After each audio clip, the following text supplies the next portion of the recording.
after 9, and I had called session at 9 this morning, but I'd like to thank those who are present this morning, starting off with the Vice Speaker. Welcome.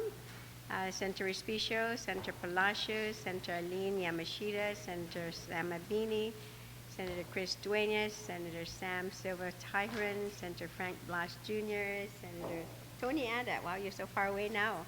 Senator Pangilinan, good morning. Senator Dennis Rodriguez, good morning. So we have two more. If we can please remind our other colleagues that we want to start early this morning.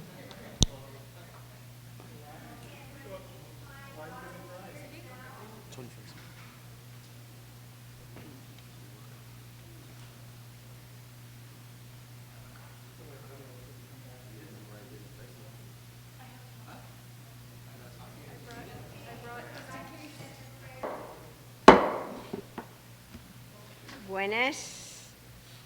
It is Imina 81 na Legislature ng Guam. It's our second session for the year, at the beginning of the year, February 21st, 2011.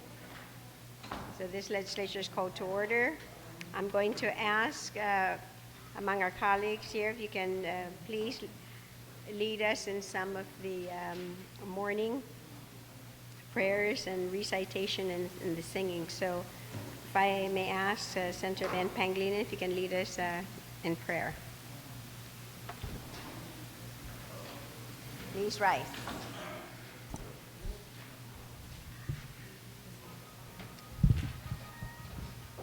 Si Dismasi, Madam Speaker, ginanitata lahinya ng Espiritu Santo. Diyos tata, ani kahulo ilay mo, ani munazan makabagi kulus para undinalag talo. Ano iya magleksyon, taymano mula lago ni gitano, ni para taspay minaulikiv. Banyay luta, ibisinuta, dan itaw-tawta. Todos ti na leksyon, ti umafnas, gigirason mami, dan Biblia ni nasesedbi para binafitma, itset so mami gwini na pisud kongreso para minaulik itaw-taw gitakuahan. Eno ang gagagaw na ang kontinua gumiyaham, dadayin na binfan malefan ni leksyon siya.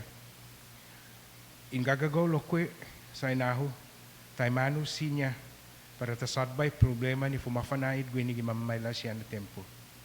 Megay problema, lumigay niya oportunidad como inatan halong i corazon dani antin itauto ni parabin sedbi. Edzigi ni gaigi minaulik dani inafamaulik. Edzigi ni nisita bin spialokwi dahin na posible na edzo na inafamaulik ti corazon niya dani antin niya na gaigi lokwi gwini i corazon mami dan antin mami. Este yung gagagaw gini ni as nanamo u continuo lokwi bumendisiam dani ilay mo as Jesus kinanitata lain ng Espiritu Santo. Amen. Thank you very much, Senator Pangilinan. And for the recitation of the Interpress, I'm going to ask Senator Tina Rose Muñoz-Barnes. I can have everybody join me. In the first, ginanimas takalum, ginisoko, imas takalum, gi corazono, zanimas figo, naninas inahu, u fressen maistenzu, para bayo protehi, zanhu defendi, inengi, i cultura, i lenguaje, i airi, i hanam zanitano zamoro, ni rensetu, directu, ginestu stata, esti u fitma, gi hilo i Biblia, zani benderahu, i bendera Guam.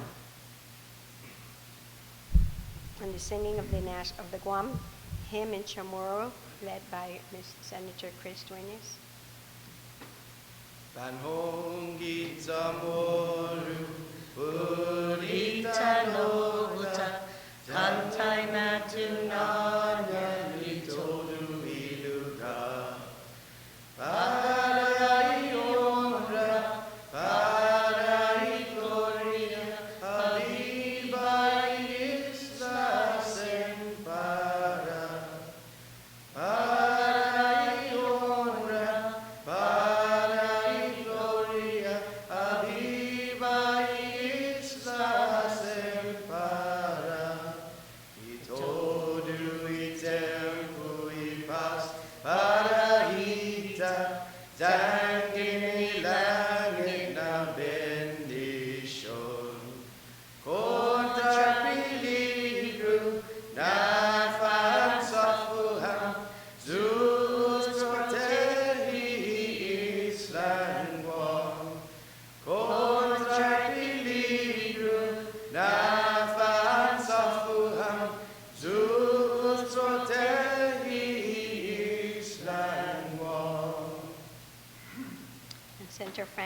Junior, if you can lead us in the national anthem.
Thank you very much. Will the clerk please take a roll call? Senator Ada, Tom Ada. Senator V.A. Ada. Senator Blas. Vice Speaker Cruz. Senator Duenas. Senator Gutherts. Senator Mabini. Senator Mooney Barnes. Senator Pangilinan. Senator Palacios. Senator Pangilinan. Senator Respicio. Senator Rodriguez. Senator Silva Tyrone. Speaker Wampat. Present. Senator Yamashita. Senator Gutherts. Senator Tom Ada. Madam Speaker, I wish to report there is a quorum. Thank you very much. I now recognize the majority leader for the approval of the legislative journal. Thank you very much, Madam Speaker, and good morning everyone. My first motion is I move that we approve the legislative journal January 3rd, 2011, subject to correction. Without any objections, so ordered. Madam Speaker, there are communications and petitions, and I move that they be appended to today's session journal. Without any objections, so ordered. Madam Speaker, there are messages from the Imagalahin Guahan, and I move for the same. Without any objections, so ordered. Madam Speaker, there are reports of standing committees, and I also move that they be appended to today's session journal. On that motion then, without any objections, so ordered. There are no reports of select committees, so may I proceed? Okay. And introduction. Thank you, Madam Speaker. On item 12, introduction and first reading of bills and resolutions, I move that bill number 12 to 31 COR to bill number 18-31 COR, resolutions 2-31 COR to resolution 2731 be given its first reading. On that motion, without any objections, and so ordered. My first motion, Madam Speaker, is to excuse Senator Tom Ada. On that He may motion, be without on his any way. objections, so ordered. Yeah, my second motion is our customary motion that you see before us several items on the second reading file. And what we've been doing for the benefit of the new colleagues is that in the event we come to a certain bill on the second reading file, and for some reason the sponsor is not ready because there's additional information pending, or if some reason more time is needed, period, then that bill just is set aside. It doesn't go to the bottom of the second reading file, and that as soon as the sponsor is ready to have the body preside over that bill, they would advise the speaker, and the speaker would go to that bill. So I make that motion that we honor that kind of tradition, Madam Speaker, so that it allows for us to entertain more bills on the agenda and we're not just waiting. On that motion, for the new members, you have an understanding of exactly what the motion is, okay. So without any objections then, so ordered. Yeah. My second motion is that we ratify also a tradition here in the legislature under your speakership, is that Going Green initiative. As you know, committee reports are not photocopied for every single member, but we do provide a copy for the speaker, for the legal counsel, and we put one copy in the back of the room. And if in the event you're required to see a committee report, you can always request of the clerk to have copies made available for you. And so I make that motion as well. On that motion without any objections, so ordered. And my third motion is to ratify a request that you made, Madam Speaker, to the clerk, that in the event there's a bill or resolution, either at the in session or through the Committee on Rules, where you're not one of the three main sponsor, that you're respectfully asking that you be placed at the bottom of the list. I'm not sure why, but if that's what you want, I make that motion to Yes. ratify your On that request. motion then, without any objections. Thank so you, ordered. Madam Speaker. My fourth motion is that I move that any bill, any resolutions of commendatory or congratulatory nature be automatically adopted for this session, and that all senators be co-sponsors, and the clerk and the Legislative Council work with the sponsor in the preparation of these bills. On that motion without any objections, so ordered. As a follow-up to that motion, I move that we really respect that when we are in session, session is a priority. So, senators, if you have a resolution or certificate that you like prepared, if it can wait, we're asking that it wait so the clerk and the central staff can focus on the engrossment of bills. The only exceptions we've been making is if, in the event the recipient is off island and is leaving during that time we're in session. But other than that, we're asking that you recognize that session is a priority, and please understand that we may not be able to process these resolutions or certificates when we're in session. But in the event you like for it to be expedited, you can always make that request. But we're asking for that consideration. I make that as a motion. On that motion without any objections, so ordered. May I proceed to the legislative concurrences? I have no other Yes, motions. please proceed. Yeah. From the Committee on Municipal Affairs, Tourism, Housing, and Recreation, appointment of Mr. Mark Baldega to serve as a member of the Guam Visitors Bureau Board of Recommendation with Senator Munya Barnes' committee's recommendation to confirm. I move that be placed in the voting file. Without any objections, so ordered. From the Committee on Education, Public Libraries, on the appointment of Ms. May Camacho to serve as a member of the Guam Education Board with Speaker Wampat's Committee on Education's recommendation to confirm. I move that that be placed in the voting file. Without any objections, so ordered. Also from the same committee, this time for Mr. Barry Mead to serve on the same board with the Speaker's recommendation of her committee to confirm. I move that that be placed in the voting file. There being no objections, so ordered. And the same on item 4, Mr. Paul Pineda. I also move that that be placed on the voting file with the Speaker's committee's recommendation to confirm, There being no objections, so ordered. as well as Mr. Francis E. Santos to serve as a member of that same committee with your committee's same recommendation to confirm. I move that be placed in the voting file. There being no objections, so ordered. From the Committee on Municipal Affairs, Tourism, Housing, and Recreation, on the appointment of Ms. Rosie Ann Blas to serve as a member of the Guam Housing and Urban Renewal Authority Board of Directors with Senator Munya Barnes' committees to recommendation to confirm. I move that be placed in the voting file. Without any objections, so ordered. From the same committee to the same board, this time on the matter of Mr. Junio Un's appointment with Hano. Yeah. The next one is Guam Housing Corporation. Stand corrected. With Senator Munya Barnes' committee to do confirm. I move that that be placed in the voting file. Without any objections, so ordered. From the same committee on the appointment of Mr. David Sablan to the Guam Housing and Urban Renewal Authority Board with Senator Barnes' committee's recommendation to confirm. I move that be placed in the voting file. There being no objections, so ordered. From the Committee on Appropriations, Taxation, Public Debt, Banking, Insurance, Retirement, and Land, on the appointment of Ms. Benita Italic Manglonia to serve. Can I ask for a 1 second recess? Okay. 1 minute recess.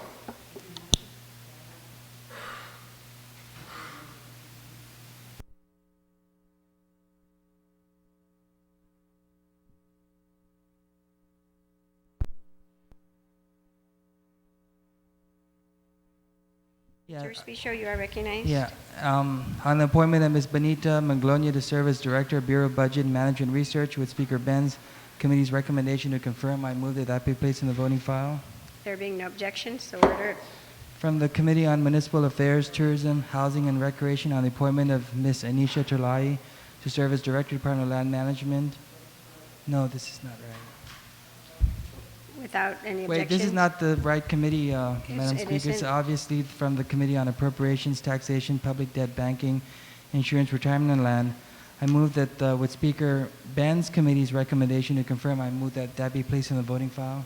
Okay, the clerks, do you have that? Okay, so on that motion, without any objections, and so ordered. From the Committee on Appropriations, Taxation, Public Debt, Banking, Insurance, from the same committee, on the appointment of Mr. John Camacho to serve as Director of Revenue and Taxation. With Speaker Ben's committee's recommendation to confirm, I move that be placed in the voting file. Without any objections, so ordered. From the Committee on Public Safety, Law Enforcement, Judiciary, and the appointment of Mr. Jose Akfaji Sanagasine to serve as Director, Department of Corrections. With Senator Palacios, this committee's recommendation to confirm. Madam Speaker, I move that be placed in the voting file. Without any objection, so ordered. On the same committee, on the matter of Captain Fred Berdalio to serve as Chief of the Guam Police Department. With Senator Palacios, committee's recommendation to confirm. I move that be placed in the voting file. Without any objections, so ordered. The following three items from the Committee on Utilities, Transportation, Public Works, and Veterans Affairs on the appointment of Mr. Francisco G. Santos to serve as a member of the A.B. Wampat International Airport Authority Board of Directors. With Senator Addis committee's recommendation to confirm, I move that be placed in the voting file. Without any objections, so ordered. And the same, from the same committee, on the matter of Ms. Rolinda A. Tolan to serve on the same board, the A.B. Wampat International Airport Authority, with Without Senator any- Addis' Without any recommendation to objections, confirm. and so ordered. And the next one, Madam Speaker, is Mr. Chun Yu Tai to serve as the member of the A.B. Wampat International Airport Board of Authority. With Senator Addis' committee's recommendation to confirm, I move that be placed in the voting file. Without any objections, so ordered. And proceeding on item 17 from the same committee, on the appointment of Mr. Michael Israel to serve as a member of this A.B. Wampat International Airport Authority Board of Directors. With that committee's recommendation to confirm, I move that be placed in the voting file. Without any objections, so ordered. From the same committee, on the matter of Mr. Eduardo R. Ilao to serve as a member of the Jose D. Leon Guerrero Port Authority Board of Directors, with the recommendation to confirm and that be placed in the voting file. Without any objections, so ordered. From the Committee on Utilities, Transportation, Public Works, Veterans Affairs, on the appointment of Ms. Joanne Marie Brown to serve as Director, Department of Public Works. With Senator Addis' committee's recommendation to confirm, I move that be placed in the voting file. There being no objections, so ordered. From the same committee, on the appointment of Mr. Daniel J. Taringo to serve on the Jose D. Leon Guerrero Port Authority of Guam Board of Directors. With that committee's recommendation to confirm, I move that be placed in the voting file. Without any objections, so ordered. The same from the same committee to the same board with the same recommendation to confirm, I move then for the appointment of Mr. Michael T. Benito to be placed in the voting file. Without any objections, so ordered. From the Committee on Health and Human Services, Senior Citizens, Economic Development, and Election Reform, on the appointment of Ms. Arlene P. Berdalio to serve as a member of the Guam Economic Development Authority Board of Directors. With Senator Rodriguez's committee's recommendation to confirm, I move that be placed in the voting file. Without any objections, so ordered. Thank you, Madam Speaker. From the same committee, on the appointment of Mr. David J. John to serve on the same board, with Senator Rodriguez's committee's recommendation to confirm, I move that be placed in the voting file. Without any objections, so ordered. Thank you. Item 24, on the matter of Ms. Ramona Ellie Jones, from the same committee to the same board, with the same committee's recommendation to confirm, I move that be placed in the voting file. Without any objection, so ordered. On the matter of Mr. George Chu, from the same committee to the same board, with the same committee's recommendation to confirm, I move that be placed in the voting file. Without any objections, so ordered. From the Committee on Guam Military Buildup and Homeland Security, on the appointment of Mr. Benny A. Paulino to serve as Adjutant General of the Guam National Guard. With Senator Guthridge's committee to recommendation to confirm, I move that be placed in the voting file. Without any objections, so ordered. From the Committee on Rules, Federal, Foreign, and Micronesian Affairs, Human and Natural Resources, on the appointment of Ms. Leah Beth Nahalawa to serve as Director, Department of Labor. With my committee's recommendation to confirm, I move that be placed in the voting file. Without any objections, so ordered. From the same committee, on the appointment of Ms. Mariquita Flores Taidegui to serve as Director of Department of Agriculture. With the committee's recommendation to confirm, I move that be placed in the voting file. Without any objections, so ordered. From the Committee on Municipal Affairs, this is wrong. On item 29, Madam Speaker, from the Committee on Health and Human Services, Senior Citizens, Economic Development, and Election Reform, on the appointment of Mr. Edward J. Calvo to serve as a member of the Guam Economic Development Authority Board of Directors, with Senator Dennis Rodriguez Jr.'s committee's recommendation to confirm. I move that be placed in the voting file. Without any objections, so ordered. From the Committee on Education, your committee, Madam Speaker, on the appointment of Ms. Anita B. Enriquez to serve as a member of the Guam Education Board with your committee's recommendation to confirm. I move that be placed in the voting file. Without any objections, so ordered. Notwithstanding the House rules, I move that item 31 be taken out of the agenda. It shouldn't have been here. This is a pending public hearing and a committee report. Without any objections, so ordered. Madam Speaker, on item 15, also notwithstanding the House rules, I move that the items 1, 2, 3, 4 be taken off the consent calendar. The consent calendar, as we know, is a process which provides a fast track for those bills or resolutions that more than likely will have unanimous consent. When I look at this agenda and I see that there's a request for that these items be ratified, these are resolutions or certificates that have been adopted by the Committee on Rules. There's no need for the body to ratify any action that the Committee on Rules has taken unless it affects the body. But other than commendatory and congratulatory, in just my cursory review, it's safer to just take all 4 items off rather than ask that we ratify. I don't want to start a precedent where the Committee on Rules would have to petition the body to ratify congratulatory resolutions to which have already been presented. I'm not sure why it's here, but it should not be here, so I move that these items be taken off the consent calendar. Without any objections, so ordered. Thank you, Madam Speaker. Senator Speaker, did you do the regular motion for all resolutions introduced congratulatory nature? Okay, thank you. And that if you're not the top 3, then you're the bottom. Thank you. All right, thank you. Madam Speaker, can I get a 1 minute recess? Okay, recess. Seconds or minutes or hours?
The legislature is back in session, and we're in the second reading file.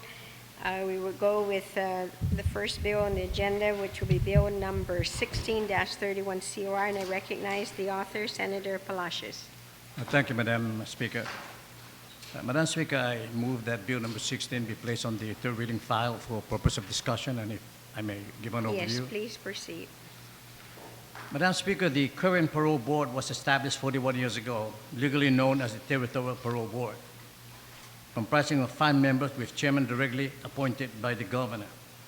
The only amendment, Madam Speaker, was by Public Law 27-104, which actually excluded any elected official from serving as a board member. That I would assume that prior to that, just anybody actually would serve. Madam Speaker, so much have changed in the last 41 years.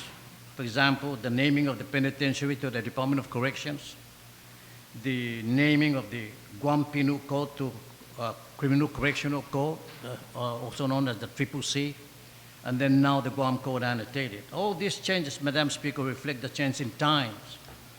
While these changes have occurred to reflect contemporary attitude toward our criminal justice systems, the composition of the parole board have not changed. A board that was established 41 years ago, and a board that complements the philosophy of penitentiary at the time. And the only qualification to serve in the parole board, as is currently the law, is, and I quote the statute, Madam Speaker, any person who by their knowledge and experience are prepared to perform efficiently the duties of the parole. Actually, no other qualifying criteria, and that's section 85.10 of 9 GCA. Madam Speaker, Bill 16 proposes to amend section 85.10 to set minimum qualifying criteria to provide for a balanced debate and consideration on the matter of parole application, parole revocation, and policies and rules, of the policies and rules. And on page 2, Madam Speaker, is essentially, this is a simple amendment that Bill 16 proposes to accomplish. Is first, of course, the most critical in my research is that the composition of the board would have to reflect, I think, the philosophy and some kind of training and support for the concept of rehabilitation. The concept of rehabilitation, Madam Speaker, will complement what we now know as the Department of Corrections, which is not just correction, but also rehabilitation. So much have been spent paying social worker to prepare more than, of the 500 population right now, more than 550, more than 500 at one time soon in the future will have to come out and reintegrate the community. And so much this government has spent on paying social worker and rehabilitation programs to prepare these individuals for eventual release. And the courts have provided, I guess consistently, a provision in the sentencing that upon serving of 2/3 of the sentence, an individual will be eligible for parole. So parole is a major component in our penal systems, Madam Speaker. So the Territorial Parole Board Bill 16 proposes to change the composition, and it would say that the composition of the board shall be comprised of the minimum following background and experience. Of the 7, at least 2 board members shall have served at least 10 years in law enforcement or some kind of education, advanced education in the criminal justice discipline.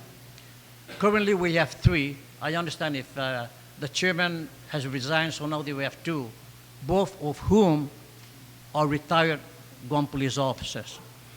And then the other criteria are that 2 board members shall have at least a bachelor's degree from the accredited institution in social work, sociology, psychology, or medical degree. And then the 3 remaining board shall have at least 10 years of experience in human resource development, which would be probably, finding work, helping these individuals to find work and prepare them for work, or a legal background or professional experience in these areas. And then it says, or any person of good moral character. And so at least 3 may be individual from the general public, as long as these individuals have good moral character and with a high score, even without high score, could be a parent, a teacher, or anybody. And that's the major amendment of this bill. And the other one is that currently the board, the chairman, is appointed directly by the governor, coming here for confirmation as the chairperson. A proposed change with Bill 16, Madam Speaker, again, is to allow the members to elect among themselves their chairperson. Madam Speaker, this I think is the current practice with most commissions and boards, is that the board collectively come together and elect their chairperson. So that if this goes through, then the 41-year-old practice of appointing directly the chairperson by the governor will now be in the hands of the board members themselves. And the other amendment here is that the current law provides that the board may establish rules and regulations for the conduct of their business. The Bill 16 replaced the word may by shall. And this, through my research, actually 3 years ago, when I first asked for rules and regulations, they don't have. And then in my insistence that they should be, then I think they came up with a 3-page. This, Madam Speaker, will not hurt the board by mandating that they establish some kind of rules and regulations. There are provisions in the current statute that allow the exercise of discretion by the board, but without internal house rules, those practices may be inconsistent, may be subject to allegation of favoritism and so forth. And so while they may claim, the current board may claim that they're doing okay, that there's no problem, it is not so much for them to satisfy, but the perception of the public that in the absence of established rules and regulations, you're subject to any kind of allegation, and without written policies and procedures, you have nothing to defend on. And I say again, it will not hurt the board to require them to establish minimum rules and regulations. For example, when do you allow a person who supports a parole application to come and testify in behalf of the parole applicant? Sometimes they allow, sometimes they don't. It is not up to them. Now you have inequity and inconsistency here, and it is my business as a policymaker to look into this and make sure that we make some changes there, and I hope my colleagues will see that. Again, it will not hurt them. So essentially, Madam Speaker, the minimum rules and procedures that this bill proposes to require is that the rights and restriction of an inmate during a parole application or revocation. That's all. What are the rights and rules and regulations? So that everybody would know going in there for a parole hearing or a parole revocation. Number 2, presence of a legal counsel or lay representative, at least someone that will give this individual a moral support. Right now, they can be all alone in there in a very intimidating atmosphere. And number 3, the right of an inmate to receive in writing specific reasons or reasons for denial. This is lacking consistently. And the very essence of a hearing and a denial is then you give this a written report why you're being denied, so that can be a lesson. So that 1 year later, the inmates have only one chance in a year to make presentation before the parole board. They were not given consistently why they didn't pass the parole application. How can this person go back home and then continue to correct that if you don't know where were the mistakes or where were the deficiencies? This should be mandatory rules and regulations. The other one is rules for the recusal of a member due to a conflict. There was a presentation at the hearing that the inmate, the applicant, was asked, Do you object to the chairman being present here because, the chairperson at the time was a party that actually was the losing party in a suit that right now is the current action, which is the so-called consent order? Now, why would the burden be shifted on the inmate to ask him, do you object to that to be just automatic? That person should recuse himself. If I were the inmate, I will not openly object. Why? Because how about the three that would be remaining? There might be a psychological issue there. And they say, hey, well, you don't trust our chairman, then who are you? Again, the burden should not be on the inmate, Madam Speaker. So they should be, when do members recuse themselves? There's no such thing. There's no such rules or regulations. Another one is any other rules in furtherance of a mandate of the board. Only they know. If you look at the rules of regulation, Madam Speaker, there are provisions there that they say the board may or the board should.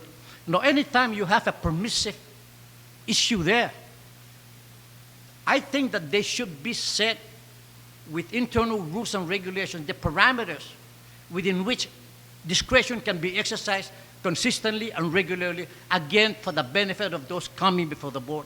There is no such thing right now, Madam Speaker, as we speak. So as we speak, if Bill 16 does not go, then look at the current law, and there is actually almost nothing there. There's almost nothing. And again, the issue of rehabilitation is an accepted issue.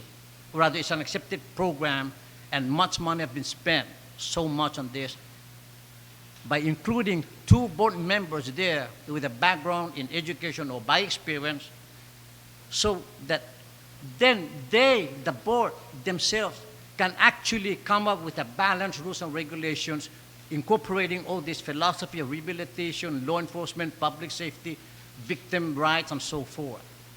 And Madam Speaker, Bill 16 reflects the contemporary attitude of penology, rehabilitation, and law enforcement, a fair and balanced attitude toward parole, either for parole revocation or parole application.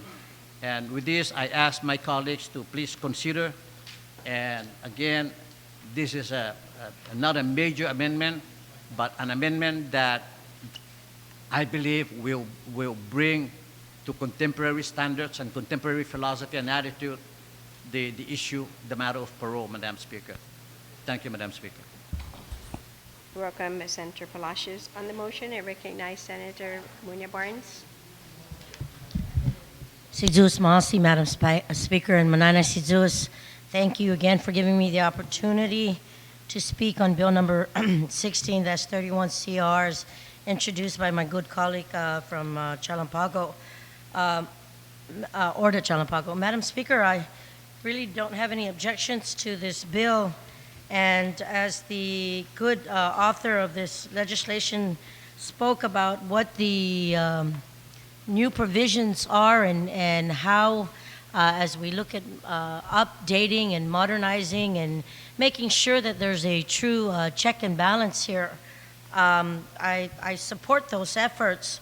And I think with more membership, there's a balance when it comes to looking at this program, so that inmates who have the ability to apply for this program, that there is a fairer representation. My concern, Madam Speaker, with this bill is on page 2. And on page 2, line 27, one of the provisions that have been included, or the new provisions that have been included, is that at least 2 board members shall have at least a baccalaureate degree of a higher, or a higher, at least a baccalaureate degree or higher from an accredited U.S. institution of higher education in social work, sociology, psychology, or a medical degree from an accredited United States institution. And Madam Speaker, my concern with this is we here on Guam look and think outside the box, and as you know, there are several programs within the university, and if I'm not mistaken, including programs like this where there's a sister relationship or sister-brother relationship in as far as the exchange programs and exchanging of I guess, degrees, and we promote that. And I know that we have students who go off island to other countries to experience their culture, to experience the level of teaching, to experience the kind of collaboration and inner partnerships from different countries. And I think it would only be fair as we look at the medical arena, even as close as working with our neighboring country of the Philippines, we have JCO accredited institutions, which is within a country, but is United States recognized. And I think that at least with this provision, I know that we have some of our local students who have started with the university here, have gone on because there's programs that the university work closely with other universities in other countries. And I think it's only fair that we work on some kind of amendment that says that at least a baccalaureate degree or higher from an accredited U.S. institution or higher education with other places that the United States accepts. And something to that effect. I don't know how I really would like to amend this, but if you can give me a chance, I would like to work closely with legal counsel unless some of my other colleagues have an amendment close to that. But I support the bill. I support the intent of bringing it up to speed, but I just want to make sure that we don't give our people who have this kind of discipline to not be able to be given the opportunity to serve if they so choose to give back to their community and community service by saying that there's this glitch here that they've got their degree, whether it be in New Zealand, Australia, the Philippines, or what have you. And I just think that it's important that we recognize that. And I'm just asking if you want to go ahead and proceed with any of my other colleagues, that I'll work closely with legal counsel and.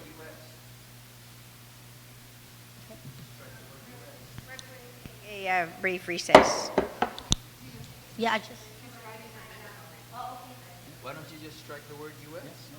from an accredited institution of higher education? Okay. That what? Okay. Yeah. Yeah. Do you have a problem with that? Well, accredited institution.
Senator Senator Munya Barnes, you still have the floor.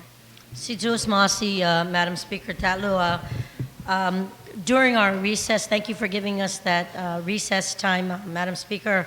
Legal counsel continues to work closely with my colleague, Senator Judy Guthertz, who shared some of the same concerns. And as that amendment is being proffered right now based on previous legislation that has been put before us, I think that will address the concerns I have in reference to this line item number 27. So thank you very much, Madam Speaker, for giving me that time. The other concern I have, I guess, is on line item 15, the section 85.10 territorial parole board created. I think if I'm not mistaken, there may be some provisions in laws that we no longer use the word territory. So I'd like to know if I can go ahead and make a move right now, if we can change that word from territorial parole board created to put a Guam parole board created, and then also change that on line 16 to leave the word territorial, and then line 21 and put Guam. On that motion, are there any objections? No objections, so ordered. And also, Madam Speaker, on line 25, as it reads, at least 2 members of the board shall have at least 10 years in law enforcement work or a baccalaureate degree in a criminal justice or juvenile justice. And knowing that this legislation is in reference to adults, I'd like to at least strike out juvenile justice and just put in criminal justice or professional experience in the area of study. On the amendment, are there any objections? No objections, so ordered. Senator, can you make a general motion as well on the territorial, because they are throughout the bill, like on page 1 as well, that legal counsel. A general, thank you, Madam Speaker. Again, based on the previous amendment that was passed, on any other pages where it talks about this parole board, that it be changed from the territorial parole board created or any territorial parole board, that it be changed to the Guam parole board. On that amendment, without any objections, and so ordered. Situas Masi, Madam Speaker, and again, I'd like to thank the author for taking the time to look at the composition and the powers of the Guam Parole Board and bring it up to speed, make the added provisions so that there is more parity and fairness when this body looks at the applications as proffered by one who would have gone through the system and worked the rehabilitation. So I want to thank him for this bill, and I want to thank you for giving me the opportunity to talk about this bill and say that I will seriously consider its passage in this body. Dunkel and Isidros Masi. You're welcome, Senator Munya Barnes. Senator Guthertz, on the motion.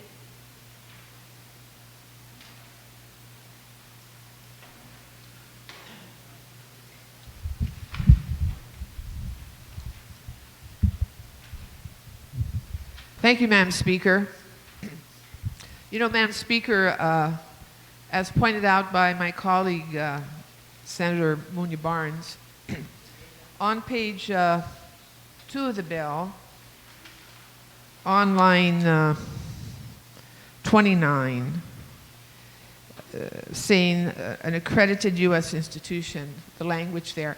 You know, we've dealt with this before, and we have developed language so as not to discriminate against foreign graduates in our community who have graduated from recognized institutions of higher learning, to impede their participation as members of public boards, and actually also in positions of this government, professional positions in this government.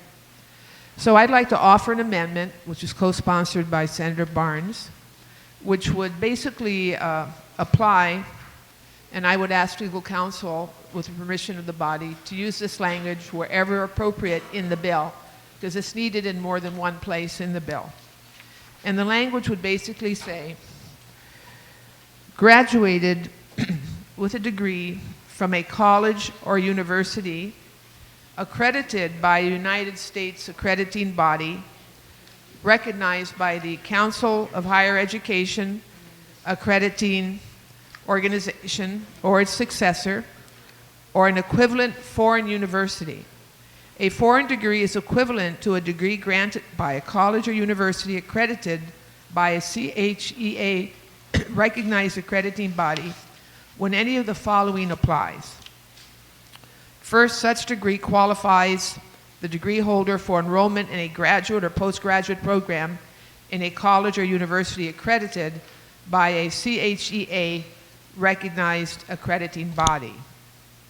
Such degree, this is B, such degree qualifies the degree holder for employment in a faculty or academic administrative position in a college or university accredited by a CHEA recognized accrediting body, or the degree was conferred by a foreign institution recognized by the United States Department of Education at the time such degree was confirmed.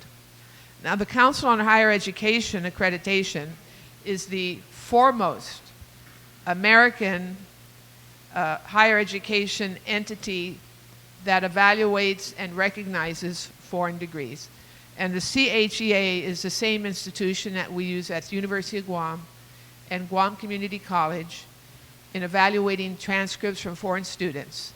And they have also assisted us, by the way, in some occasions at the Department of Administration in evaluating foreign transcripts for individuals applying for positions in the government of Guam on occasion.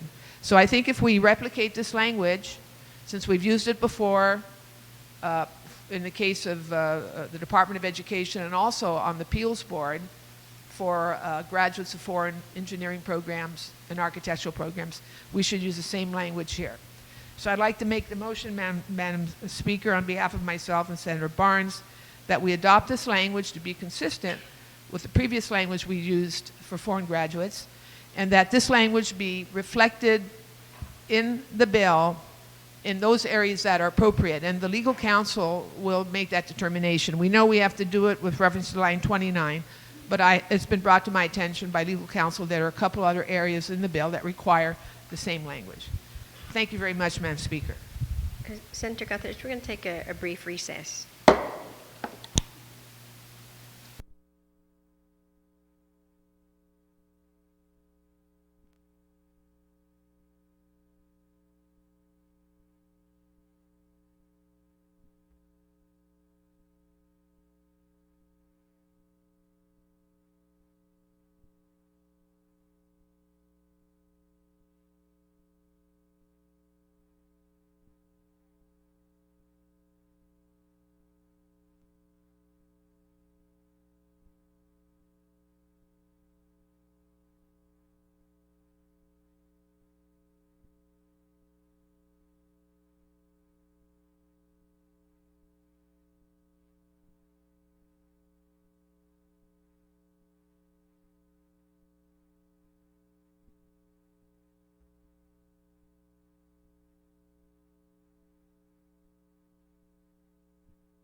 In session, Senator Guthridge, you're recognized on your amendment.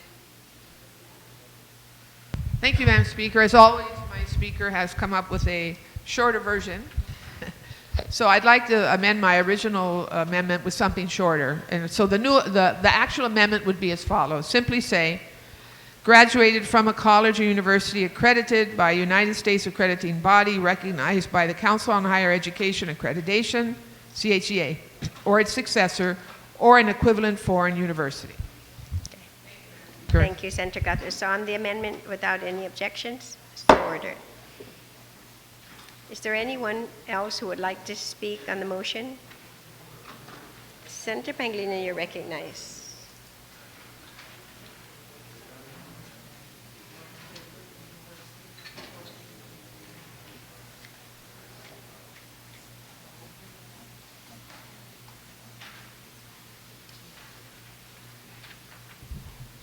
Thank you very much, Madam Speaker. Madam Speaker, I rise to try and get a better grip on understanding the rationale for some of the changes occurring or being proposed in this bill. Now, the first premise was that the system was broken, and I'm just not sure what's broken about the system. I think the biggest articulation of what was broken about the system is that there's no rules and regulations. There's no procedure. Madam Speaker, I was able to receive from personnel that are associated and working with the parole system really about 3 chapters of a 6-chapter version of the standard operating procedures for the parole board. And I was wondering if the good chairman had seen that and had reviewed that, and even after reviewing that has concluded that the system is still broken. So I'm asking if the good author of the bill would yield, and has he seen that submission, I guess, or that standard operating procedure that currently exists with the parole board? Senator Palacios, do you yield? Yes, Madam Speaker. I have not received that, although it was indicated to me that it would be delivered to my office. But I can assure you, Madam Speaker, that that's not seen by the inmates or the attorneys of the inmates for whom this would be an important document. It is not for the author's need. It is for the need of the inmates.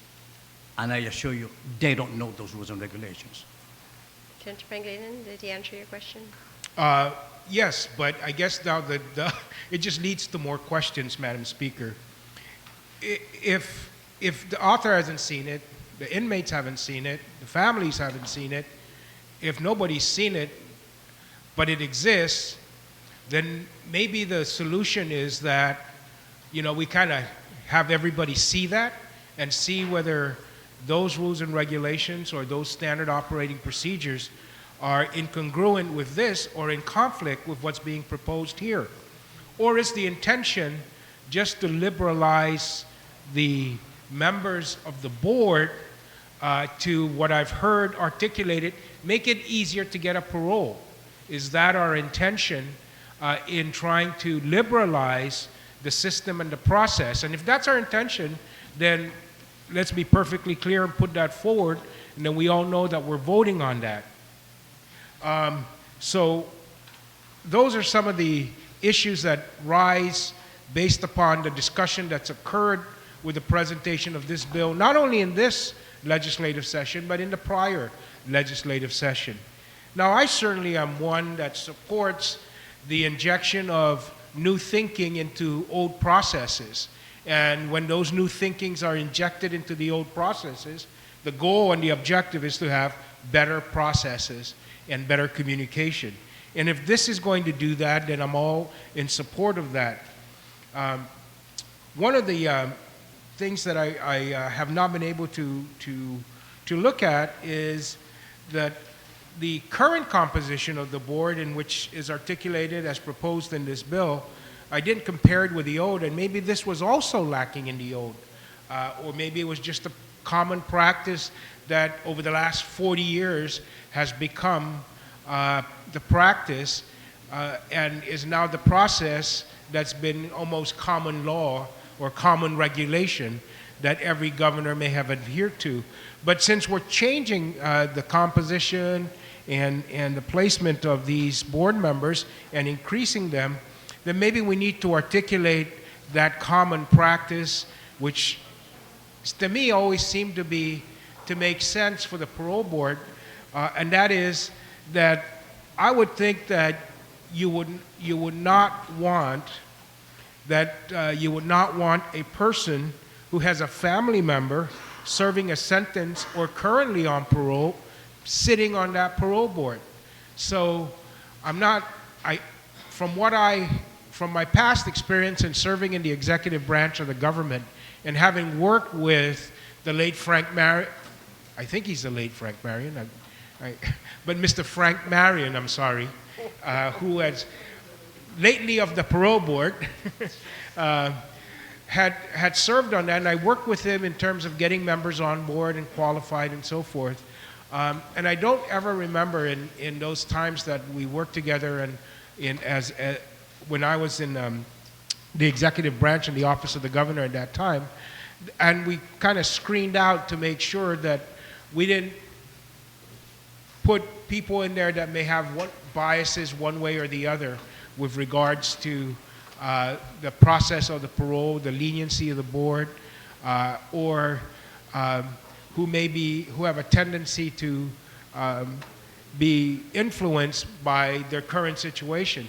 And so we kind of screened it out for submission to the governor for his appointment, so that we just made sure that we didn't nominate or screen out, that we didn't send applicants to the governor who had members that are currently serving a sentence in the penal system.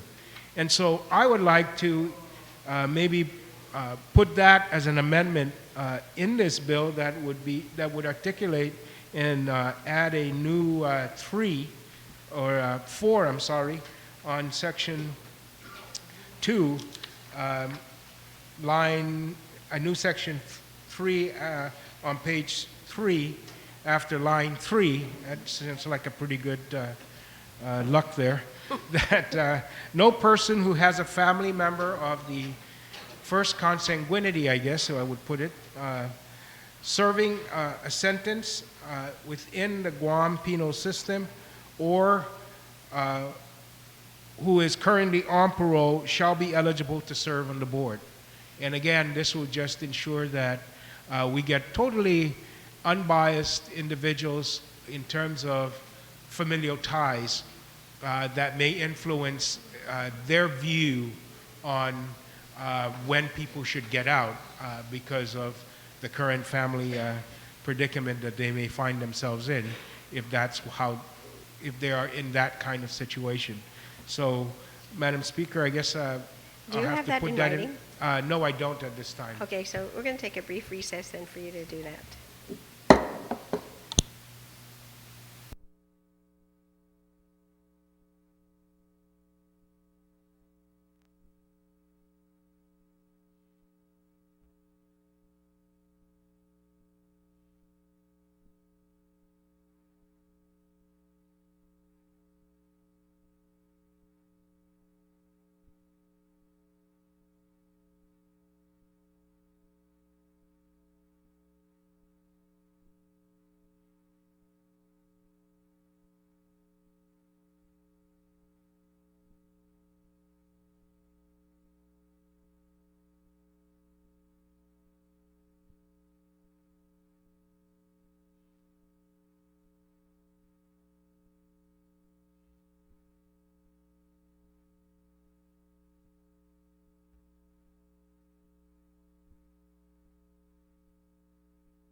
Sidusmasi, Madam Speaker.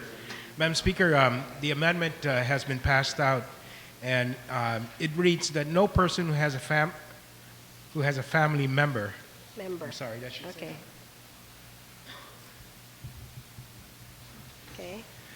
Of the first consanguinity serving a sentence or on parole shall be eligible to serve on the board. And Madam Speaker, it,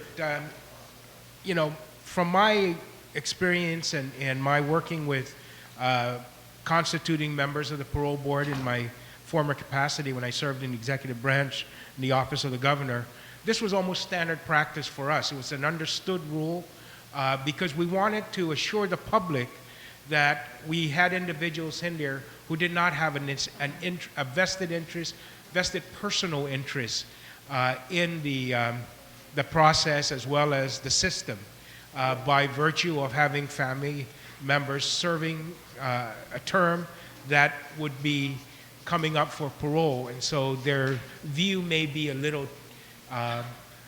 tainted, not bad, not good, just tainted. That there is a normal emotional attachment then to try and make these decisions that are influenced because of your family member. And so while we've made that common practice, now that we're doing some increase in the membership, requiring certain qualifications, that we also place this now in the statute with regards to the eligibility of individuals under that. So I offer this amendment for consideration by the body. On the amendment, Senator Frank Blas, you're recognized. Thank you, Madam Speaker. And Madam Speaker, and I appreciate the amendment brought by the good senator from Barragata. I just would like to maybe ask a question of the author with regards to the intent of the amendment, and recognizing that we do have individuals who are, of course, currently serving their sentences or serving their parole as a result of, I guess, local penal, serving a local sentence and serving a local parole. Does this also extend to federal sentence and federal parole, or Senator, do you yield to the question? Thank you very much, Madam Speaker. Madam Speaker, because this amendment is being proposed to be placed in the local statutes under the local parole board, it would apply to then the local penal system. And that was my intent. If you had a family member serving federal prison, then it would not disqualify you. But if you had somebody that was in our local system, and it would disqualify you. So along those purposes, ma'am, I'd like to be able to propose an amendment to the amendment so that it is clear. It's clear that's what the true the intent is that we say that serving a local sentence.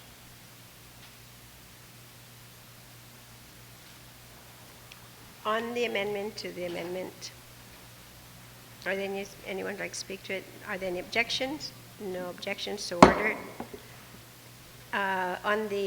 You want to speak on the amendment? As amended. Senator Palacios, you recognize. Thank you, Madam Speaker. Madam Speaker, I rise in support of the amendment. I just like to pose a question. What if after the confirmation of the board, and then a relative then is confined? I would think that member probably would continue to serve, but at which time then the member would have to recuse himself. Senator, do you yield to the question? I think. Yes, Madam Speaker. No, Madam Speaker, my read of this and my intent is that if you then had if you qualified initially, you got confirmed and everything else, you had a family member then enter into the process, you would then need to resign from the board. Senator, did he answer your question? Yes.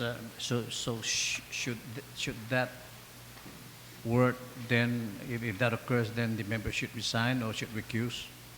I just feel that, this is, I support this, but when I read this, then how do we deal with that? Senator, do you want to take a minute recess so that you'll be able to have that discussion and then proffer an amendment if you like? I'm not making an amendment, I'm just posing a question. But Okay. I think explanation is, I'm satisfied with the explanation, Madam Speaker. Thank you. Okay, you're welcome, and Senator Palacios. On the amendment, then it's been amended. Are there any objections or are there any speakers? Hearing no objections, so ordered. Okay, I've exhausted the list. Now on the main motion, are there any other speakers? There being none, then Senator Ada, Tony Ada, you are recognized on the main motion. Thank you, Madam Speaker. Madam Speaker, I'd like to proffer an amendment under the Section 4 under General Powers, something to ensure that the victim's rights are also protected. Something to the effect of that nothing in here shall prevent the board from interviewing victims in private, and that nothing herein shall prevent the board from excluding any persons that they determine may unduly influence victims' testimony. Senator, are you offering that as an amendment? Yes, Madam Speaker. I don't believe I have a copy. If I can, I'll get it up to you in a second here, Madam Speaker.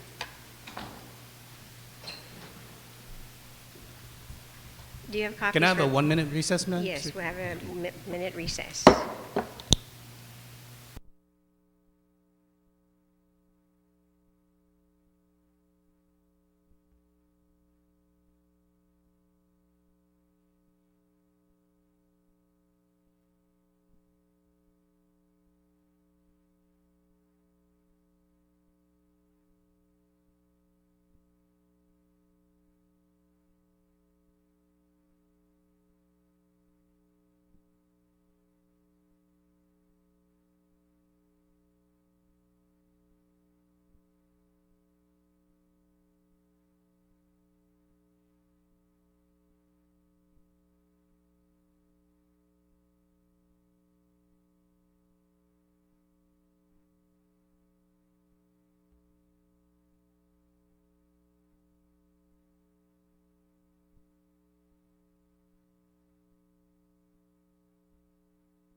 The legislature is back in session. Senator Tony Ada, you do have the floor. Thank you, Madam Speaker. Madam Speaker, the amendment everyone should already have a copy of it. It's to add to page 3 under section 8576, to add a new subsection F, that nothing herein shall prevent the board from interviewing victims in private. Nothing herein shall prevent the board from excluding any persons that they determine may unduly influence victims' testimony. You'd like to continue to speak on your amendment? Yes, and that's so that we can ensure that the testimony of the victims that are given at such a meeting would be held in confidence, and that they would be able to not be influenced as to whether they're going to testify against or for, that it'll be unbiased, Madam Speaker. So I ask my colleagues if you can please just support this amendment, and that way we'll be able to keep just as the inmates have rights and protections, so does the victims. Thank you. On the amendment, Senator Dueñas, you're recognized. Thank you, Madam Speaker. I'd like to thank the author for the amendment. In speaking to a number of the current parole board members, as well as some membership of the administration or in the office up there at DOC, this was recognized as one of their key issues. That under their current rules and regulations that they have in following the law, that it was from time to time, it was a They were implementing the rules and regulations as they saw fit. So now that we have this amendment, it allows them to exercise their authority and to prevent victims from having to confront an individual up for parole and not be coerced or forced into that, and also be able to allow as well the balance of those not to be excluded that may have some pertinent information to share to the parole board. So I'd like to thank the author, and this should take care of the concerns that have been brought forward by members of the current parole board and others up at DOC. So thank you very much, Madam Speaker. You're welcome, Senator Duenas. On the amendment, there being no objection, so ordered.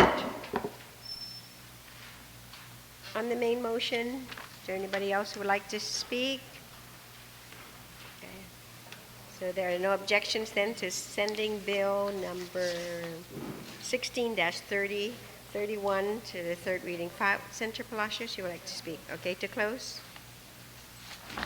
Thank you, Madam Speaker. Madam Speaker, I would like to thank, of course, my colleagues for their participation and contribution, which, of course, makes Bill 16 that much better. And I'd like to reiterate at this point, Madam Speaker, that while there may be a perception that this bill probably would make it easier for the granting of the parole board, the primary focus of this, Madam Speaker, has always been to ensure that a more fair and balanced consideration for a more objective decision, I guess, on a parole application or parole revocation can be achieved. And again, nothing in Bill 16 will diminish the board's ability, Madam Speaker, to function efficiently, fairly, and properly. Thank you, Madam Speaker. So on the motion then to send bill number 16-31 to the third reading file without any objections, so ordered.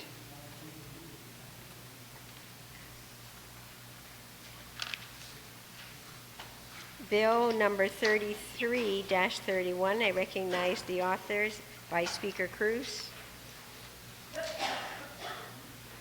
33. Thank you very much, Madam Speaker.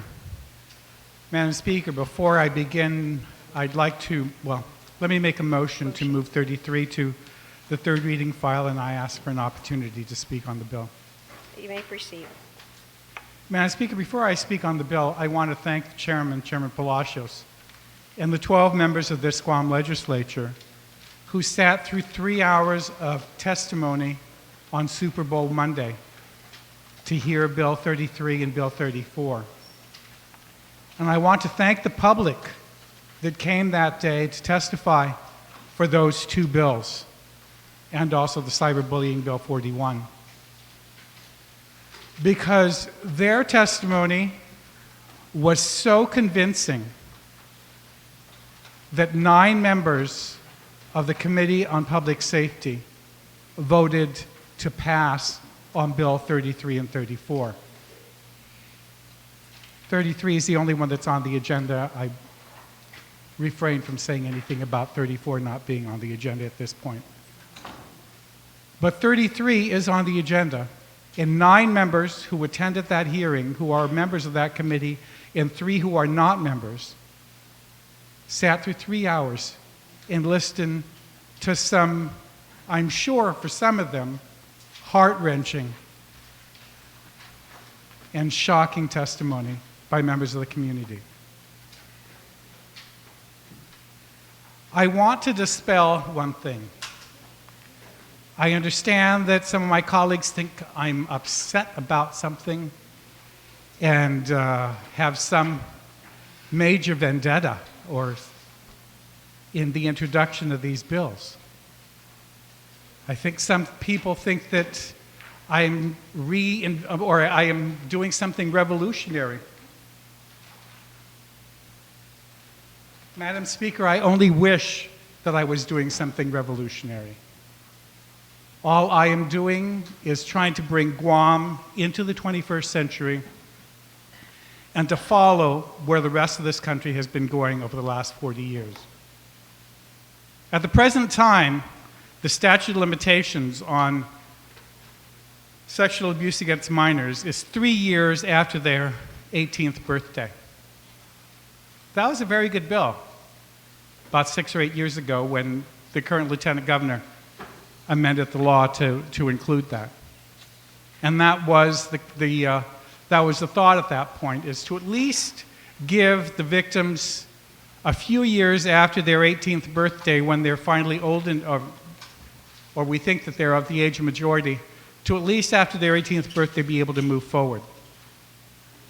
That was, at the time it was passed, earth-shaking, it was revolutionary. But today, in 2011, it is not. And I think those that attended the hearing on Super Bowl Monday were provided with a copy of a report from the National Center for Victims of Crime on the statute of limitations fact sheet. And I think many of them were surprised to find that as of today, there are 32 states in the country who have very liberal statute of limitations as it relates to sexual abuse against children. In 7 states, they have absolutely no statute of limitations on any felony. On Guam, our statute of limitations is 3 years after the crime. If it's not brought within that 3 years, it's lost. In 8 states, they have no statute of limitations on the most serious felonies, and that being Class A felonies. In 11 states, there is no statute of limitations on specific sex offenses. Those include Alaska, Arizona, Connecticut, Delaware, Florida, Nevada, New Jersey, Oklahoma, Texas, Vermont, and Wisconsin. They have no statute of limitations in those 11. In the 8 states that I mentioned earlier where the most serious felonies have no statute of limitations are Alabama, California, Louisiana, Tennessee, New York, New Mexico, Indiana, and South Dakota. And the 7 states that have no statute of limitations at all on any felony are Kentucky, Maryland, North Carolina, South Carolina, West Virginia, Wyoming, and Virginia. In 5 states, there are no statute of limitations on child sexual abuse. And that's Colorado, Idaho, Maine, Mississippi, and Rhode Island. And there are 6 additional, and so of these 15, 20, 31 states,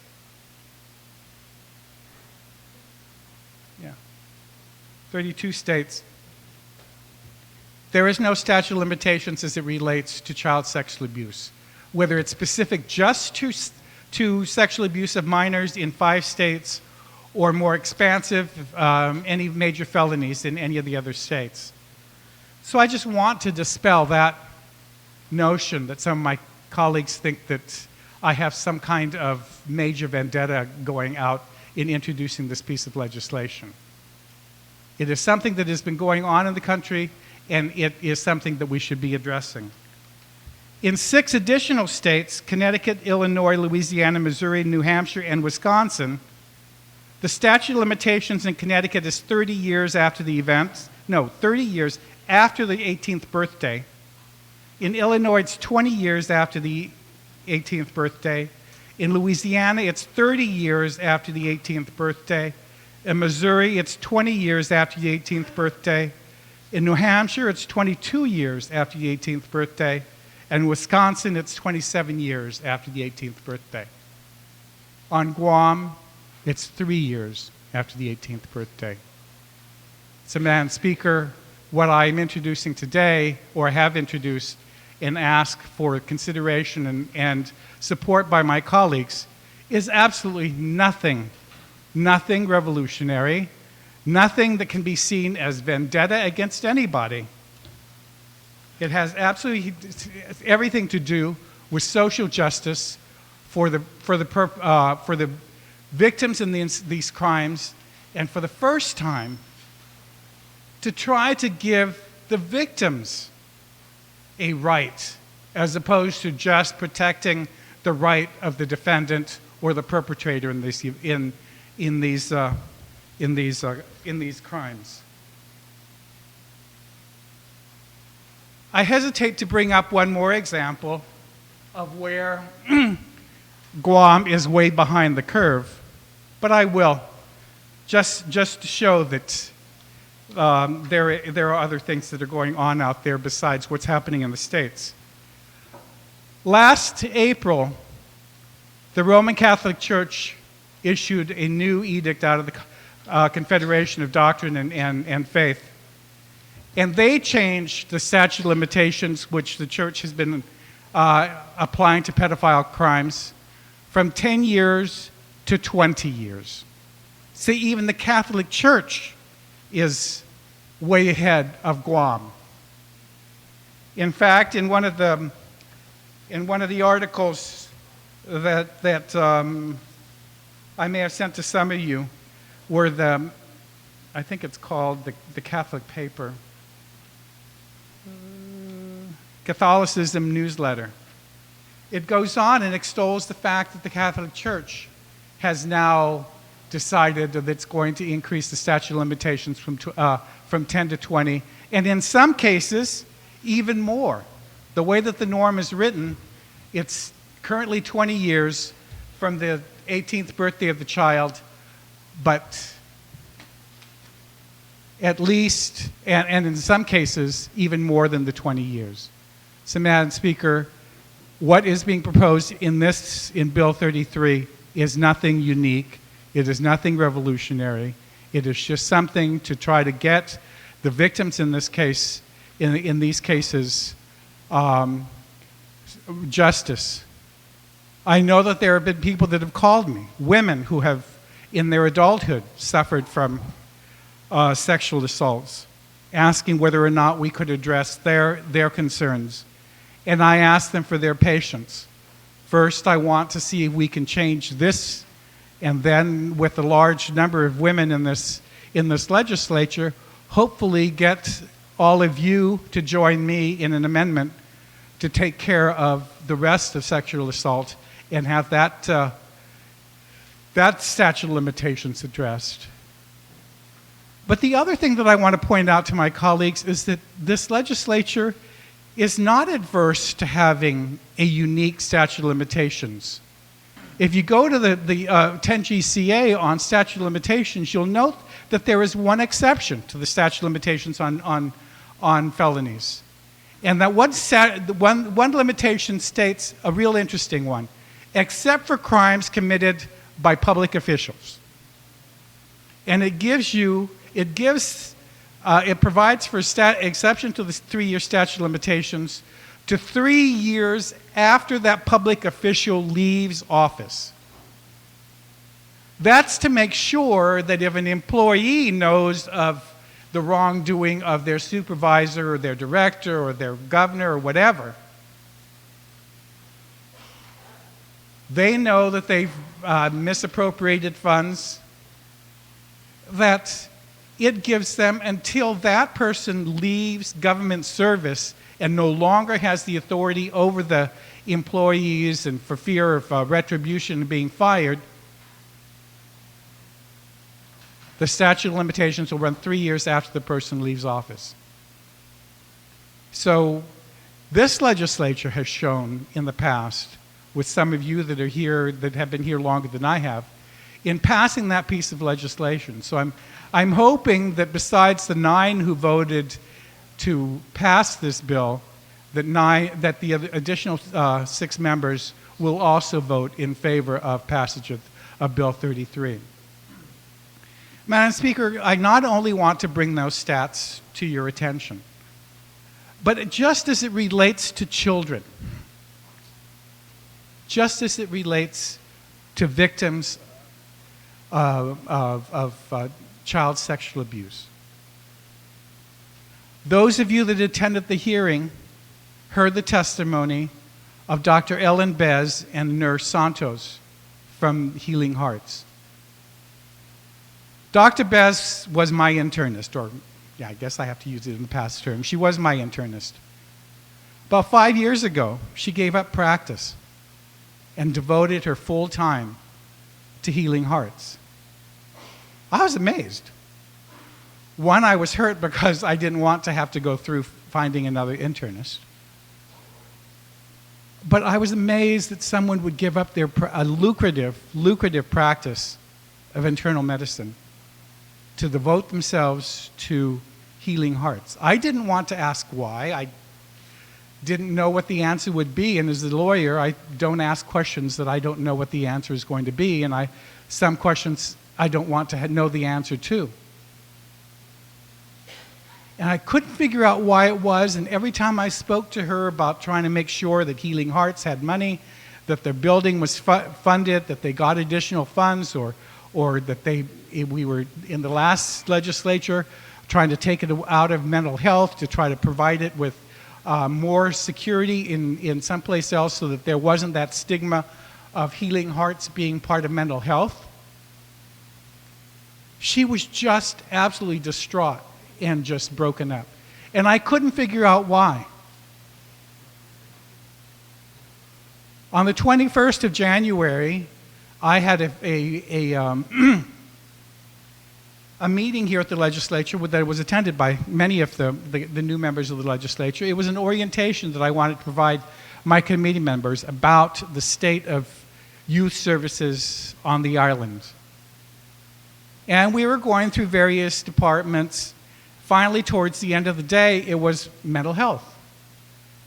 And Wilfred was there with Annie and Pinko, and also Ms. Santos, the nurse from Healing Hearts. And I thought, what does Healing Hearts have to do with sitting here at with mental health for youth services? Little did I know that the testimony she was going to give that day was going to absolutely change everything in my heart.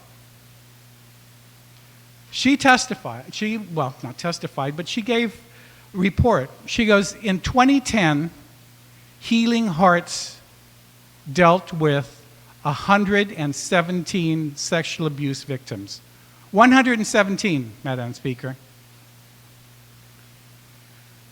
And contrary to my rule of not asking questions that I don't know the answer to, I said, Ms. Santos, of those 117, how many of them, of those victims of sexual abuse that you dealt with, did their rape kit test and their were minors? Her response, Madam Speaker, was 100. 100 out of 117 of the sexual abuse victims that were addressed by by Healing Hearts in 2010 were under the age of 18. I was appalled. Because all the studies, and you'll have in the committee report a statement from Roddy Ramey Body from the National District Attorneys Association. He writes that his studies that he's shown show that anywhere from 60% to 90% of sexual abuse victims never come forward and report. When Dr. Best testified before the committee, she testified to the lower number, the 60%. Never report. Madam Speaker, if 100 is 10% of the number of children who were sexually abused last year, anyone who's taken DI math can tell you that that is an astonishing number of sexual assaults in 1 year. That's almost 3 a day.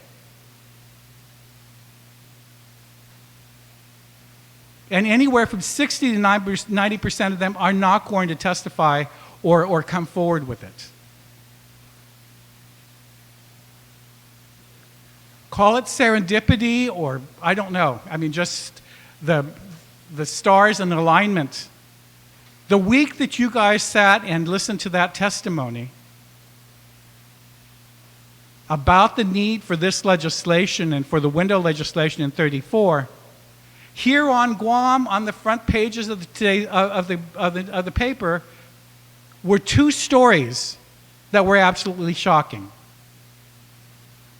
One was the fact that a 29-year-old had attempted suicide and was at at Guam Memorial Hospital. And while he was there, he was arrested. He was arrested because his 17-year-old nephew had come forth and reported to the police that when he was 7 years old,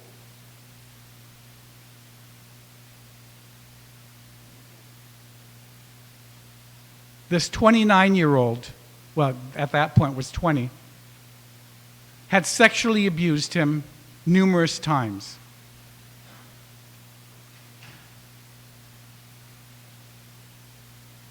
On the following day in the newspaper, there was a story of a 41-year-old that was arrested up at the McDonald's in Jigo, caught in flagrante delicto with his niece.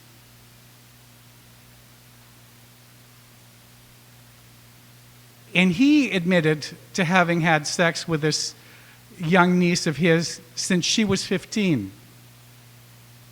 The 29-year-old man that was arrested for the sexual abuse of his nephew, this little 7-year-old, now 17, he admitted that he had sexually abused the child. In fact, had sent a text to his brother saying that there was no reason to live now that it had been made public. These things are happening in our community, and these are just a few of the things that have come forward.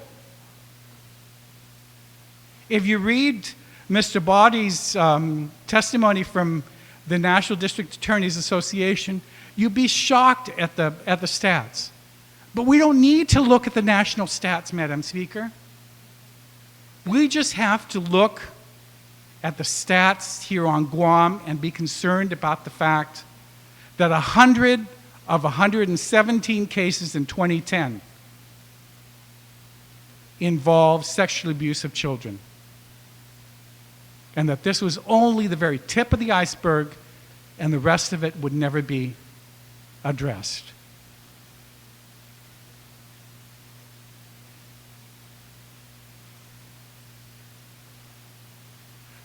I know there were some of my colleagues who were concerned about the fact that, there may be some false reporting.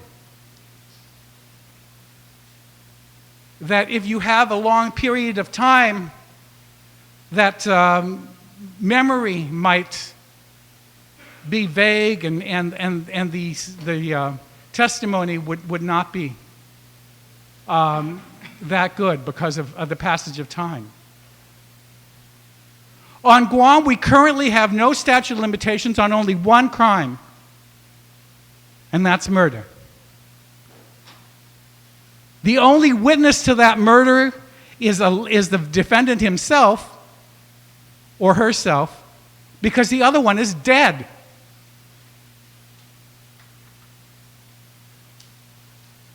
If there were eyewitnesses, there would probably be as many different viewpoints of what happened as there are witnesses.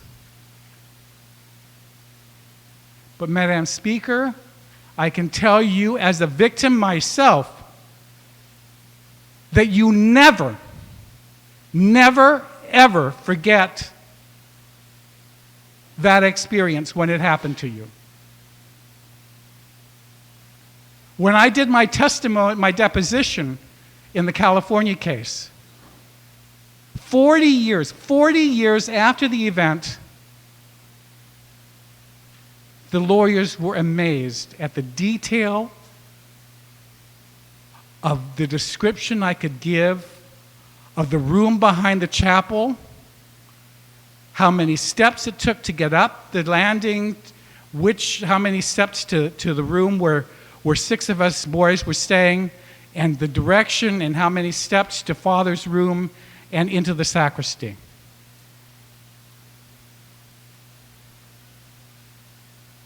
The detail with which I was able to provide 40 years after the event was so compelling that in spite of the fact that there were hundreds of victims that had filed in the California case, and I was not one of the plaintiffs in that case, I was one of 3 people that were going to be called for the rebuttal because of the strength of my testimony and the fact that without pecuniary interest, I could give you descriptions that would defy memory. So to my colleagues who say, well, memory is going to fade, I can assure you it doesn't. In the same way that some of you can remember when JFK was shot, where you were at when the Discovery blew up, when it was coming, a Challenger was coming back in or a Discovery was coming back in. On some of these major traumatic experiences in our lives and in our history, we can all say where we were, what we were doing, and I can assure you that the victims in these cases have it completely emblazed in their minds. And we had to remove these predators, and I hate to use that word because in 41 I'm going to be trying to be protecting the predators of the ocean. But we have to remove these predators or at least point them out. Because some of you I know in the last session, when I came forward with this bill in the last session, I received calls from a gentleman in his late 30s, early 40s, who I'm sure spoke to many of you about the fact that he had been sexually abused by his stepfather. And this was way after the statute of limitations. There was nothing we could do about that in criminal court. But he was concerned that not only was he sexually abused, his 5 other siblings, because 6 of them, all 6 of them were abused by this man sexually.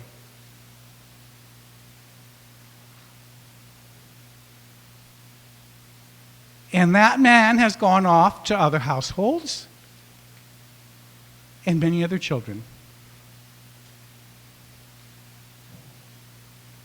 Before I introduced this bill, there was a conference at the Sheraton that was put on by the U.S. Attorney, Alicia Limtiaco. And Mr. Baudry from the National District Attorneys Association came and spoke. And the stats that he gave were staggering. Not only did he talk about the fact that less than 1% of the cases could be found to be frivolous, as some of you are concerned about, but the desire of the children, the victims, to tell the truth was so strong that they even did a study of some of these children whose perpetrators were so sick that they actually filmed it, the events. And in an effort to see whether or not the children would embellish the stories, the kids were asked questions and asked if it was true that certain things happened that weren't on the films.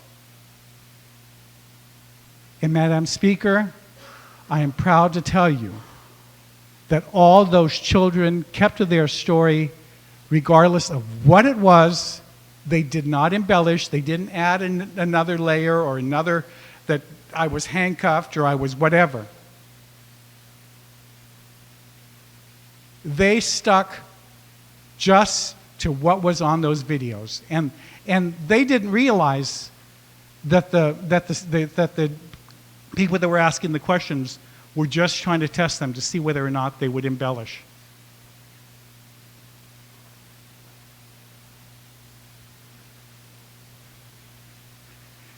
Madam Speaker, I could go on, but I just really think that we should be the 33rd state in the Union with Bill 33 to change our statute of limitations, to tell our children that we value them after they are born, that we value them as our children and we want to protect them from the predators. And regardless of when they finally come forward with the strength to admit the abuse that they suffered, that the statute of limitations would still be there and the perpetrator could be criminally punished and removed from society.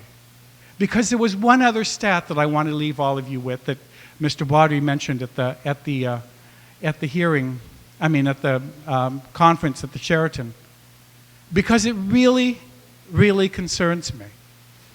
Because this 29-year-old that was arrested is a coach, a basketball coach at one of the middle schools.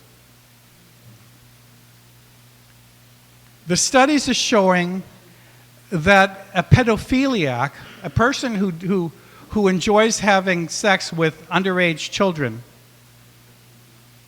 if they're victims or if they have a propensity to victimize girls, studies show that they have between 20 and 30 victims.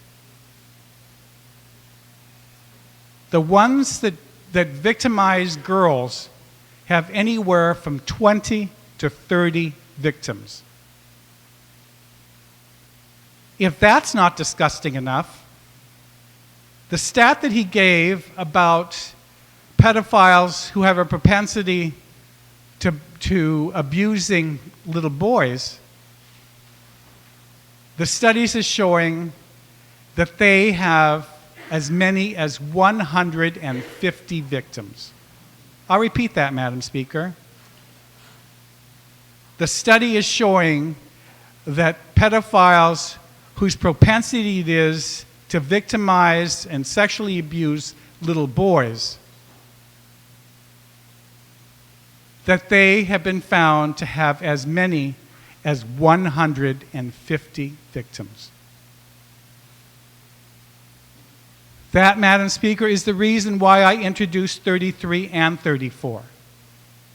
Because I wanted to make sure that we change the statute of limitations and criminally punish all those who from this day forward abuse children sexually. I was hoping that 34, though I understand that 9 of the committee members voted in favor of passage, that somehow it's in the bowels of committee and it hasn't been reported to the floor.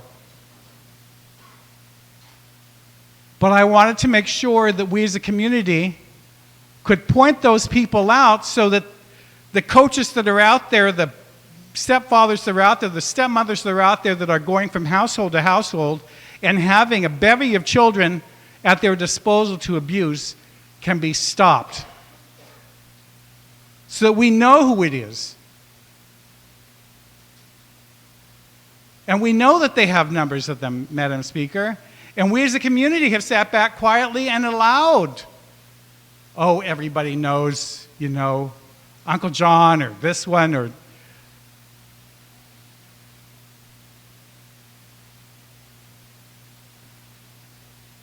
We don't want to speak about it. It is difficult to speak about it when you're talking about family.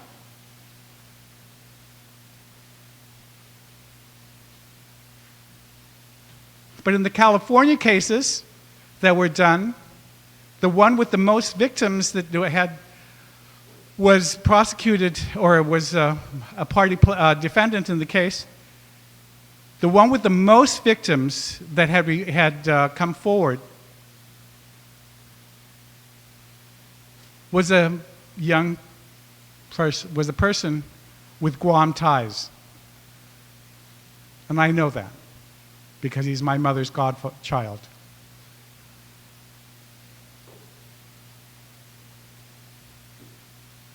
It's not something that we like to talk about, but it's real.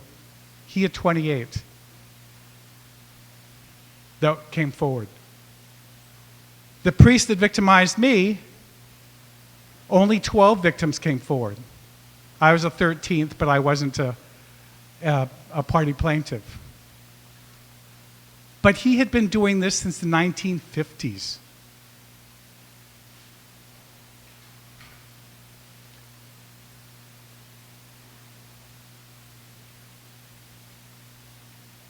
These people have to be stopped, Madam Speaker. The statute of limitations cannot be used to protect them and to allow them to continue to go from household to household, from one basketball league, from one middle school to another middle school to a high school. The U.S. Olympic Committee had a huge controversy about 3 years ago because it finally came forward that coaches of the young women who were on the U.S. Olympic team had routinely been sexually victimizing their wards. The same thing was true in ice skating.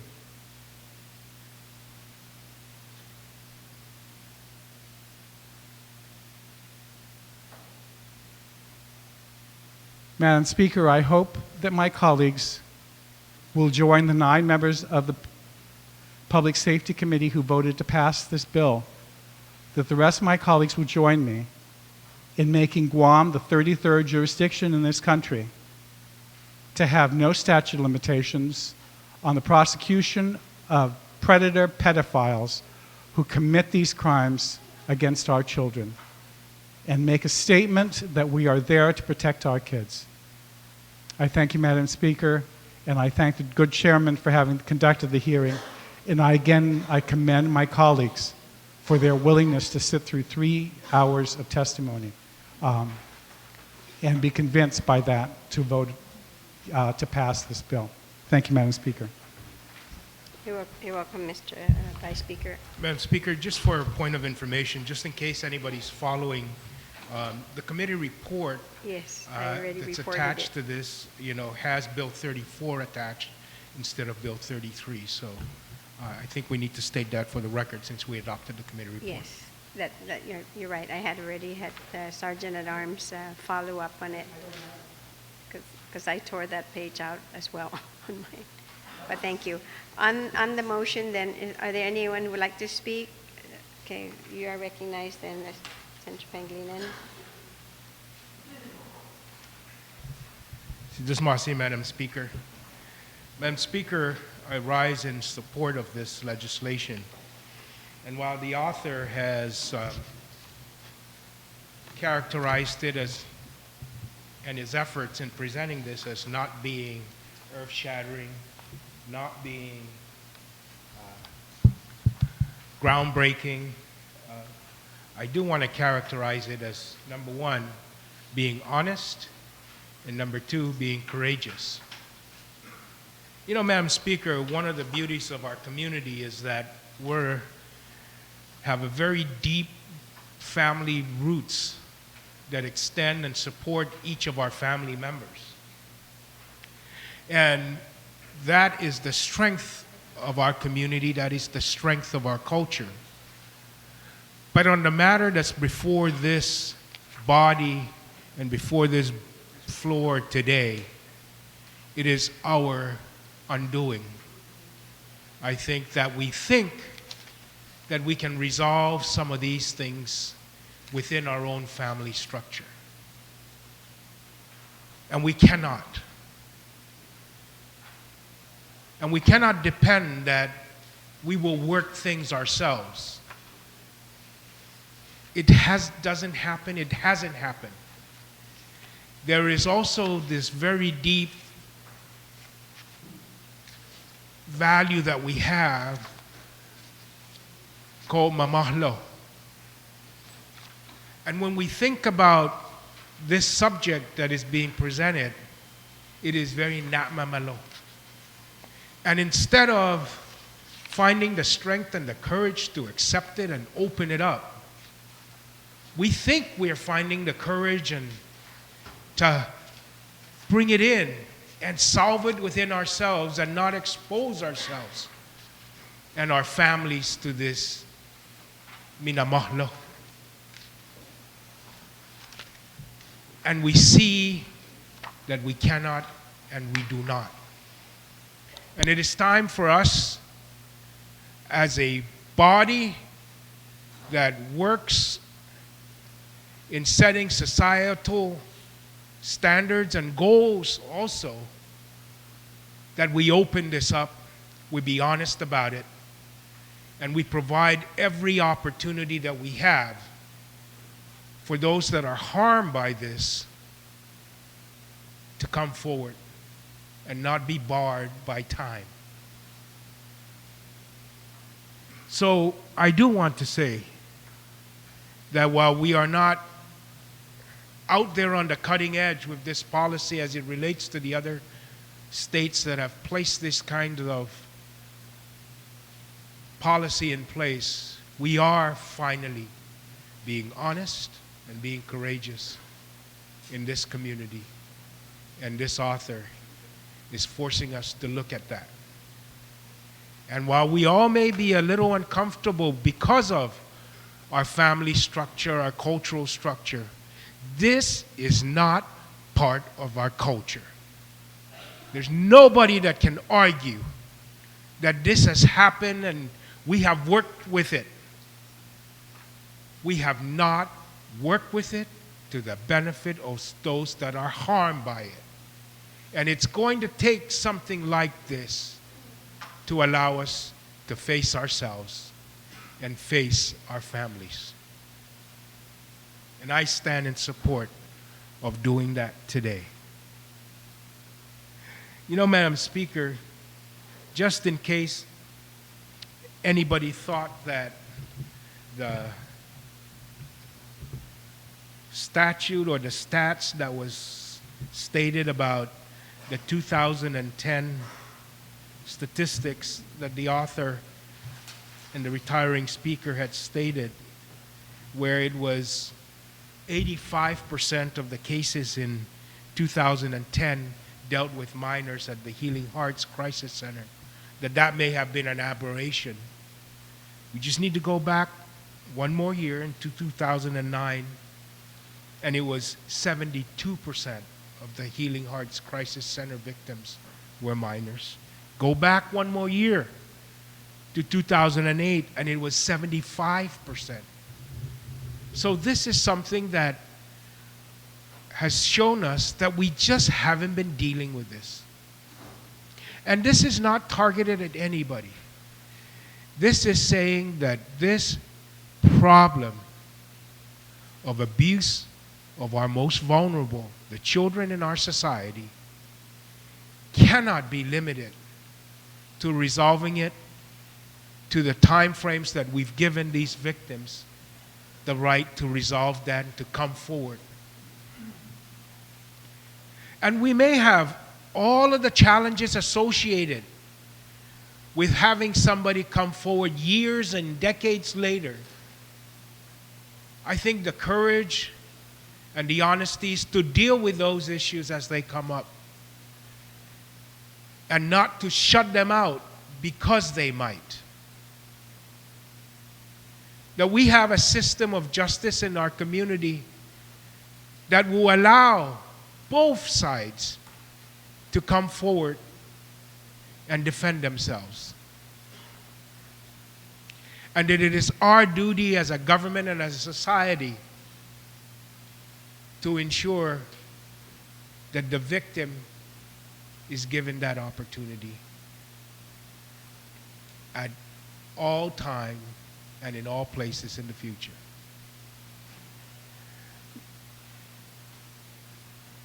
It really is hard to take it when you have people in our community that come forward that have put aside this na mamalo because mas na mamalo itatungwa nagwahan este na dang kulong problema. Gihalom gimota sa para tasusutta. Sa po luza hitala mun gi familia tarek lasti. Ang taatan na Madam Speaker, da taatan ni istorya nesti siya na klasen tautagwis ni Sumotsoguisti siya na malabida. Taliin at garantisinya man humlo. Esta tatungwa na an mastudia i titanosta gininisti science na banda. Na esti maalo keji jan eji i malabida kontra i famagun na ano na tisinya humlo. Edzo na tanai mo na tanagwasti sexual registry. Sa ang ginesta at tutun, este na klasin tauto, sumugwi este na malabida. Kanasinyong garantia na talo, como mayor da oportunidad. Sa tinahong na paratalong nanggaha, sotaha, sa mampus megay na donyo. Kontra eji man inusenti siya, ifamaguun. Ni man makunni pago sa man ma-abuse ni esti na klase. But Madam Speaker, I just want to say that no matter what we face in our communities, in our homes and our families, that this bill and this policy by this government and our society forces us to face those problems with honesty and openness and courage. And I know that our people will rise to that challenge. And that we will allow every opportunity to make things right when we cannot protect and when we do not protect the most vulnerable and the most innocent in our community. Thank you, and Sijus Masi, Madam Speaker. I welcome Senator Penglin, and on the motion I recognize Senator Palacios. Thank you, Madam Speaker. Madam Speaker, I rise in support of Bill 33-31 for everything that is said by the author and by the previous speaker. Madam Speaker, this is a growing trend now in the jurisdiction in the mainland. Again, traditionally, child sexual abuse, Madam Speaker, is limited maybe to the religious organization. But this bill does not focus to any particular organization. It focuses on the incident of child sexual abuse to include any person, teachers, coaches, maybe even child care centers. And I feel that if nothing else, I believe that it will carry a very great deterrence against child sexual abuse. Because with no statute of limitation, then the abuser will take this with him forever and ever. And there should be no safe time. There should be no safe haven for an adult who abused a trusting child, an innocent child, who looked up to an adult for guidance, for affection, for love, for care, only to be abused. It is our duty as adults, Madam Speaker, then to take it on and make sure that these innocent children are protected. It is our obligation. It is my obligation. This is a good bill, and I rise in support of this bill, Madam Speaker. Thank you. Thank you very much, Senator Palacios. Senator Frank Blas Jr., you're recognized. Thank you, Madam Speaker. Madam Speaker, with what I'm going to perceive as the eventual passage of this bill,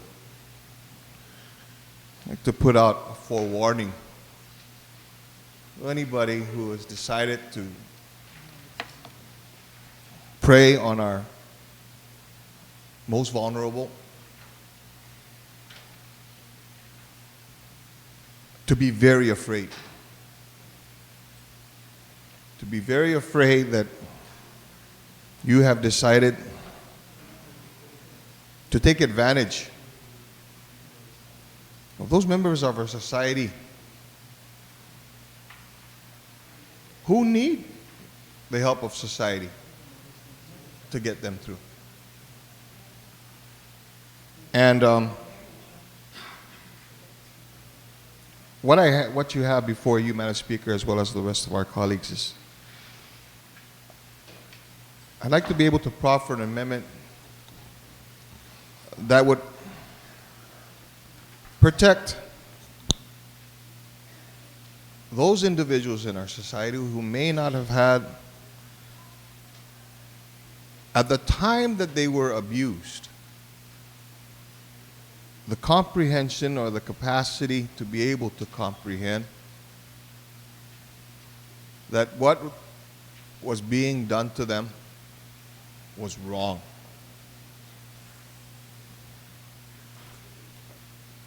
I'd like to be able to also protect those individuals who are mentally challenged,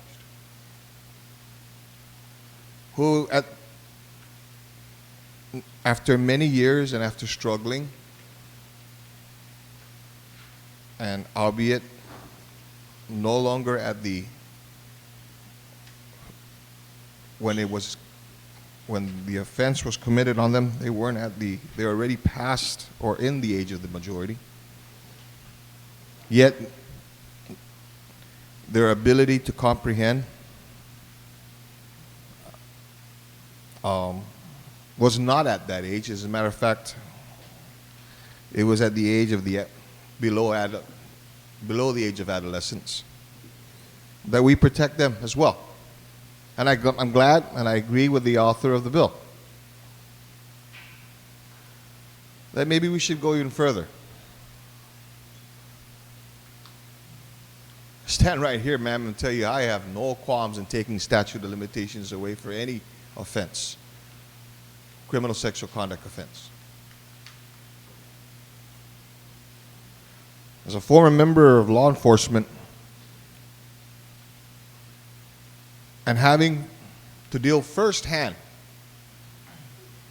with a number of cases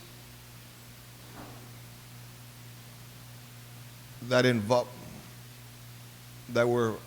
sexual abuse,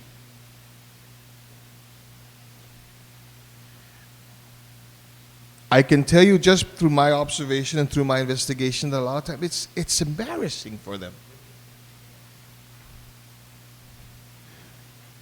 You're not talking about an individual who wants to report that his car was stolen or that his bananas were taken from him or that his house was burglarized.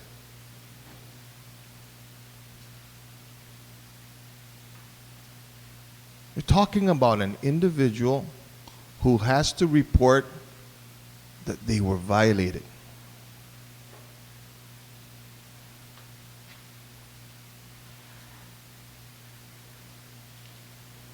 And in some of these cases, ma'am,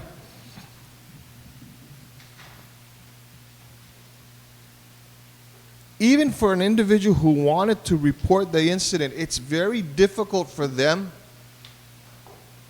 at that point in time to hash out the story, to hash out the incident.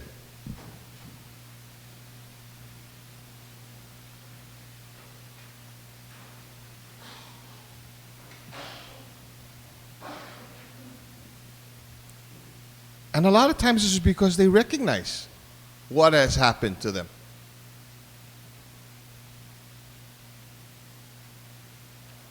This bill here talks about protecting those individuals, those members of our society,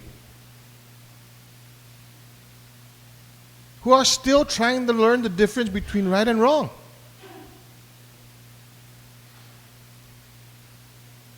Who at the time that they were violated were trusting that the adults that they were in the midst of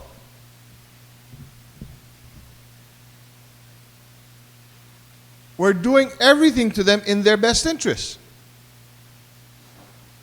when in fact they aren't.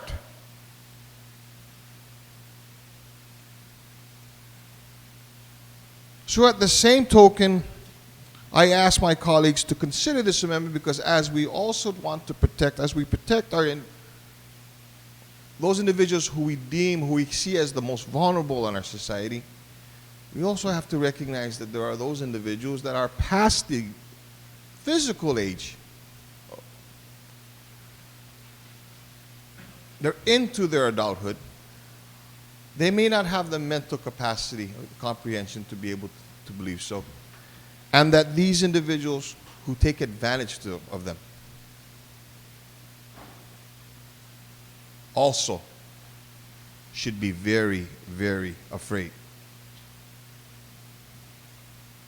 So with that, ma'am, I proffer the amendment that's before you is to add the words after was under the age of the minority to include or the victim's mental comprehension and capacity was below the age of adolescence at the time the offense was committed. I proffer that amendment, ma'am. And I ask for my colleagues' That's on support. page 2, right? I believe so. And It's page 2, line 7. right? Okay? After the words was under the age of the majority, add on the words or the victim's mental comprehension and capacity was below the age of adolescence. On that amendment, are there any objections? If there's no, yes.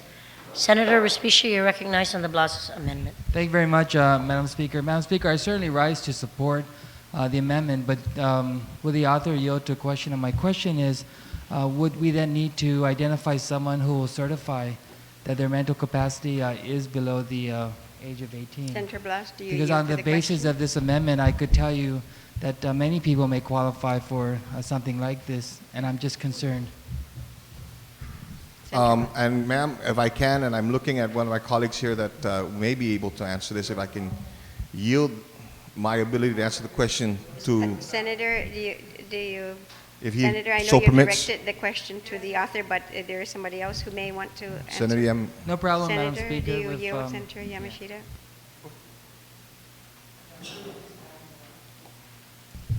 Thank you, thank you, Madam Speaker.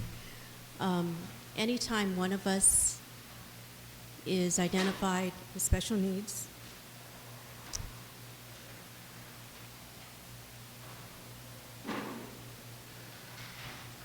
the paper trail follows. So once that happens, the papers will always be with us. And so as I have lived through this, and while people have said Eric wasn't sexually abused, I will never know if that actually happened. But with this kind of law, if indeed something happens where we would actually be able to find the evidence, Eric's papers will always be there to say that he is mentally challenged. So, excuse me, I'm so sorry, Madam Speaker. So as the school system, as public health, as mental health does their jobs, those of us who are at risk do have our papers. And so to answer Senator Respicio's question to Senator Blas, the families do have that kind of certification. Thank you very much. Senator Respicio. So then maybe I could offer the previous speakers assistance in just having this amendment reflect that certification. And maybe, and out of respect and in deference for her and her passion for this issue, I yield to her to make that amendment, Madam Speaker. Why don't we take a brief recess? We can see where then it can be added on to the amendment. Okay? We're going to take a brief recess.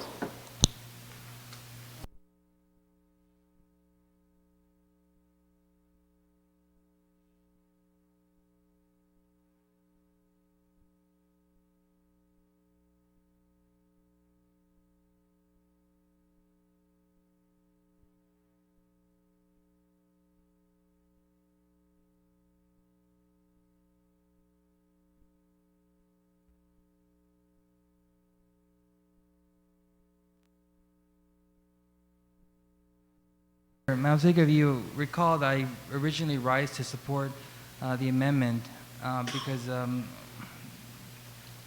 crimes against children, especially sexual crimes in nature, is a very heinous crime, and that's the intent of this legislation and the author's only motivation to want to bring this and other issues forward to the body for consideration.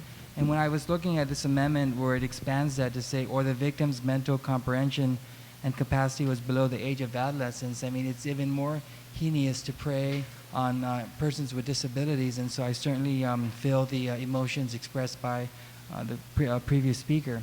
And my only concern was who makes this certification. And in discussing this amendment with discussing this with the author of this amendment, as well as the mover of the bill, it's clear, it's made clear to me by the former Chief Justice here and someone who's been a family judge for about 20 years that these kinds of matters are probably better left to the prosecutor. And when charging a case, the prosecutor would have to make certain findings, determinations, such as is the individual a minor, number one. Number two, then with this amendment were to be incorporated in the bill and it becomes law, they would also have to make that determination as to whether the victim's mental comprehension and capacity was below the age of adolescence. So that brings me some sense of comfort that there would not be anything to leave the prosecutor with discretion beyond which he or she may need to try these cases. So I rise in full support of the amendment.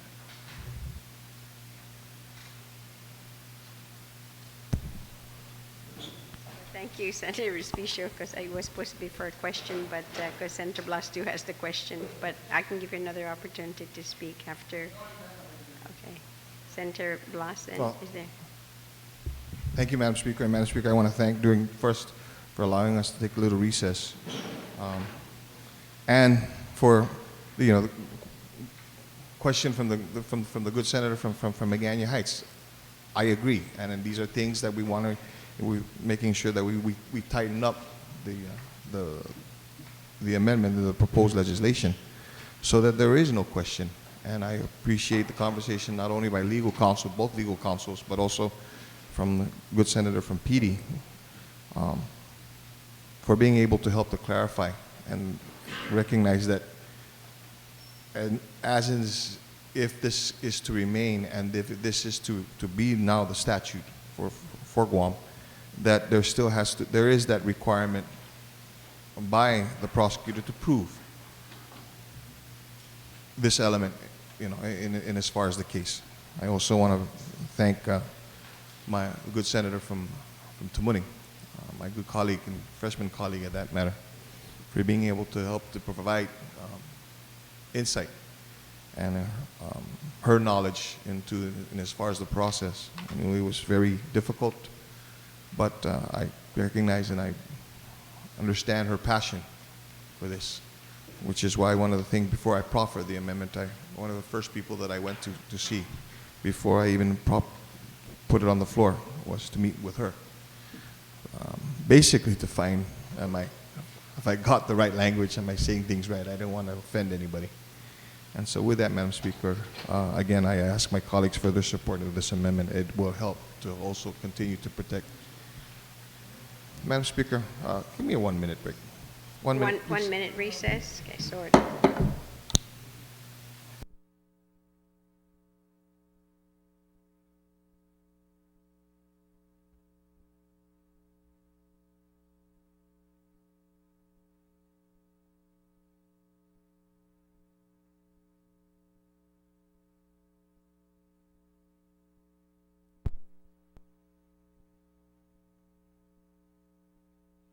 Senator Blas, you Thank you, still have the floor. Thank you, Madam Speaker. Just a little clarification with regards to some things that were brought up by the legal counsel. It's been cleared. Again, I ask my colleagues for their consideration, their support of the amendment. It will help to bolster in as far as the intent of protecting those that are vulnerable in our society, in our community, who are those children and those individuals who don't have the capacity to think as adults. Thank you very much. So the amendment is on page 2, line 7, after the word majority, to add the following words, or the victim's mental comprehension and capacity was below the age of adolescents, and then it will continue on at the time the offense was committed. Is there anyone who would like to discuss the amendment? Is there any objection to the amendment? There being none, so ordered.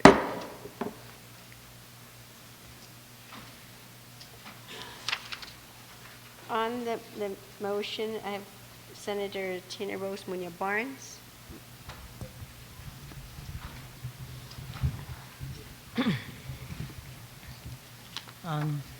Sitos Masi, Madam Speaker, for giving me the opportunity to rise and speak on Bill number 33-31, as sponsored by the author, the good Vice Speaker, B.J. Cruz. And I was sitting and listening to the previous speakers, and more importantly, is listening to the last speaker who spoke and said to the amendment, I said to myself, Senator Tino, are you going to speak on this bill or not? Are you going to have the courage to stand up and talk about this bill, knowing that had things not changed, maybe in the past recent 20 years that, or 15 years, that you may be a part of why this legislation needs to be passed, and whether it's a conflict or not, how would you move forward? But I reread Dr. Ellen Bez's last paragraph of her testimony, and it said, the disparity between the time it takes for victims to come forward and the current statute of limitations represents a justice gap. Closing this gap is critical for victims. Additionally, it may also prevent the victimization of the most vulnerable citizens of our society by putting offenders on notice that they will not be allowed to continue offending with impunity. And you know, Madam Speaker, you and I know that just last term, in the 30th Guam Legislature, we committed to working with the women's groups, and we introduced legislation with our colleagues, you yourself and Senator Guthers, in reference to the eradication of human trafficking, and that, of course, is the exploitation of women and children, and of course, even men in our own society. And realizing that and knowing that we as community policymakers have to be strong and have to share in the conviction to making it better for our minor children. I stand before you to say that it's important that this bill passes. I can stand here and talk about what happened to me and my twin sister in the past, but I'm not here about that because my perpetrator is now gone. You know, I always said that if my dad were alive today, that things may have been different if I had the opportunity to share that, but I said, no, I'm going to be the better person. If I'm ever afforded the opportunity in my lifetime to make a difference for somebody, then I'm going to do it. And you know, Madam Speaker, I remember in my previous employment, having been an investigator and working for the public defenders for many years, I had a case that really haunted me. That case was because I had to help represent somebody that had a charge against this individual of criminal sexual conduct. And the victim was perceived to be promiscuous, to be, I guess, borderline slow comprehension, perceived to be maybe not always telling the whole truth. And as I continued to work on the case and work closely with my other investigators, I said I had to make it a point to speak to the victim because something that doesn't work here. Something's not right. And as I continued to work with her and finally got the permission to talk to the victim, I asked her, I said, you know what? You've done some things in the past that you're probably not happy about. You're growing, you just graduated from high school. Why after your report says that that this is not the first time this incident has happened to you, and it's happened during your really young age to now that you're already graduated from high school, why now are you just going to tell? And you know, Madam Speaker, I live with this comment and I share it every time because the pain is deep and the wound is like, it's like you cannot control the pain. And the victim said to me, you know, Mrs. Barnes, Investigator Barnes, you know why I had to tell, and you know why I had to say something today? And even if it happened to me as a little girl, and I may not be the smartest girl out there, I may not be the prettiest girl out there, but I'm going to tell you now that the reason why I tell this story today is because my 5-year-old sister sleeps in the same bed as my perpetrator does. So, you know, Madam Speaker, when I was working on that case, I told my chief, I said, you know what? You either castrate our client or work something because I don't want to deal with the case anymore. And my chief said, you know what? It's a part of your responsibility. You got to follow the chain of command. Finish the case. I know you're strong enough. And I told my chief, I said, you know, Chief, I wasn't as strong as that victim. And I had to relive something and I had to share it. And he asked me to go, can I speak to somebody? Can I do something? And you know, I was still not just embarrassed, not just mamala, like the good speaker was talking about how sometimes people feel mamala about speaking about a situation that happens near something to them, whether it's good or bad, especially when it's not good. I thank the good Lord that I have a family that loves me, that a family who wants to take care of me, and also a twin sister who made me feel that no matter what happened to me, I'm still a very good person. And though the perpetrator's not here today, right before he passed away, he asked me for forgiveness because it knew it taunted me and knew it haunted me. And every time I saw this individual, words, you couldn't imagine the words that came out. When I did the human trafficking, introduced the human trafficking law, I kept reliving that pain. But you know, it's easier to speak about it now, Madam Speaker. It's easier to stand in front of a listening audience and stand in front of my colleagues and saying, you know what? I'm going to continue to make that difference here today. And I'm going to stand in support of this bill. And I'm going to tell the good Vice Speaker that I know how it feels to feel the pain. I know what it feels to go through this. I know how it feels when people don't believe you because the perpetrator, whether it be a woman or a man, is of somebody in the community. But let me tell you, Madam Speaker, today I'm happier. Today I will feel that God continues to bestow his blessings of love and forgiveness to me. I know, Madam Speaker, today or this week when we vote on this legislature and when the name Senator Tina Muñoz Barnes is called,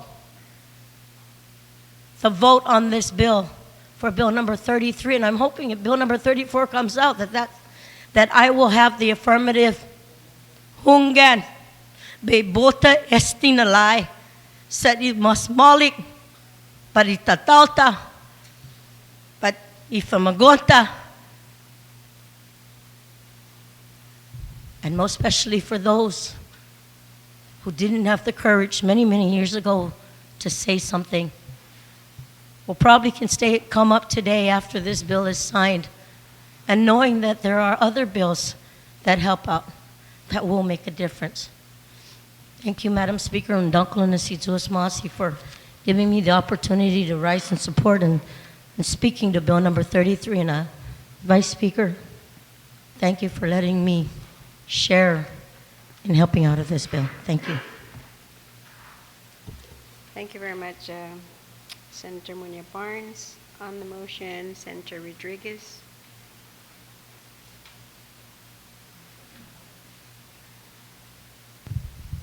Thank you, Madam Speaker. I rise in support of Bill 33. You know, I'm a father. I'm a father of 2 young kids. One is 4 years old, one is 15 years old. And I will do everything I can as a father to protect them. And supporting Bill 33 is doing everything I can to protect all the children of our island. The crimes that are committed against the children, which are sexual in nature, is wrong. We must do everything we could to make sure that the perpetrators are held accountable, regardless of how long it has been. You know, I was listening to a presentation that was conducted by the Healing Hearts over at Mental Health. They have a real good program up there in letting our children know what the wrong things are, how when they're touched in a specific area, they need to know that that's a red flag. If it's another area of the body that is not wrong, it's a green flag. And I asked them, I said, you know, that's such a good program you have. But are you getting out there?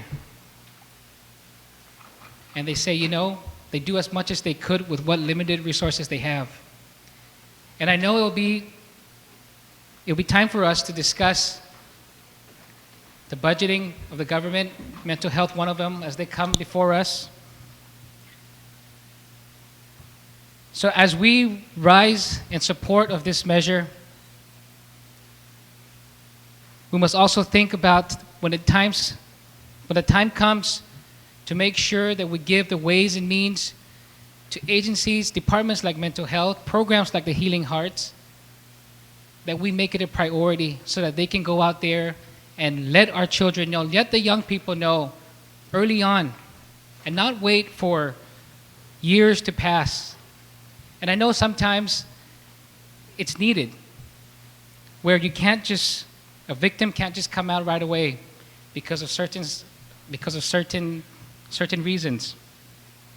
But when that time comes, when it's time for us to make sure that we give the means to programs such as Healing Hearts, that we think about it. And so I'm going to join my other colleagues who support this and ask the rest to please, for our children, to please support Bill 33. Thank you very much, Madam Speaker. Thank you very much, Senator Rodriguez. On the motion, Senator Gutherts.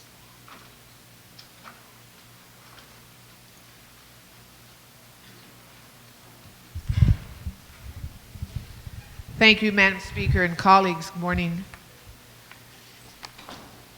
First, I want to commend the author of this bill. I believe the author of this bill is a very courageous man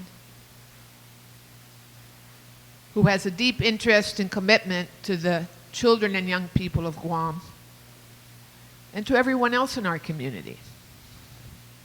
The subject of this bill, Madam Speaker, and I support the bill, it's not an easy subject for individuals to deal with. But I find it very easy to support.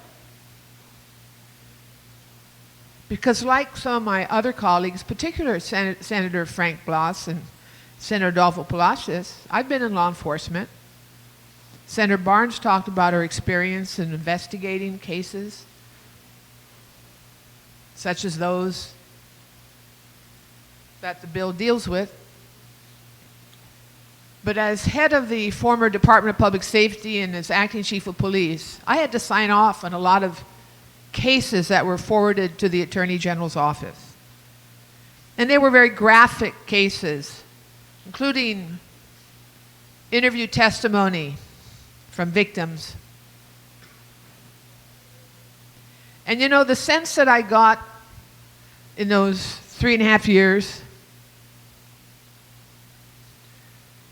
was really the lack of regret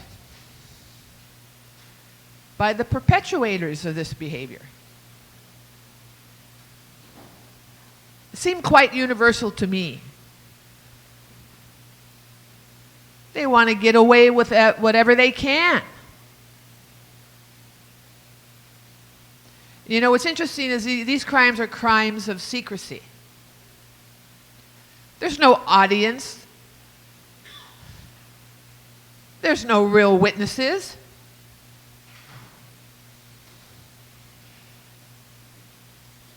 And that's one reason these cases are so difficult to deal with. Sex crimes, assaults directed at children and youth, and the disabled. Because there's no one to defend them or to intercede and help them and protect them from adults that scheme these behaviors. I have no sympathy for those that engage in this behavior, Madam Speaker. They should be locked up.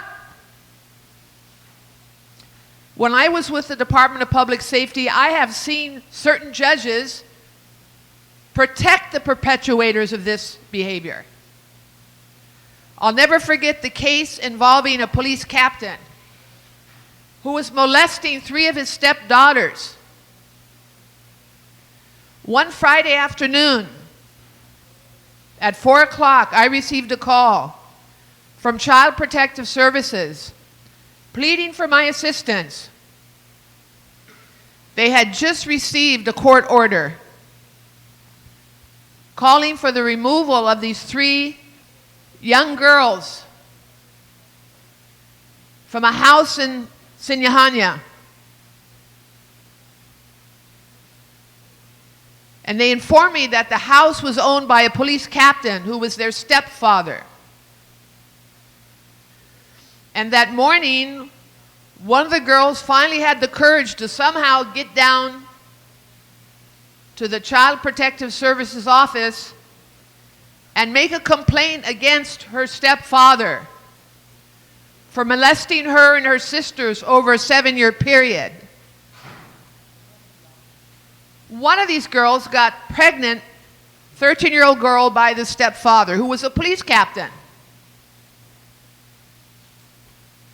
Child Protective Services was afraid to remove the children from this household because this was a police captain who had a reputation of being angry and mean and dangerous.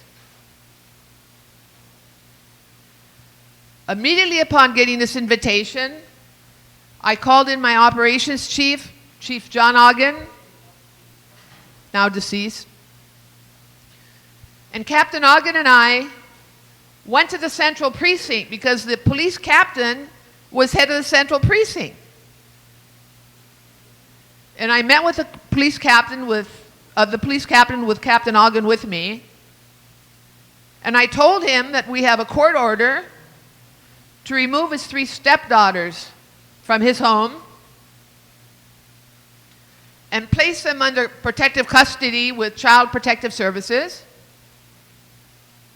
I told him the reason, what the complaint was, and I said to him, Captain, if any of this is true, then I suggest you resign from this department immediately.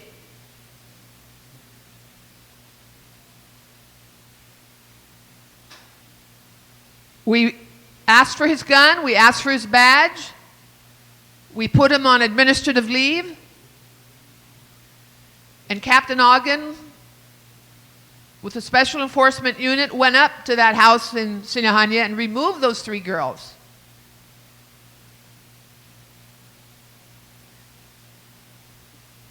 And by the way, the next day, he did resign. He didn't wait for an administrative hearing from the department. He didn't wait for the court action. He resigned. The sad part about this case, Madam Speaker, was when it was time for this man to go before the courts, the judge held the proceedings in his office. He gave this police captain a suspended sentence. And later he married him and his then common law wife in his chambers as part of the remediation.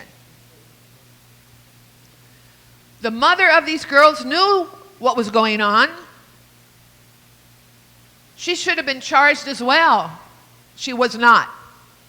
This went on for 7 years. And this was a police captain.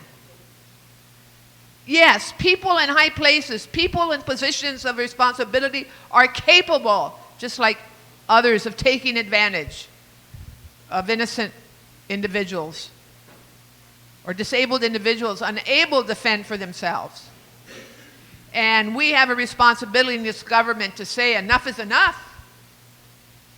It doesn't matter where this happens, whether it's in a household or in a park or in some religious environment. It doesn't matter. Wherever it happens, it is wrong, and it must be dealt with civilly. Civilly.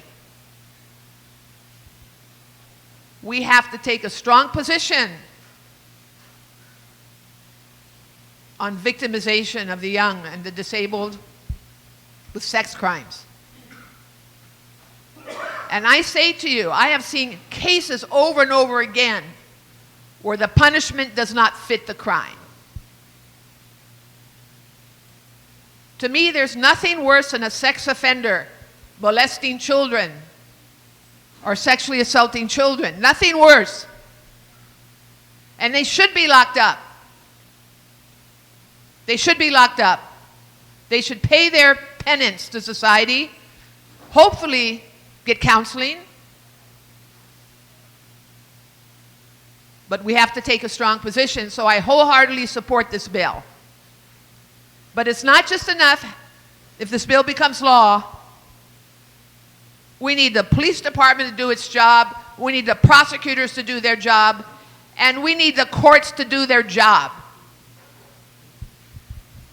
Thank you very much, Madam Speaker. Thank you very much, Senator Guthertz. On the motion, are there any other speakers? Senator Yamashita, you're recognized. Thank you very much, Madam Speaker. I stand with great pride and honor in support of this bill. I reiterate what all the previous speakers have said. I believe it is time for us to do everything we can to break cycles. We know that many people who do these crimes, many times it was done to them. And sometimes people don't even know. They know it feels wrong, but they're not sure it's wrong. And I think if we provide these windows so that when you get to a point where you figure it out, it is wrong, I do need to speak to somebody. I'm really not sure what to do. And you don't say you have to know that after a year or 2 years. But when that time finally does happen, you can turn to somebody and say, something happened. Help me figure this out. This legislation would give that opportunity to these people and their families to find some sort of peace so that they can move on. Madam Speaker, what this bill also does is it sends a very strong message out to the people who are hurting others. That the silence may be for a few years, and you may forget that particular victim. But it could be in year 10 or year 15 or year 20, that victim will find the courage to speak up, and they will not forget you. And I think that's really important. First bill we talked about this morning was about ensuring that our penal system ensured that our victims, the people who committed crimes, had opportunity to fair justice. I think Bill 33 ensures that there's right opportunity, that it's correct, to ensure that our victims have fair justice. And as Speaker Ben first said, we're talking about our families, so this is very uncomfortable. And on Guam, it's even more uncomfortable because we all know each other. We all pray at the same churches. We go to the same banks. We shop at the same stores. We all see each other. And so it's uncomfortable and it's awkward. But the message has to be strong and it has to be clear that when something wrong has been done to you, you are given the opportunity and the support to speak and to come forward. I thank Vice Speaker B.J. Cruz for having the courage and to having us learn from his experience. Clearly, there's others of us who have gone through some unfortunate experiences. And I'm honored to be a part of a body, your Guam Legislature, Madam Speaker, who is going to say to this island that we will protect and we will support everybody and their families who needs that kind of protection. Thank you very much, Madam Speaker. Thank you very much, Senator Yamashita. On the motion, I recognize Senator Tyron. Thank you, Speaker, Madam Speaker. And I'd like to congratulate and thank the author of this bill. It's very significant and profound. I have often spoken out about domestic violence and being a victim myself. What I haven't spoken publicly about was the fact that I am also a victim of sexual abuse, a sexual assault, about 1.5 years ago. Because this is still a pending case before the Attorney General, I can't disclose the details of the situation. But I know as an adult it was a difficult thing for me to come out and report the crime against myself. It was very, very hard for me to call the police on this situation. So you can only imagine what a child is going through and how difficult it is for a child to come forward and report a crime. So I stand in full support of this legislation because I see that it's going to give victims more time to process and heal. It'll help in their healing process. And it'll also give them a chance to stand against their perpetrator. I know that this will be a very, like Senator Blas had said, it would send a strong warning to those perpetrators who prey on these young children to knock it off. And so I again stand in support of this bill. Thank you.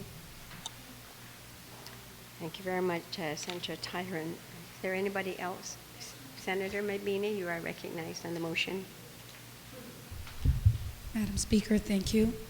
I commend the author of the bill, and I also commend my fellow colleagues who have chosen to take the difficult task of standing in front of the mic to share some very personal experience, just to exemplify the importance of this bill. Because of our culture here in Guam and the various cultures and the taboos that are associated with certain cultures, I think it's very important that a person like myself can stand in front of the mic and attest that this bill not only will affect children, but adults like myself who, as my other colleagues have shared, have also had their own personal experience. And as I had stopped and spoke with Senator B.J. Cruz and thanking him because as a child, and I know there are many children still today, have no real recourse when they reach it, and then when they reach adulthood, there's still no recourse at this point. So, not to say that this is something that I or maybe any of us will be following through, but if some of these perpetrators are still out there continuing their acts, this will definitely send a very strong signal that our community, regardless of nationality, regardless of ethnicity, regardless of age, regardless of any gender, that this is something that we as a community will stand behind. And again, I commend everybody here in the hall, and I fully support this bill. Thank you. Thank you very much, Senator Mabini. Is there anybody else who would like to speak on the motion before I call the Vice Speaker to close? Vice Speaker, you're recognized and to close. Thank you very much, Madam Speaker.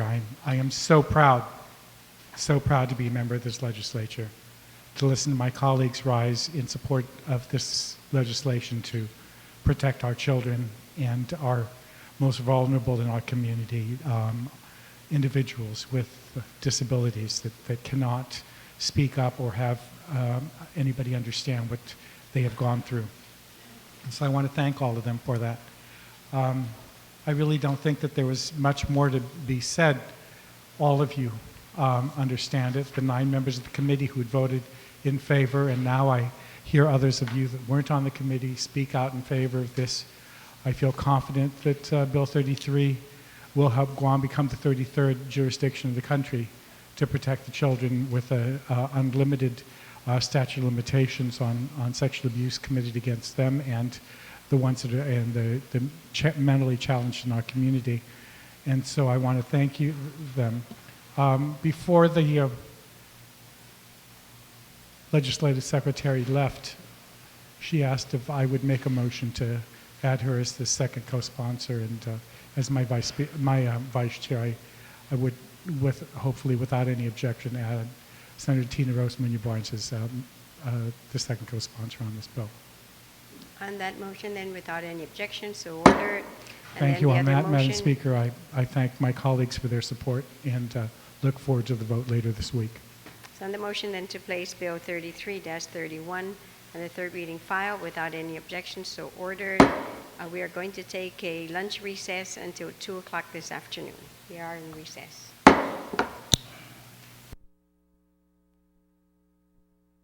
That we would reconvene again at 2 o'clock, and it's now 6 minutes after 2, and I'd like to thank Senator Alina Machida, Senator Sam Mabini, Senator Tyron, Senator Duenas, Senator Palacios, Senator Tina Rose Munoz-Barnes, the Vice Speaker Cruz. Thank you very much for coming in this afternoon.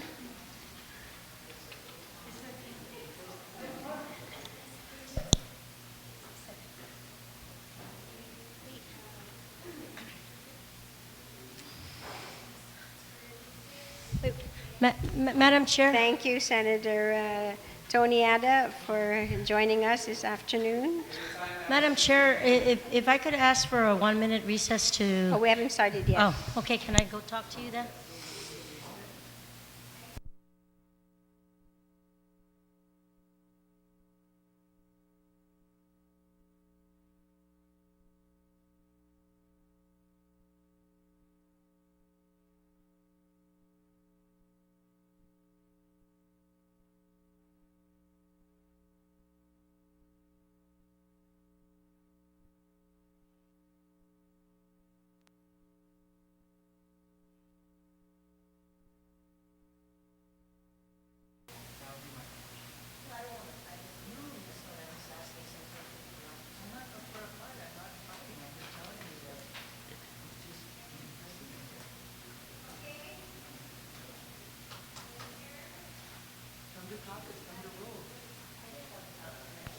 Thank you, Senators, Senator Pangilinan, Senator Palacios, Senator Yamashita, Senator Sam Mabini, Senator Chris Duenas, Senator Mana Tyron, Senator Munoz-Barnes, the Vice Speaker Cruz, Senator Respicio, Senator Ada.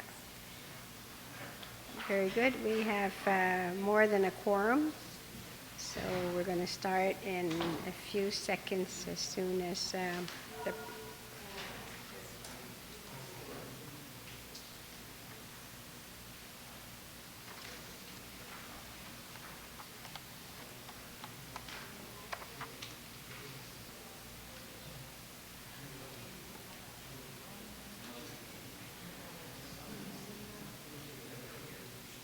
Okay,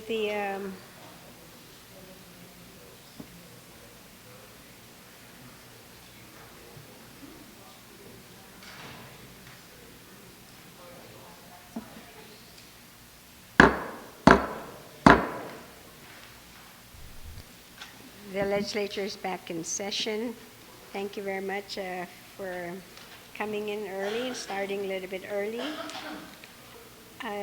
We are on the next bill, which is bill number 36-31 COR, and the primary author is Senator Pangilinan.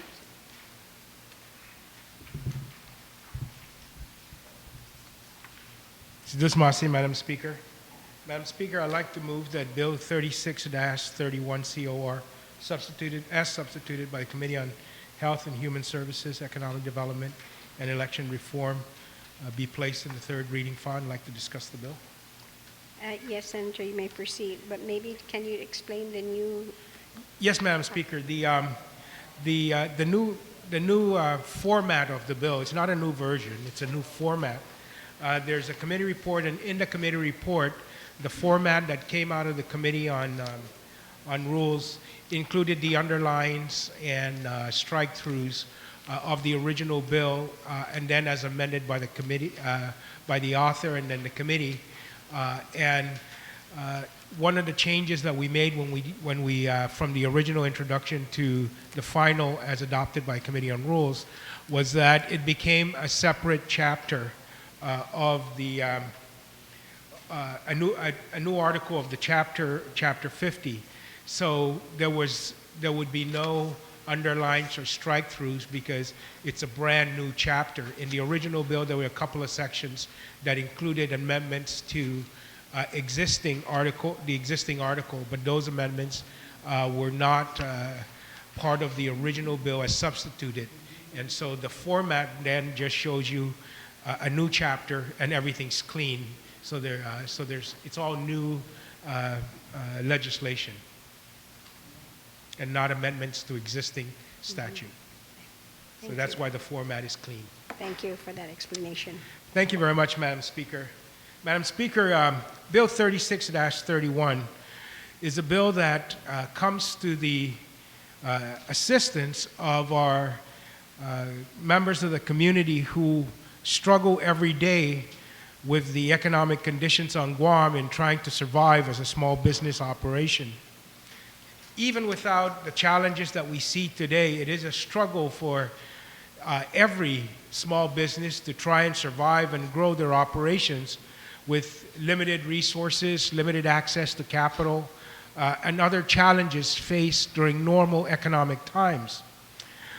We have compounded the challenges faced by these small businesses in our action as a government in some of the projects that we have undertaken to try and make some improvements to our transportation infrastructure here on Guam. Specifically, the most recent example of these two instances is the road construction from McDonald's to the Chalampago ORDOT intersection on Route 4, and of course the tragic intersection, as we call it, in Barrigada for routes 16, 8, and 10. The construction pace at this and the construction planning has really greatly impacted the existing businesses in those construction area, such that businesses are faced with a real possibility of having to close their doors because of the inadequate planning and pace of construction in those areas that have cut off the customer base of these businesses. We see Mr. Butler of Butler's Emporium that may not survive. One of his greatest fears is that they may not survive the end of this year. And after 90-some years, almost 100 years of doing business on Guam as a small business, with the many challenges that they face, that the construction projects at Route 4 and the decisions made by the government and how they're going to align those roads and the medians really very much so threaten their continued survival. We had roundtable hearings and public hearings and oversight hearings by the Committee on Transportation for the Barrigada tragic intersection, as we call it. They call it the tri-intersection, but the way that that construction project has been carried out, it really has been tragic to the businesses that have to deal with it and the residents of those communities. So that we are now having businesses such as RPM, Crown Bakery, Rainbow's End, New Palomo store, even all the way back there, who just because of the way that the construction has occurred and the planning that has occurred, are greatly impacted to their economic detriment. And it is because of the action of this government that has caused them that hardship.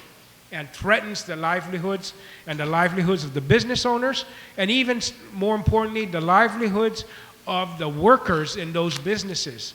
We all say that small business is the backbone of our economy, and nowhere is that more true than on Guam, where almost all businesses are small businesses when you measure them against stateside standards or even small business development, small business administration standards.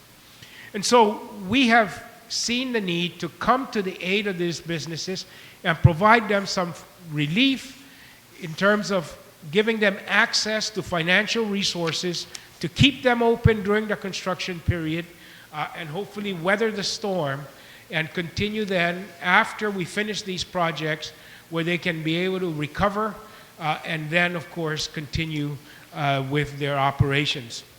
And so Bill 36-31 would add a new Article 3 to Chapter 50, Title 12 of the Guam Code Annotated to establish the Government of Guam Mitigation Program for Business Interruption. The program would be housed at the Guam Economic Development Authority, and it will consist of two different programs there. There would be a grant program, which would make eligible businesses, depending on their size, eligible for grants of up to $12,000 so that they can use then this $12,000 to help them weather the storm from the construction that occurs in the area. Now, there are two sizes of businesses in which this is targeted to, and by definition, we're talking about small business and we're talking about a medium-sized business. Small business is defined as a business that generates a gross profit less than or equal to $200,000 on an annual basis and is located in the area that is adjacent to the eligible government projects. And a mid-sized business is a business that generates a gross profit less than or equal to $1 million and gross sales of less than or equal to $2 million on an annual basis and is also located in the or is adjacent to the eligible government project. And of course, the program that we're talking about is the Guam Mitigation Program for Business Interruption. We are asking the Guam Economic and Development Authority to then establish procedures for receiving, responding to, and approving these applications for the program.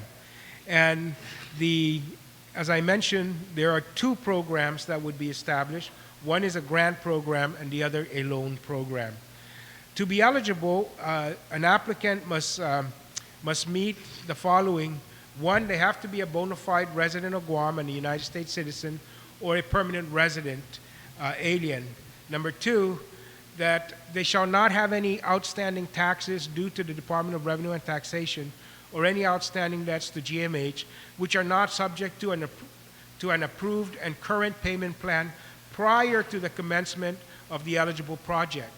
Now, when we originally drafted the bill, we just said no outstanding taxes. But what we've had is the current situation we have, for example, in the Barrigada project, where it's been almost a year on the construction of that project.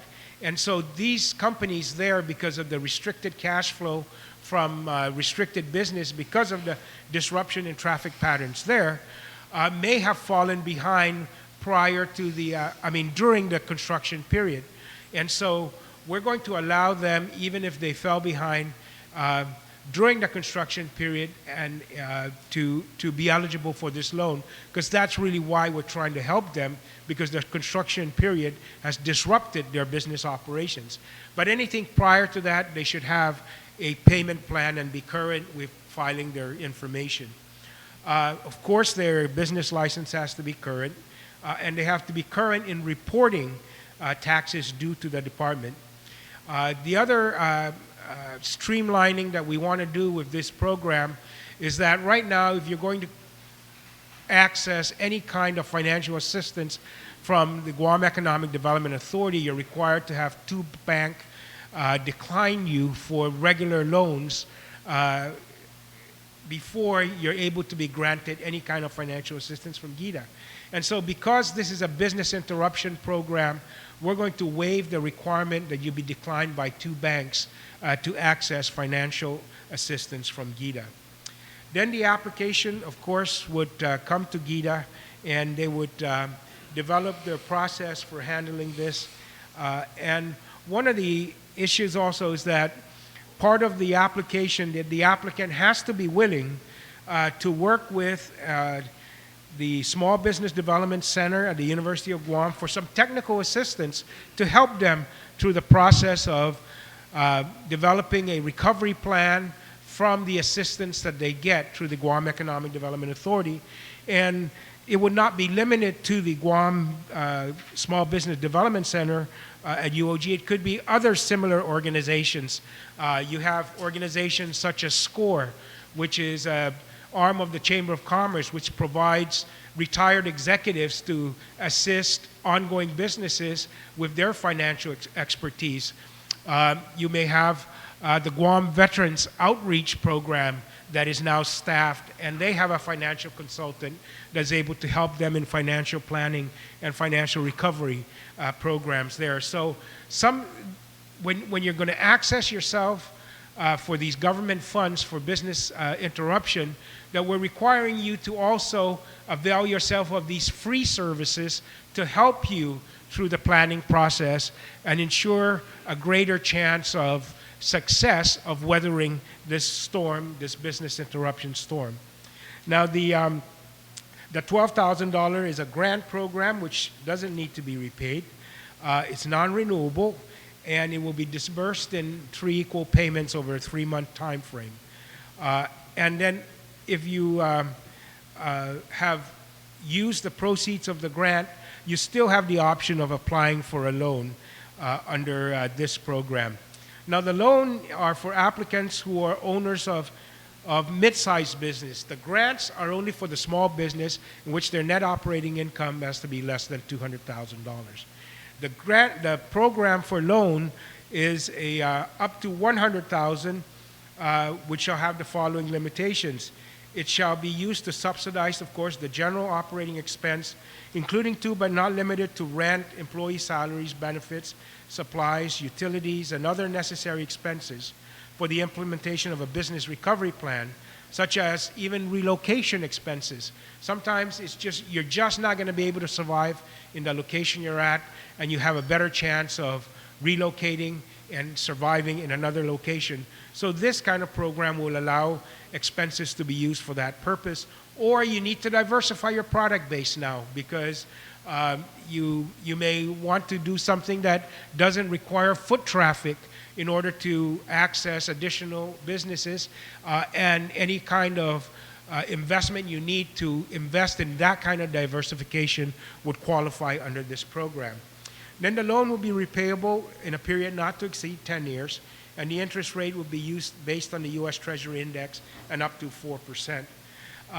Because this is a business interruption financial assistance program, on the loan side, we're going to allow some greater flexibility there and require that for the term of the construction and up to 6 months after the completion of the construction, that interest only will be allowed for the payment, repayment of that loan. And again, that reduces your outflow of capital, allows you to maintain greater capital for financial stability. And the loan is non-renewable, so you only get one chance at that loan. Then, of course, we want to put in an appeals process. If you're denied, you can go from the administrator to the board in order to appeal a denial by the program specialist in handling this program that's established.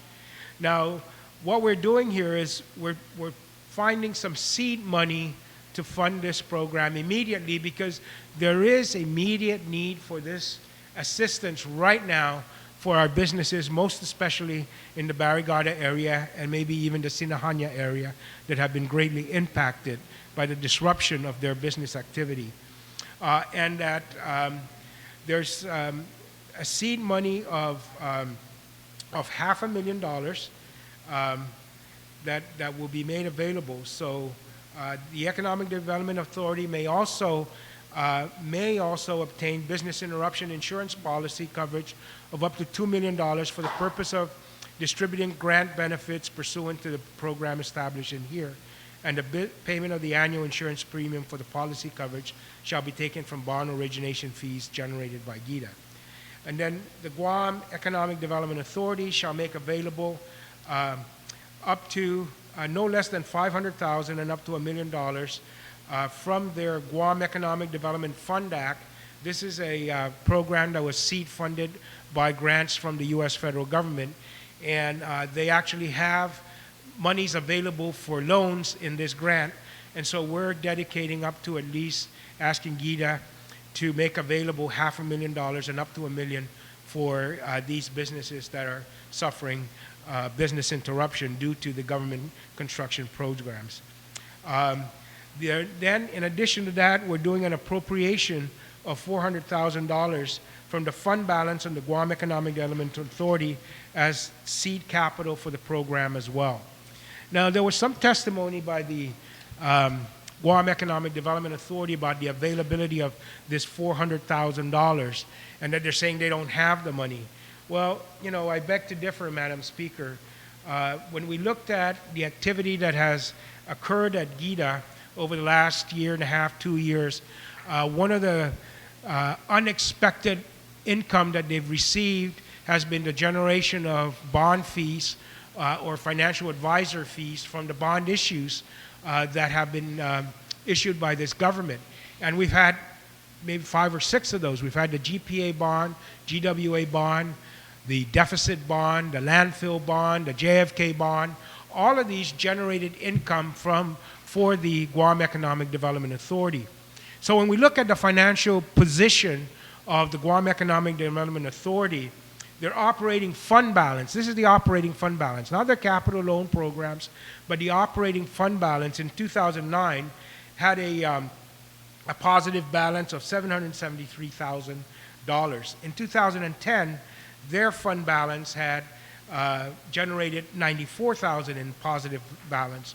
For FY 2011, they're going to generate another $114,000, $499 in a positive fund balance from their operating funds. This is for what they use to pay salaries, rent, and so forth, not for some of the loan programs or financial assistance programs, which gives us an operating fund balance as of 12/31/2010 of $1.3 million.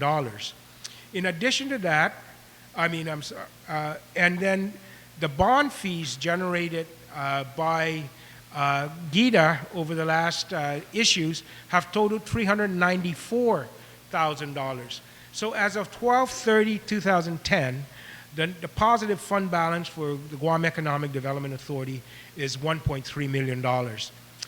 We take out the seed money of $400,000 that's being appropriated in Section 3 of this bill, and you will have available to GIDA for its continued fund operations over and above their current year requirements of about $976,000. So even if we, by taking that $400,000, we're still leaving GIDA over close to $1 million in positive operational fund balance to have them continue their operations and provide the services that they're supposed to provide under the enabling legislation. So, Madam Speaker, I know that yourself, as well as many other members of this body, both in the previous legislature and in this legislature, have voiced their concern about what we're doing with regards to these road construction projects, the pace that this is going to come, and the impact that this will have on the business community in those geographic areas in which these projects are built. And so, in order to provide some financial relief, some comfort to these businesses, that if the government doesn't get it right with regards to planning and efficient execution of these construction projects, and it disrupts their business and threatens their survival, that this government will step forward and make available financial assistance to help carry them through with their operating capital requirements and help them weather the bad decisions or the bad execution that this government makes. Now, if everything works fine, then we don't have a problem. But as we have seen occur everything doesn't always work fine. And we have a responsibility to these businesses who are out there putting their life savings on the line, putting their blood, sweat, and tears and sweat equity into their business to help them survive when the government doesn't get it right. And I think this is the least that we can do in our community. We also have the possibility that if we get it right from the beginning of the planning of these projects, that there is a possibility, and we're continuing to hammer down the details on this, but there's a possibility that these mitigation dollars can come out of the construction budget for those projects. That if we start at the very beginning, we might be able to set aside portions of the federal grants that we get for these construction projects as mitigation money for business interruption like we have here, instead of trying to find our own local funds to do it. And so this will assist the current projects that are ongoing now, the current businesses that are threatened by it, with this appropriation and with this earmarking of the money under the loan program at GIDA. As we move forward, we're going to try and continue to work at finding the alternative funding sources that will assist these businesses, and we're going to try to do that through the federal grants that we receive for the implementation of these construction grants. So, Madam Speaker, I ask my colleagues to please give this their due consideration. Let's come to the aid of our local businesses who are out there struggling and whose very lives and livelihoods we threaten by not doing it right. And when we don't, then we're there to help them get it right for themselves then. Thank you very much, and Sidus Masi, Madam Speaker. Thank you very much, Senator Pangilinan. On the motion, Senator Guthertz, you're recognized.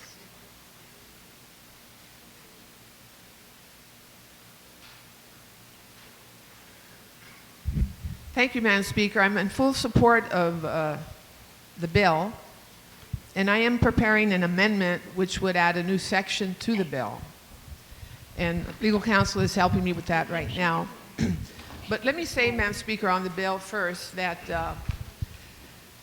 all of us have, everyone on Guam has reeled from the simultaneous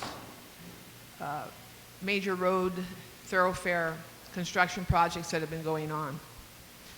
And if you recall, I was extremely vocal about what was happening up on Route 10, 8 and 16, the tri-intersection area, about 3 months ago. Because I knew firsthand that it was not only destabilizing businesses in that area, but almost forcing them to go into bankruptcy. And I was very bothered by this because these businesses are small businesses that have entrepreneurial owners just trying hard to make their business plan work, incurring loans in order to start their businesses, obligated for rent and other costs, and not consulted, really not consulted at all when the Route 10 construction project began. As a matter of fact, in the case of one business, RPM Motors, Mr. Anderson told me that he went to work one morning and found a barricade in front of the entrance to his little repair shop, his car repair shop. Of course, he's located right within the 76 gas station area, and it imperiled customers or potential customers to come into his business because it's hard to get in and hard to get out of there because the entrance to his area was closed off, and it's still closed off. And you know what's interesting about it? There's no one working on Route 10. I've been watching it over the past week. I don't see any of the workers on Route 10. I see some workers on Route 16, some on Route 8, but none on Route 10. And I'm wondering how much longer are these businesses along that area going to be left in the dark, hoping and waiting that the Department of Public Works will get on the fannies of these construction companies and the project engineer, the consulting engineer company that they hired to get this project done. You know, I'm just trying to figure out in my mind, and maybe Speaker Ben can help me. I want to know the layering of these companies that were hired to do these projects. My understanding is on the Route 10, 16, and 8 project, a company was given the contract that's not even a construction engineering company, but an electrical engineering company. And they subcontracted the work to a different company. And I understand this is a common thing that's happening up at Public Works, that we're getting all kinds of go-betweens and we're not getting to the real qualified contractors to do the job. If this is the case, Madam Speaker, then the people of Guam are being taken for a ride and we're being abused in terms of the real commitment to do these projects right. I've said it before. The way these projects have gone, DPW itself could have managed these projects without a project management company and couldn't have done any worse. I don't know why we need a multi-million-dollar project management company to do these projects. And my understanding is we've already spent over $7 million for the project management company to supervise these projects. And look where we're at. This community deserves better. We don't deserve being mistreated with the way these projects have gone. Now hopefully we'll have a new director in place soon who will have the fortitude to hold people accountable. And I want to challenge this acting director not to renew the contract of this project management company because they don't deserve it. If anything, we should get a refund because they have not been sensitive to this community. Now, we don't want to see this happen again on any future projects. And very shortly, Madam Speaker, I'm going to introduce an amendment that'll make sure this doesn't happen. Waiting for it. Here. And I think we have the amendment. Can we please make copies? Thank you. You know, I don't like to be harsh, but we shouldn't put up with this. People of Guam deserve better for their money, and the federal government deserves better for its highway money. Now, obviously, we shouldn't be doing these projects simultaneously in major arteries that we know people will run into no matter where they go. We know there's going to be some disruption, but there shouldn't be disruption everywhere. Is this going to be a sign of what's to come with the buildup? That everyone's lives will be totally disrupted, including the business community surrounding these projects? I'm very proud of Senator Pangilinan for introducing this bill, and I want to help co-sponsor it if he'll let me be one of the co-sponsors. And I hope he'll keep his eye, if this should become law, on GITA to make sure they honor this law with enthusiasm and commitment. When the business owners in that community first came to me asking for help, I said, go to the GovGuam's claim fund and file a claim because of government incompetency on these projects. I believe you have a right to file a claim. It's probably never been done before, but putting people out of business to me is a legitimate claim,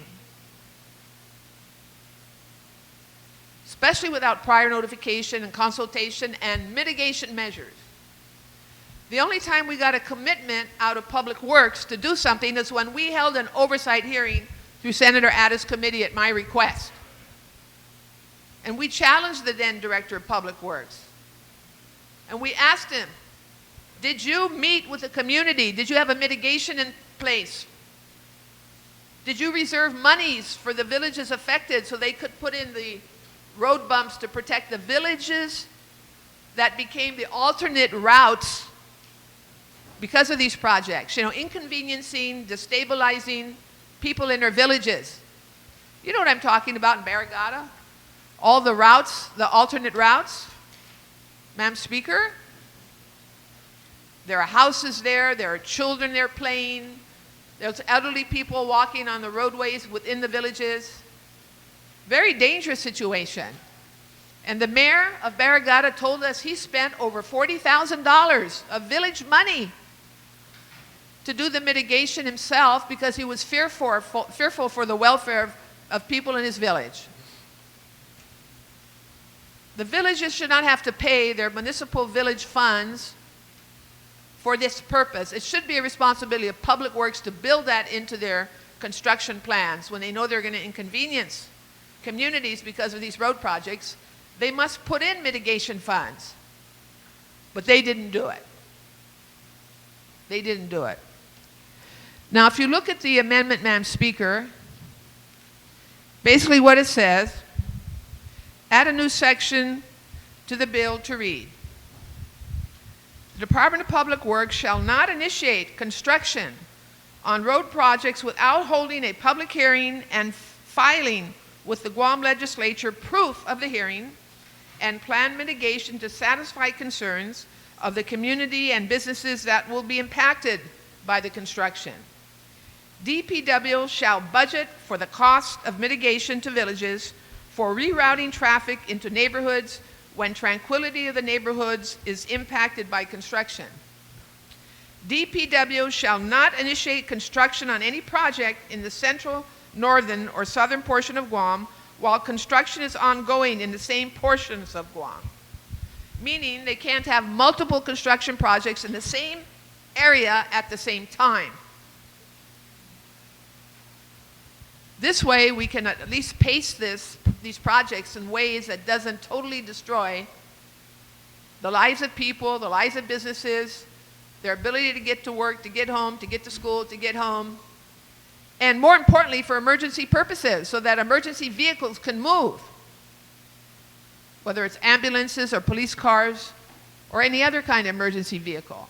I saw a situation in Barrigada recently where emergency vehicles couldn't get through to turn into Route 10 from Route 8 because of a traffic jam in the one lane going into Route 10 from Route 8. And it must have been a life and death situation because there was 2 ambulances. I later found out there was a serious accident in Manila, resulted in 1 fatality. But those emergency vehicles were trying to respond. They couldn't get through timely because of the backup from the road project. So, Madam Speaker, I offer this amendment as a new section to the bill, which I support 100%, Bill 36-31. And I ask my colleagues, please look at this as a preview to the future. What are we anticipating? There's so many unknowns going on right now. And I'd like to give the people a voice. This amendment will give the people of Guam a voice, including the businesses and the communities affected by these projects. It would also keep Public Works accountable.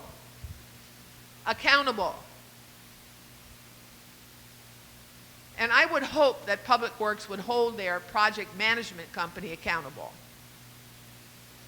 You do know, ladies and gentlemen, that in the contract that was entered into between Public Works for these projects through the project management company, we found out there's no real performance indicators or timelines of performance to be achieved. It's pretty loose requirements. And that's why it's taking so long. And these companies working on this project have only a few workers working on these projects. These are major thoroughfares. They should have 100 people working on these projects to get them done in a timely manner. How long has the tri-intersection been that way? It's over a year now. And the other projects are just as bad. Look what happened in Dedido. They only made 1 lane with no turn lane. And now they have to tear it up and do it again. Are we paying twice for that project? I'd like to know. Maybe someone could tell me. It's time that we speak up, give our people a voice on this. And this amendment is intended to do that, and I ask my colleagues to please support it, as we will support, I hope, all of us, Bill 36-31. Thank you very much. Thank you very much, Senator Gutherts. Madam Speaker, I rise to a point of order. While I Please stay certainly here. support the intent of this amendment, and would support continued discussion of it. I think it's not germane to the bill at this time, and I'm going to ask for the chair to rule under germane. Madam Speaker, that was the same point I was going to raise. So I recognize and I can appreciate her We're going to concern. take a brief recess. Yeah.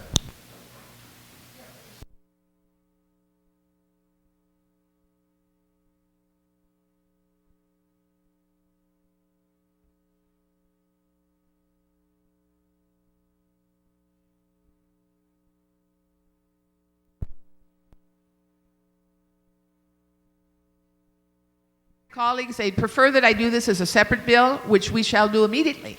Thank you very much. Thank you very much, Senator Guthers. Appreciate that.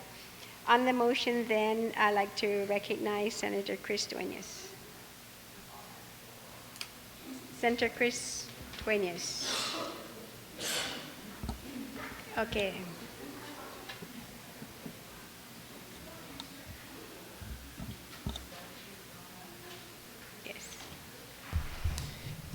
Thank you, Madam Speaker. At this time, my amendment is currently under construction, but I'll put it forward as you called me and as we're putting it together. And as the good speaker alluded to earlier, I think that, first of all, I support the bill and definitely the intent. I think it's important, as he mentioned, because it's been widely known now by many contractors, particularly on the road construction projects, and has been mentioned so many times, that there is typically a mitigation program put together and designed into the contracts. So I just think, Madam Speaker, at this time, and my amendment will be done here soon, under section or 50309 on the funding section, we add section C, and the language is still under construction, but it is going to be basically wherever possible that Department of Public Works shall include the mitigating costs into the project, any proposed projects, road construction projects within the area of affected businesses. So do you have it ready to distribute? Just about. Okay, so we're going to take a recess then. Thank you, Madam Speaker.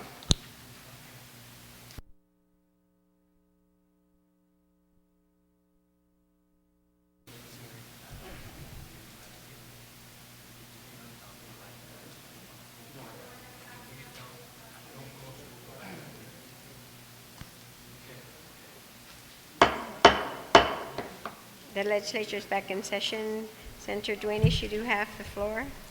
Okay, thank you once again, Madam Speaker. And in consultation also with the author of this legislation, good senator from Barragata, there is some understanding and some of the testimony that was given on this legislation that there are known projects within other jurisdictions, particularly stateside, when you have road construction that is disruptive, that there could be possibly funding for that mitigation. So once again, I'd like to add under section 2, 50309, a letter C, and the amendment reads as follows. DPW shall provide, as part of its planning and procurement of road construction, funding for economic mitigation and business interruption. And our feeling, Madam Speaker, is that DPW will now have this in law, that when doing prospective projects moving forward, of course it'd be tough to do on projects that are currently ongoing and those that are already funded for, but prospectively as we move forward with the buildup and the like, that they would search out and see that wherever applicable and these programs are available, that they would secure that funding and that formula for such a mitigation effort. Thank you very much, Madam Speaker. Thank you, Senator Dueñas. On the Dueñas amendment, is there anyone who would like to speak on it? No objection to the amendment? Okay, so ordered.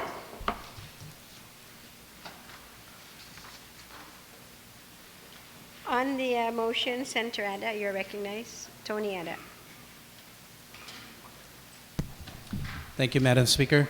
Madam Speaker, if the author would yield to a question. Do you want to go ahead and ask your question first? Yes.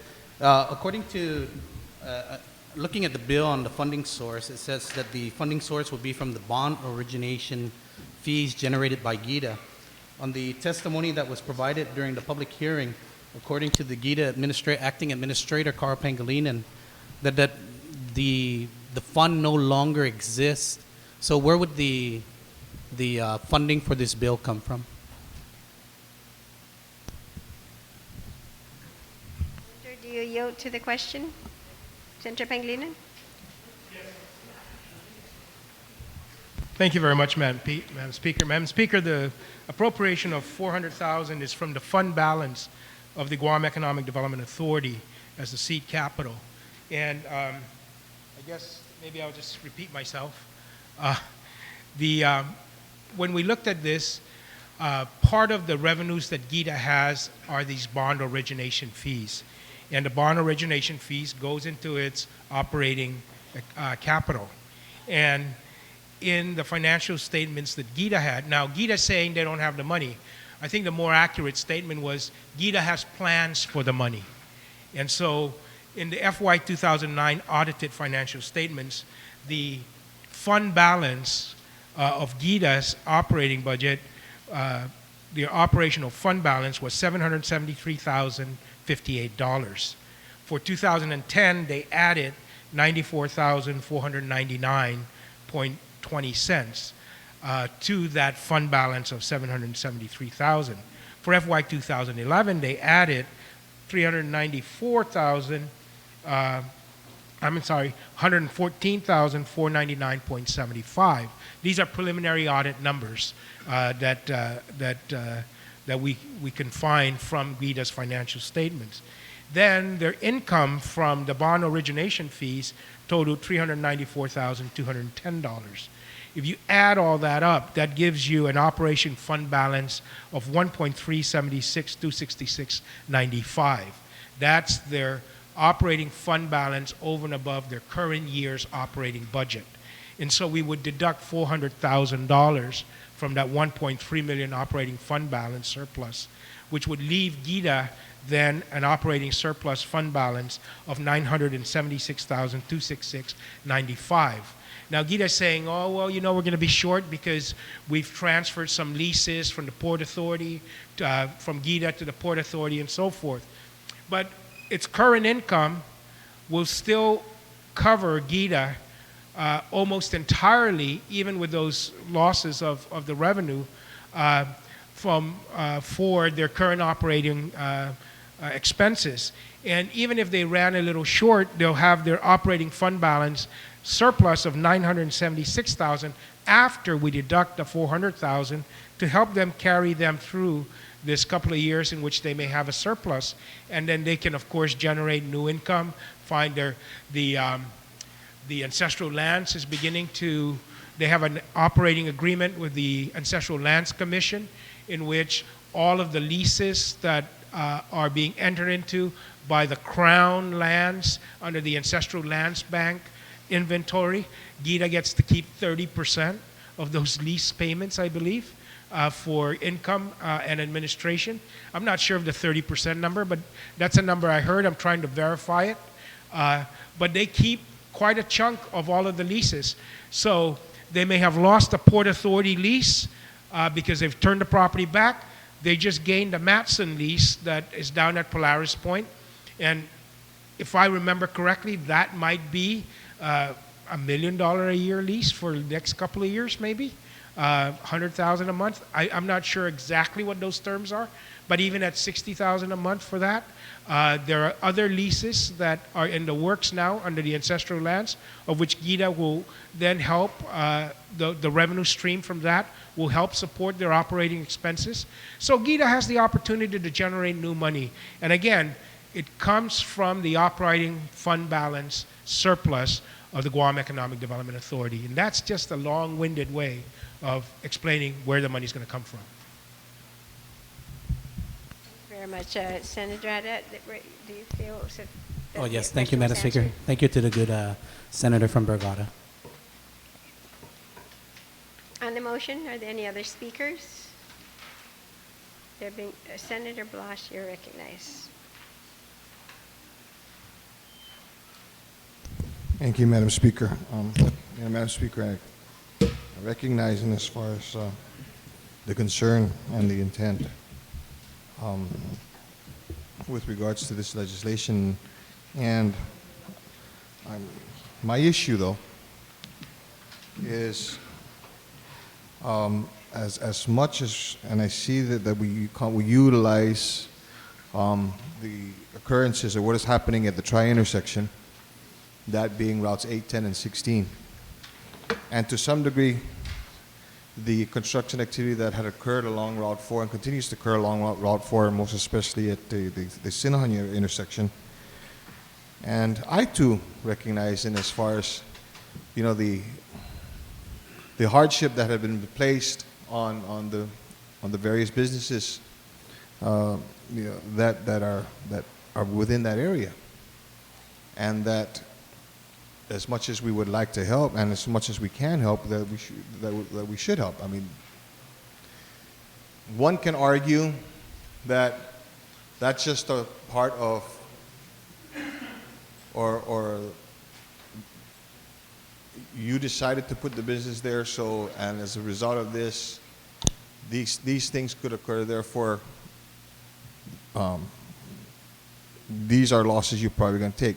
Others can argue that, look, there was, when you looked at it at that point in time, you never even figured that these type of activities would have this much of an impact on your business.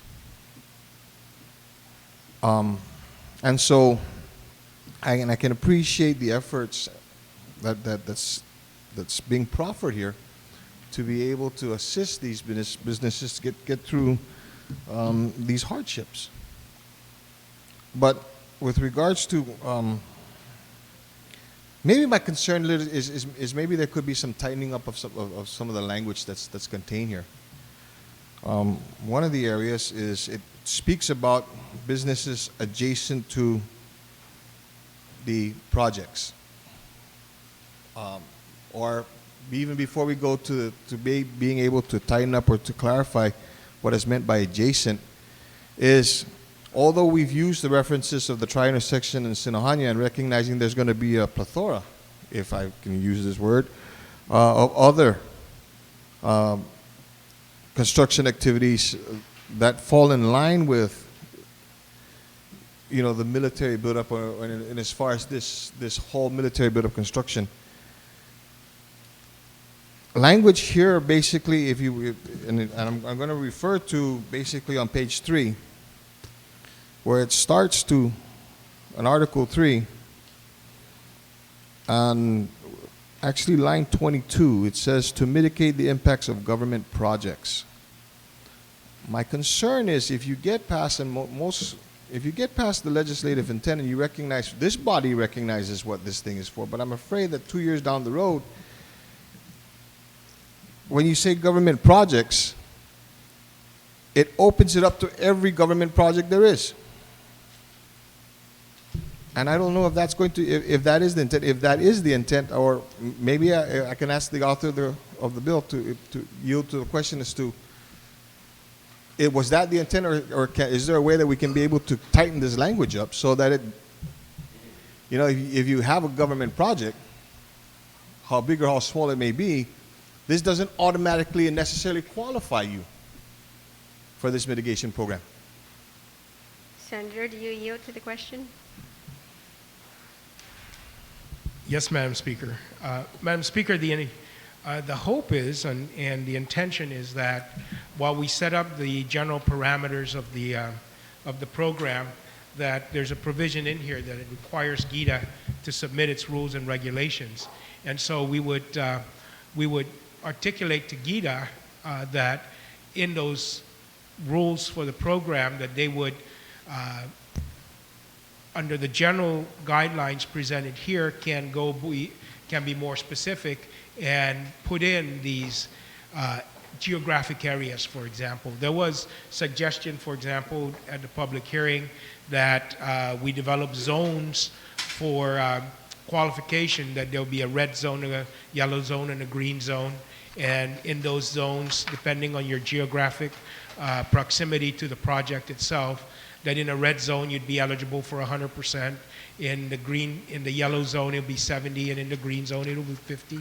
And those details of the program we would request then that GIDA, in submitting those rules and regulations for the program, would incorporate those type of details in that, rather than making those so specific in here that we would just basically tie GIDA's hands for developing any other additional criteria for the program. Senator Blas was able to answer your question? Somewhat, because then it goes to, with regards to, and maybe this ties into my other concern with regards to that term adjacent to, I believe and I think that word, when you say businesses adjacent to the construction projects, then we get into, I don't know, I don't want to assume, and maybe I can ask the author to you to this question again as well, is the term adjacent, is it going to be defined in the promulgation of the rules and regulations for this grant? And it's in defining what adjacent is.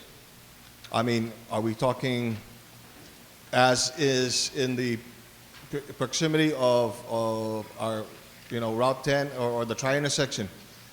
Are we saying adjacent to, is businesses such as the like of, Crown Bakery?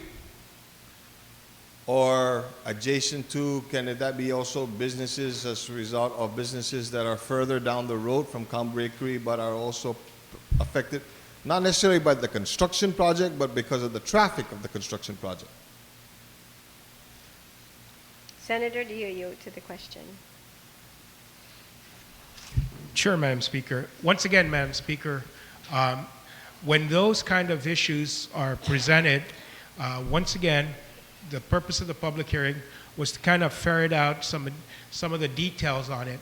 And it wasn't the intention to make the statute so detailed that there's no flexibility at all for injecting any different concepts that may come along for the operation of this program. It'll be very easy for us that when those, and I would advise the good gentleman from Barragata that he start thinking about defining adjacent different from how GIDA would define it when the rules and regulations come down and we can amend those. But again, if we're going to, my intention is to set up the parameters of the program, allow GIDA to build the shell, allow GIDA to put in the specifics and put in the details, and then comes down here, re-review it. We have an opportunity then once again to add to those details to define them as we see them. But I think it's very important for us to move forward on setting these parameters. There's interim authority in here for the, I just want to say, there's interim authority in here for the tri-intersection in Barragata and Sinahanya, because those are ongoing projects. And if we're going to wait for rules and regs, before we help these people, it's going to be too late for some of them. So there's some urgency in here. That's why we didn't really take the time to do all the details that we would like to see it happen, but we know that there are individuals that have contributed to this process and are ready to continue contributing to the process once the legislation is passed that authorize the program, and then we can build the rest of the details into the rules and regs. So that's really the best I can give in terms of the assurances for how I see this process proceeding. Thank you. Senator Blas, you still have the floor. Thank you, Madam Speaker. And I want to thank the good gentleman from Barragata. I recognize it as far as, the time frame here and the urgency and the need to be able to do this. And yes, maybe there are some areas that could be tightened up, and maybe I tend to agree with him with regards to this is something that, if passed, GIDA then would help to define these parameters and define areas, or what does it mean by adjacent. Last concern that I have here with regards to just even the funding of this thing, and I appreciate, and as far as the good author, and being able to explain, long-winded as he said, but it was I thank you for the explanation with regards to finding the seed money for this. My concern, though, is after we find the seed money, and then recognizing and seeing also there's a mechanism, another mechanism in place that was proffered and was passed by the good senator from AFAMI. And looking at, because this is a program and recognizing that there are still a number of unknowns, I think, but one of the other concerns I have with regards to an unknown is how many businesses do we anticipate just even in the interim to be eligible for this program, and just based on what these businesses, whether or not they qualify or as a small business or as a medium-sized business, and what areas and whether they qualify for the grant or the loan. How many businesses are there right now that would be able to qualify for this? And if so, and if all of these businesses are to be found to be eligible, is there enough? Is there enough money to be able to do this? And that's the concern. One of the concerns that I've got with regards to this bill.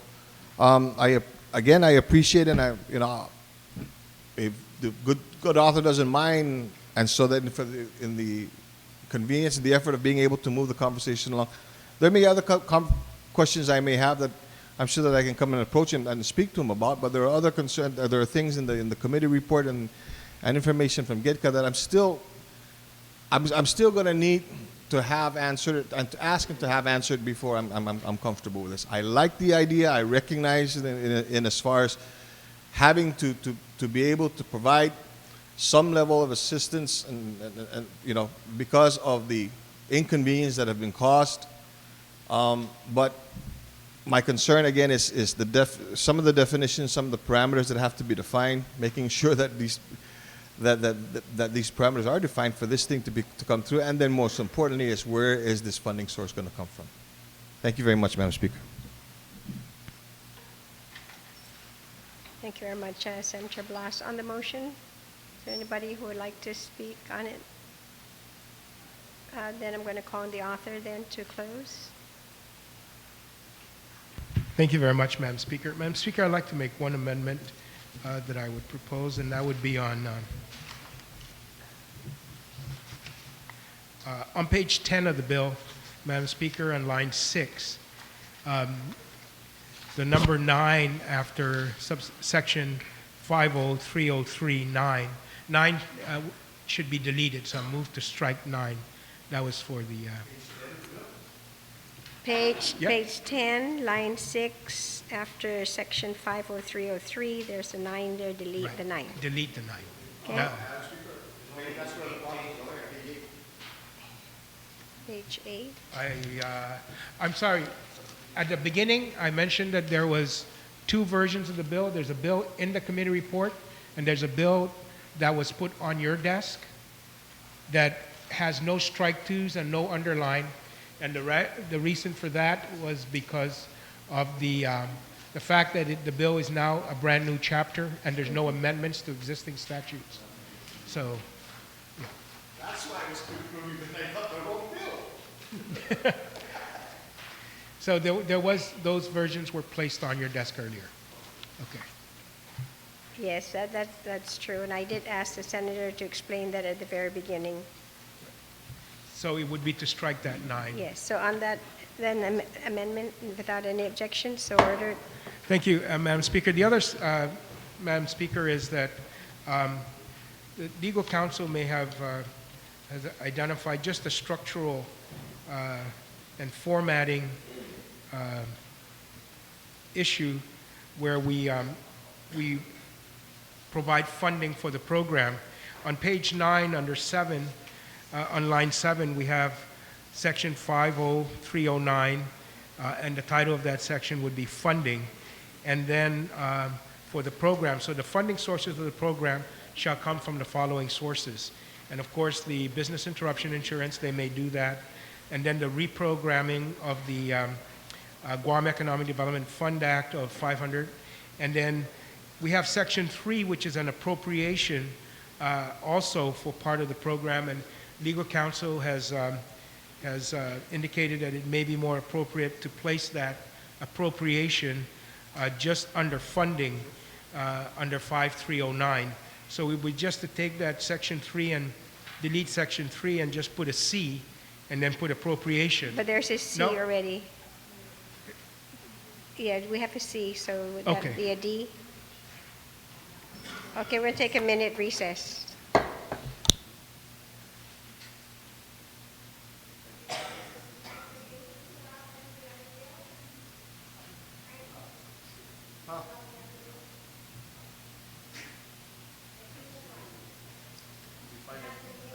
You know, ma'am, I go under the very safe assumption that whatever is in my folder is what we're working on.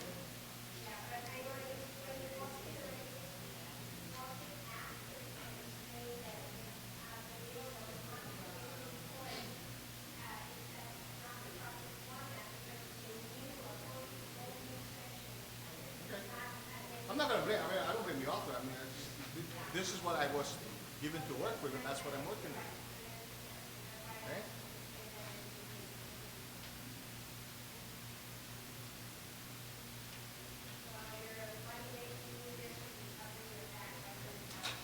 Always. Always. I had my good version, but I gave it away for the amendment. Let me give the bad version back to my buddy.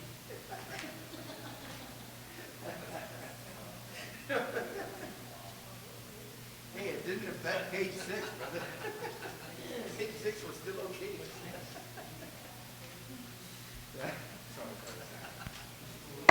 The legislature is back in session. Senator Pangilinan, you still have the floor.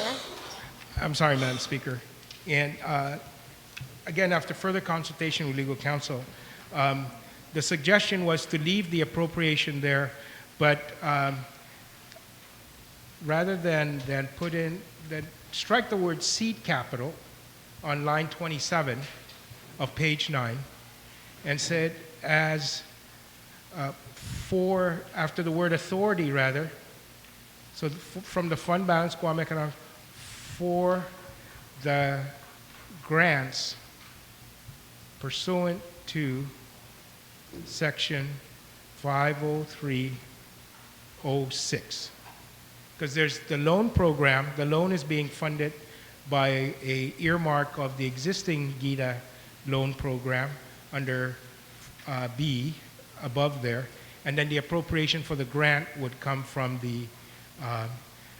the surplus of the Guam Economic Development Authority. So, and that is in 50306, is the grant, If we look on page 7 then, where it says section 50306, that's Right. a grant of That's right. 12,000? That's correct. Okay. And that's the 400,000 will be used for that program. Okay, so on the amendment, which is on page 9, line number 27, to strike the words as seed capital for the program and add the words for the grants pursuant to section 50306. Correct, Madam Speaker. Thank you very much. On the amendment, anyone to speak on it without any objections? So ordered. So on the motion then to send Bill 36-31 as substituted to third read. Oh, okay. You would like to speak on it, Mr. Vice Speaker? Okay, please then state your point of inquiry. Thank you, Madam Speaker. Just a point of inquiry. When the retiring speaker made mention of that on page 9, is that a new appropriation? We're going to have to be finding money to get an insurance. No, this is an appropriation, but it's not an appropriation from the general fund. It's an appropriation from the fund balance at GIDA. So it's not a general fund appropriation. So it's not subject to the That's correct. same edicts that are being used on other people's bills? Right, where you have to de-appropriate to appropriate? Correct. Yes, because this 400,000 is not appropriated from the general fund. Okay, I just wanted to make that clarification. Yes. Thank you. And so on the motion then to send Bill number 36-31 as substituted to the third reading file without any objections, so ordered.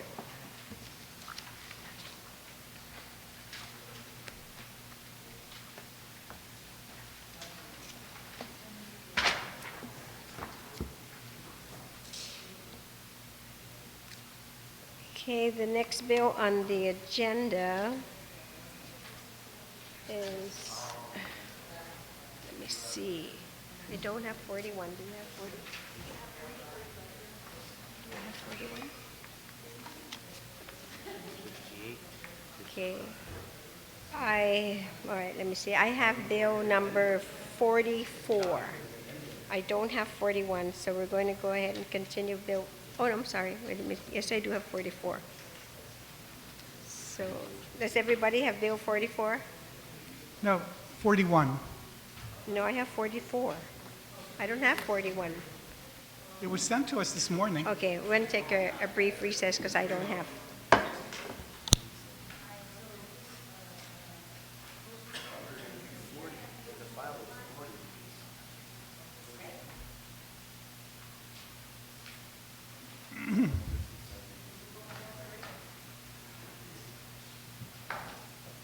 The committee chair filed that last Thursday.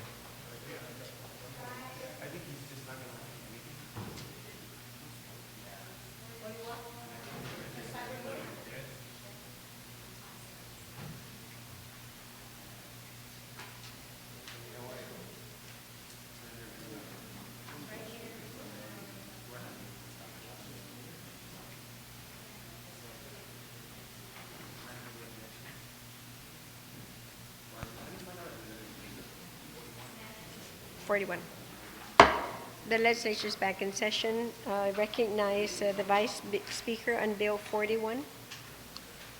Thank you very much, Madam Speaker. I'd like to make a motion to place Bill 41 in the third reading file, and I'd like the opportunity to speak on the bill. You may proceed. Thank you very much, Madam Speaker. First, I again would like to thank the Chairman of Public Safety for conducting this public hearing and to commend the 12 members of the Guam Legislature that sat through 3 hours of hearing on Super Bowl Monday to hear the compelling testimony on Bills 33, 34, and on 41. 41 really is something that I had introduced in the last legislature, and I was hoping that we would be able to address this on our last session, especially after the very contentious hearings that you conducted, Madam Speaker, in the last legislature on the problem of bullying in the school system and cyberbullying also. Unfortunately, we weren't able to address it. I reintroduced it this year, and the good chairman expedited the hearing and also issued the committee report in a timely fashion, meeting the memo to have the committee report out. Bill 41 really is fairly simple. The first part of the bill brings our harassing statutes into the 21st century. The harassing statutes that are currently in the codes were from the 1930s or 1940s, if it was maybe even earlier than that, when we copied the California statutes in the 50s and 60s in writing up our criminal code. I would be derelict in my duty if I did not recognize the fact that this bill was written for me by the then Attorney General, Alicia Limtiaco, before she assumed the position of U.S. Attorney. About 3 years ago, I went to her because I was concerned about that case in the States where I even hate to say that she was a mother. This woman, utilizing the internet, pretending that she was a friend of a neighbor, a young female neighbor, texted the young girl and befriended her, and then later on, after gaining favor with the neighbor girl, she then texted her and told her that she was fat, ugly, and worthless and should kill herself. And unfortunately, the little girl did do just that. And it sent the country into a tailspin because we all realized that in spite of the fact that computers have been around for a while and telephones have been around for a while, and now just most recently all the social networking has been around for a few years, that there were no laws in the books on how to be able to deal with this kind of harassing and the implications and the ramifications of those actions. So I went to the Attorney General and I spoke to her, and she then provided me with this bill, which took into account a couple of things. The first part was bringing the harassing statute into the 21st century by putting provisions in there that recognize that harassing is not only the verbal statements made by a person threatening or threatening harm to another person, but actually is now in the 21st century could be things that come across to all of us via the internet, via the social networking, Twitter, Facebook, all those kinds of things that everybody's involved in. And so that is, for the most part, what is in the initial parts of this legislation. There was no attempt by the Attorney General to change the penalties for harassing. They remain, depending on the gravity of the offense, a misdemeanor or a petty misdemeanor. There was no attempt, and I have not tried to, and I'm not going to at this point make any amendments to try to put a stricter penalty than it's already in the bill, because it has already been heard. But it was just utilizing the current statutes and amending it to include the electronic and digital means of communications that now exist. The harassing statute, for some of you I know that were asking earlier, that have been amended in this, and I know it was the question that you raised at the hearing, Madam Speaker, of whether or not this would address the I can't think of a word except for scurrilous comments that are being perpetrated over the internet about members of the legislature. This does address it. It talks about the fact that there is an offense under of making false statements with the object of trying to bring ridicule to a person. If I could find that, just so you understand that we've addressed that.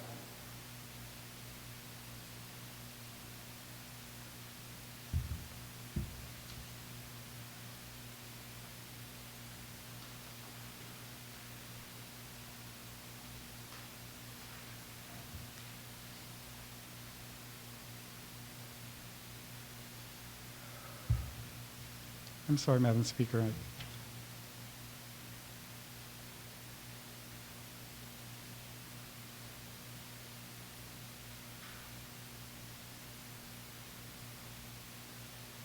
It's on page 6,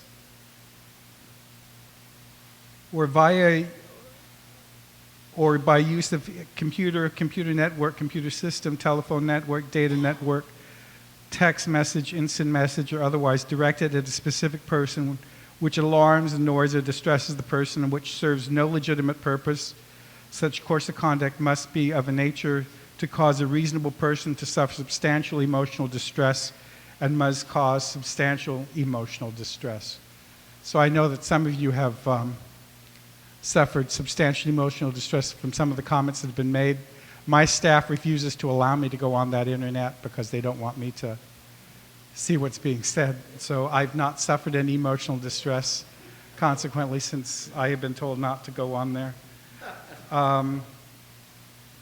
But there is also another provision in here, Madam Speaker, that talks specifically about your concerns. Well, anyway, the main part of the bill is that first part of the bill is just bringing the harassing statute in the 21st century to include cyberbullying. We've always had bullying statutes, both bullying in the verbal sense and bullying in the assault sense. The assault, we've not addressed the assaults. That has its own section in the statute, and if someone beats up a little kid and causes them to have their spleen busted, well, that person is can and should be charged with the felony of first or second degree of causing grave bodily harm. But this harassing is just the verbal statements that are made to upset and to annoy another person. And so that's the first part of this legislation, is to update the harassing statute to include cyberbullying, and makes all the definitions of what a computer is and internet and all those kinds of things. The second part of this bill that the good then Attorney General Lim Tiaco wrote into this legislation for us for our consideration in the last session and now in this session is to address a 21st century phenomenon, sexting.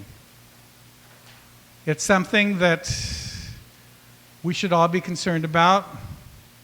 I've become very concerned about it because I have a 15-year-old niece and a 14-year-old niece. And when I discussed the issue of sexting with the Attorney General, my concern was that there had just been an arrest and an indictment brought down against a senior at one of the private high schools on island. He had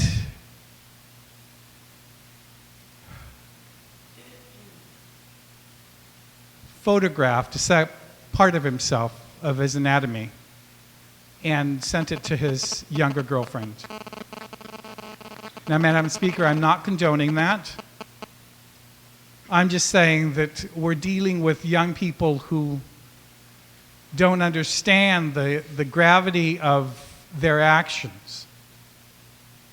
Properly prosecuted, that offense of that young man taking a photograph and transmitting it could be charged as purveying of child pornography because the object was under the age of 18, and it was being transmitted via the internet to others. And so it could have been. But the concern that I had, and I had discussed with the then Attorney General, was here we had a testosterone-driven young man, stupid as the offense was. If he was charged and convicted as per the statute that currently existed, he would, for the rest of his life, be listed on the sexual predator website,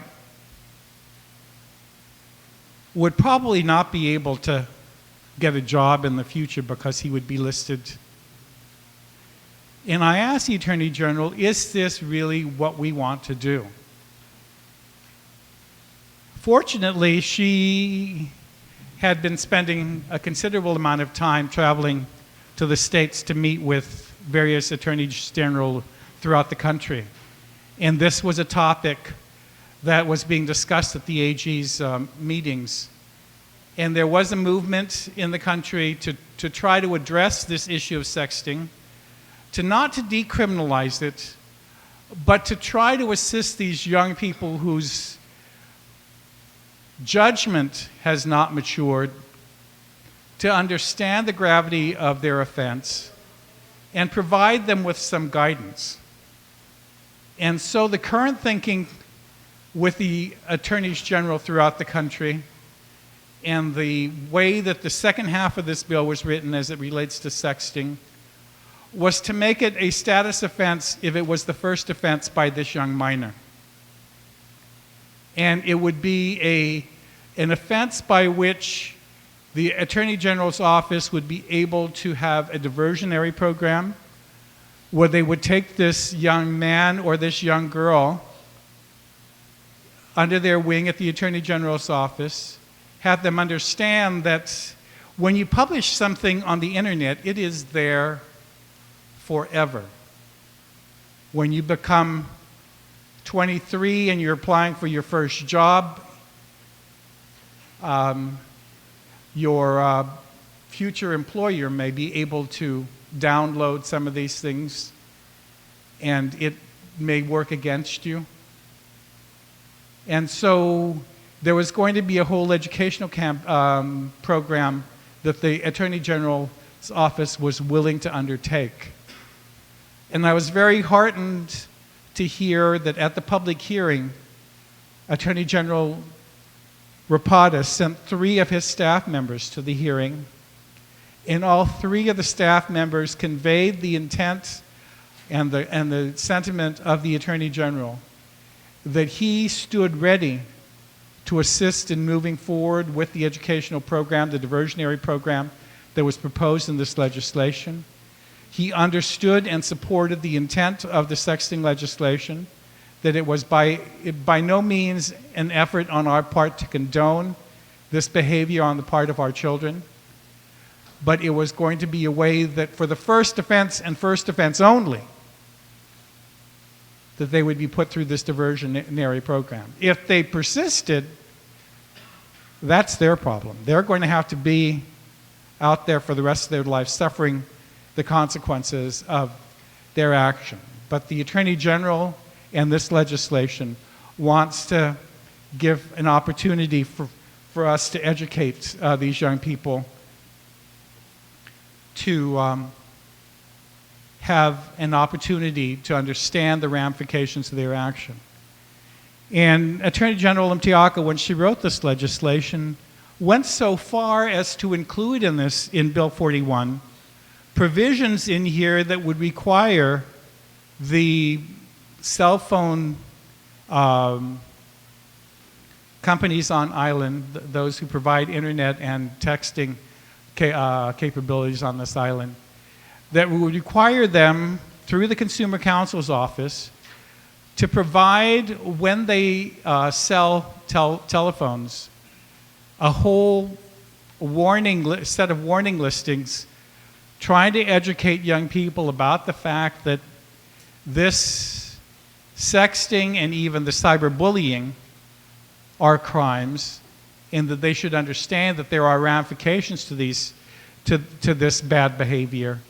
And they wanted all of the telephone companies or telecommunications companies that provide internet service and cell phones to have as one of the things that they provide with every cell phone that they sell, every contract that they sell for service, the fact that there are laws and that these are the laws, and that they, periodically the Consumer Counsel is to go out and check with the companies, the providers out there, that they are in fact issuing these warning education pamphlets with their contracts and with their sale of phones. And I was very heartened to hear that Attorney General Rapadas, through his 3 Assistant Attorney General that were here, has indicated that his office and the Attorney General's office stood ready to also implement that intent of this legislation.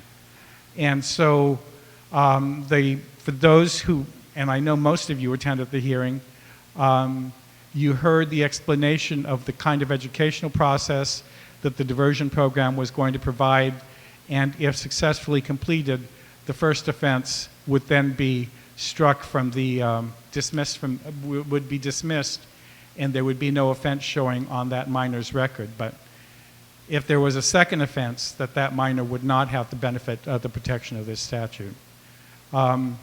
I know it seems to be a lot in one bill, but it really isn't.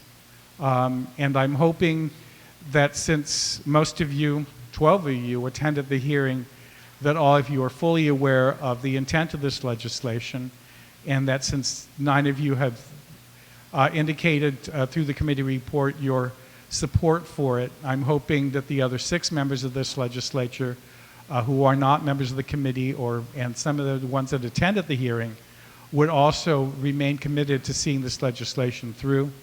I want to thank Attorney General Limtiaco, now U.S. Attorney Limtiaco, for drafting this legislation for us. I want to thank Attorney General Rapadas for his willingness to carry forward with this legislation. It is the way that the Attorney General's office throughout the country are trying to deal with this issue, and I ask us to also join that movement of getting us into the 21st century by addressing this issue. And I ask for your support, and I thank you very much, Madam Speaker, for allowing me to speak on Bill 41. You're welcome, Mr. Vice Speaker. On the motion, are there any speakers? Yes, Mr. Just Vice one, Speaker. one other, Madam Speaker. I've not discussed this with you, but I know with your interest on bullying and cyberbullying, if there's no objection, I'd like to ask that you be listed as a third co-sponsor on this legislation. I hope you're not going to embarrass me publicly and say no. So ordered. Senator, do you mind covering?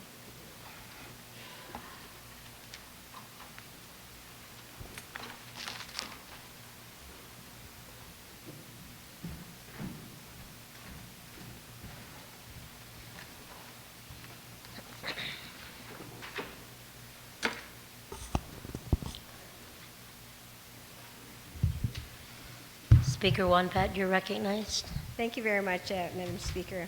Madam Speaker, I also rise in support of the bill, and I sat through the hearing, and there was a concern that came across from the Department of Education, and that's on page 18. And I think this is a good section where it actually talks about the definitions, or what do we mean when we say at the school, in the classroom or elsewhere that's adjacent to that. And I'm hoping that my colleagues would support then this amendment, which is really easy. It's just taking actually from the testimonies from the superintendent, that on line 14, after school premises, is to actually say that the scope of the school's responsibility is supervising students, that's limited then to the perimeter of the school fence or school-sponsored activities outside the school grounds. Because when you read on further, and I understand the intent that sometimes, yes, a lot of these things actually happen adjacent to the school premise, but the school aides are not assigned actually outside, down the street, even where there are these little cantinas at the bus stop. We don't have school personnel as well there. On school-sponsored activities, in the hotels or other places where there are chaperones and the school officials are there, then that in itself then would mean that the department is responsible and liable for the students. So if you really look at even the, and I can put this down in writing then if that would work best. Yeah, if you can just read it one more time, Madam Speaker, so our colleagues can get a clearer. And it actually comes from the testimony of Dr. Underwood, and it's the scope of school responsibility in supervising students will be limited to the perimeter fences of the school or school personnel, sponsored activities outside school grounds. Clerk, did you get that? Yes, if you go to the testimony of Dr. Underwood, but I will put it down in writing if you like then. Yeah, we're going to take a 10-second recess just so it can be put in writing. Thank you. Thank you.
Speaker Wampet, please proceed.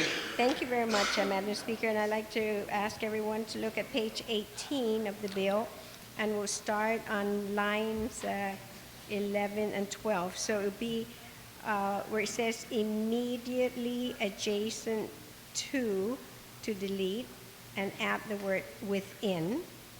So then it would say at school means in a classroom, elsewhere, or within school, then delete premises and add fences. So be within school fences, and then delete on a school bus or other school-related vehicle at an official school bus stop. Delete all of those. So then it would read, in a classroom, elsewhere, on or within school fences, then comma, or at a school-sponsored activity or event, whether or not it is held on school premises. Did everybody get that? Okay. Anybody wishing to speak on the Speaker Wampet amendment? I If think not, we just need to make it clear to everybody, because everyone's under the impression that the Department of Education is responsible for any activity that takes place outside the fence, or which would include and extend beyond the fence to school buses, when in fact they are not responsible for them at all. okay. Thank you On very that, much, Madam. on that amendment, are there any objections? If not, motion carries. Speaker Wampet, you still have the floor. No, thank you very much. Okay. Anyone else wishing to speak on the main motion? Anybody else wishing to speak on the main motion? If not, Vice Speaker, do you wish to close?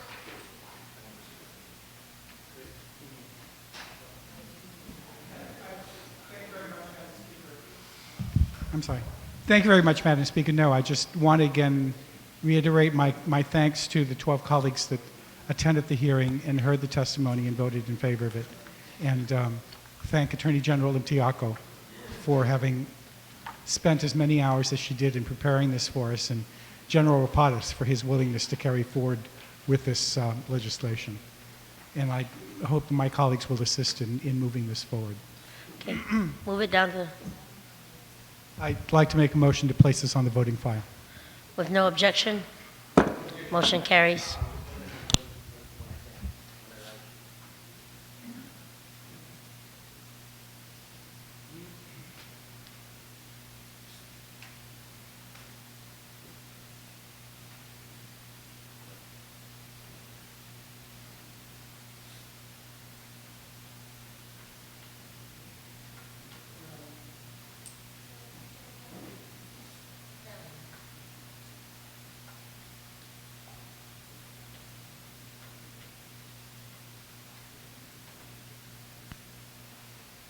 Okay.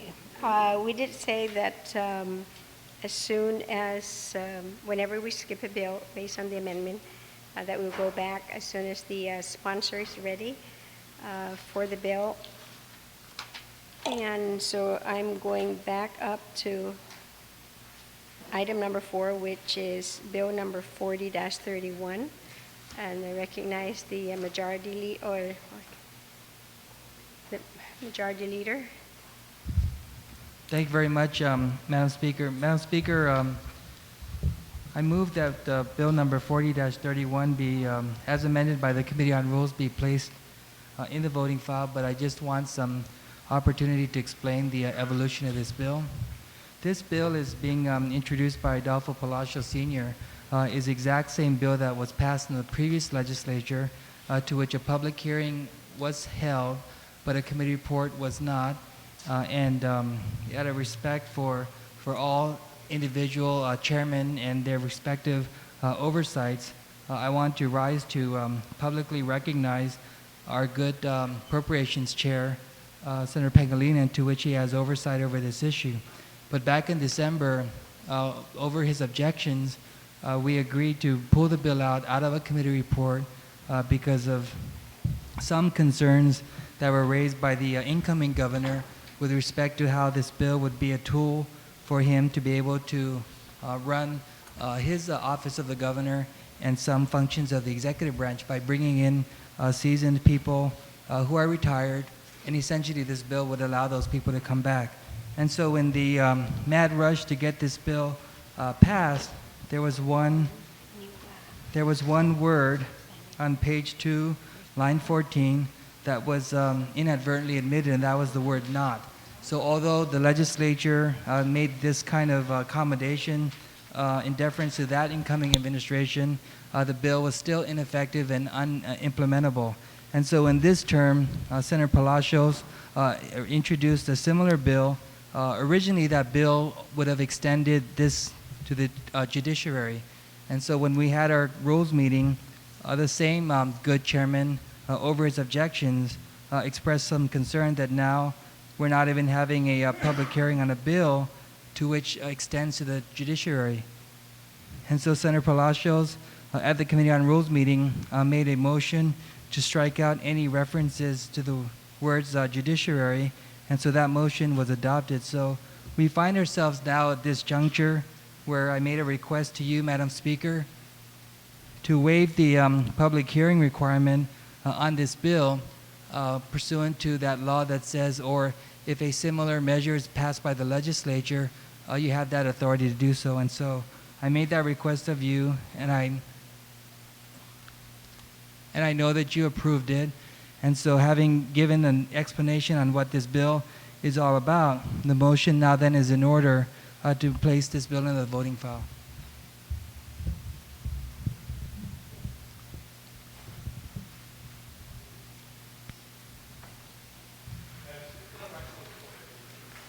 Please state your point of inquiry. I would just like to get the appropriate statutes that says, or a similar bill has been passed by the legislature, because the bill that was passed was definitely not similar to this.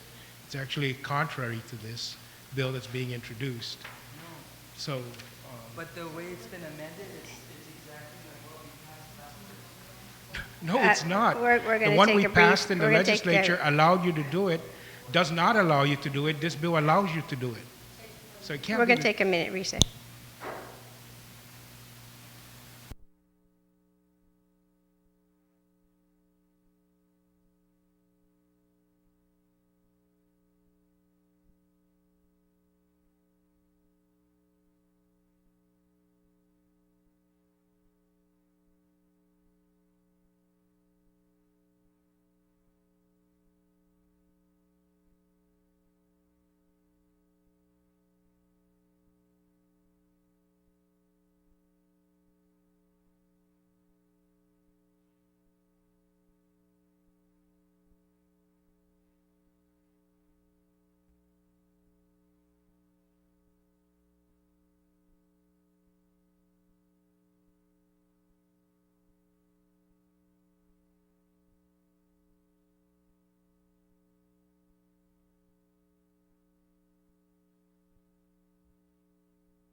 Commission. Thank you very much, Madam Speaker. Madam Speaker, I have a copy of a memo I've written dated today, February 21st, addressed to you from me, request for emergency certification, amended Bill 40-31 COR. Hafaday, Madam Speaker, I hereby request for an emergency declaration on the matter of Bill number 40-31, an act to amend Section 2 of Public Law 30-233 relative to the suspension of annuity payment from the Defined Benefit Retirement Plan as amended by Committee on Rules during the February 18, 2011 meeting, along with a subsequent waiver of the public hearing requirement. And so I am in response of a copy of a memorandum from yourself that says, after careful evaluation for a request to waive the requirements for a public hearing on Bill 40-31, and that you've certified that Bill 40-31 meets the conditions set forth in 2 GCA 2103A, and that the requirements for a public hearing on Bill number 40-31 COR. And so I want to thank you for this declaration, and at this time I make a motion that Bill number 40-31, as amended by the Committee on Rules, be placed in the voting file. On that motion then, I'm giving you an opportunity because I know you're going to object. So since there is an objection, I'm going to have to call for the vote. So those in favor, please raise your hand. Motion carries. So it's on second reading. So Senator Palacios, who is the primary author. It's Point of order. Yes, I'm sorry. Go ahead. We could State go your back, but the motion was to place in the third reading file, and on that motion, it carried. So I believe the bill is in the third reading file. Okay. I stand corrected. No, it's on the third reading file.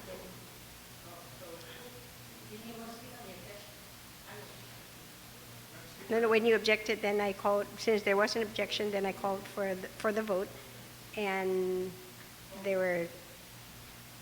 So, Madam Speaker, the motion was to place it in the third without any discussion whatsoever? That's my understanding, yes. Well, thank God for transparency. Thank you very much. And, okay, 41 went down.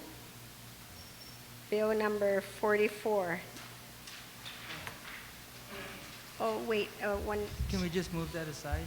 44 went out, Yes, it's 4:30, and there are some members in the confirmation list that members have voiced a concern to vote. Why don't we take a brief recess?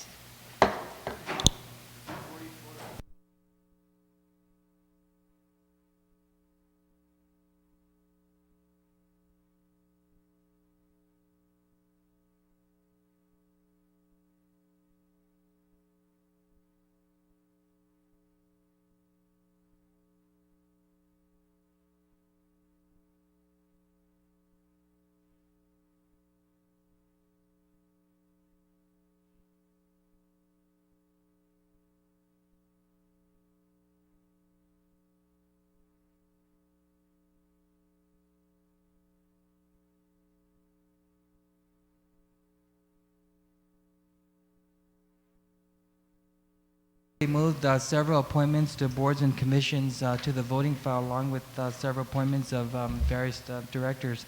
Now in that voting file, we also have agreed that we weren't going to vote on any of those appointments unless they met the statutory requirement that they must file a declaration to the Guam Election Commission to disclose what their potential conflicts of interest may be as a result of serving on those various boards. And so through your diligent work in working with the administration to get these people to comply, I make the motion that we leave it to you, Madam Speaker, to decide or to advise the body on which of these appointments met those requirements, and that's my first motion in the voting file. So, Senator Pangilinan, on the motion. Oh, you want to make a motion? Okay, can we dispose of?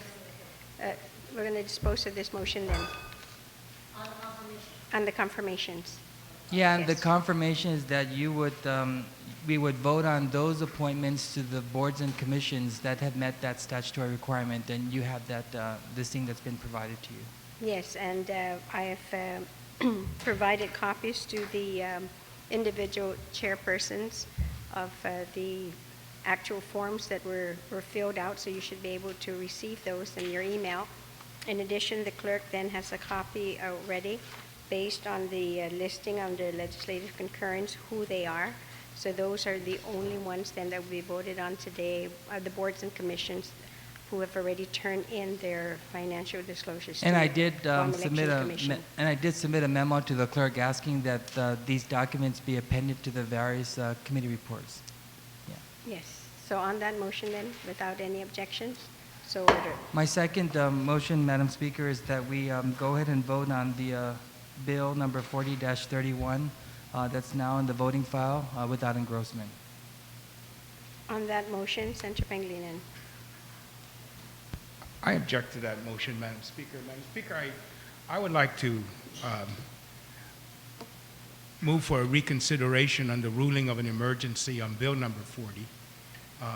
I believe, Madam Speaker, that pursuant to the statute that was cited, that the bill does not constitute an emergency, and the reading of that statute with regards to waiving it if there was an identical bill still requires that there be a public health and public safety emergency that exists. And what's even more disturbing to me, Madam Speaker, is that if there is an emergency, we don't even want to talk about what that emergency is and why we need to do this in this fashion. I just think that, to just not have any discussion on an emergency that's been declared by this body is just not the proper thing to do with regards to our duty to the public in terms of letting them know what we are considering on this floor. So, Madam Speaker, not only are we now going to vote for it without engrossment, and that maybe I can concede to since there was no amendment, but to just stifle the discussion on the bill on something that rises to the level of an emergency that is facing our territory, to waive any public input, I believe is not in the best interest of the public, or this body, I might add, Madam Speaker.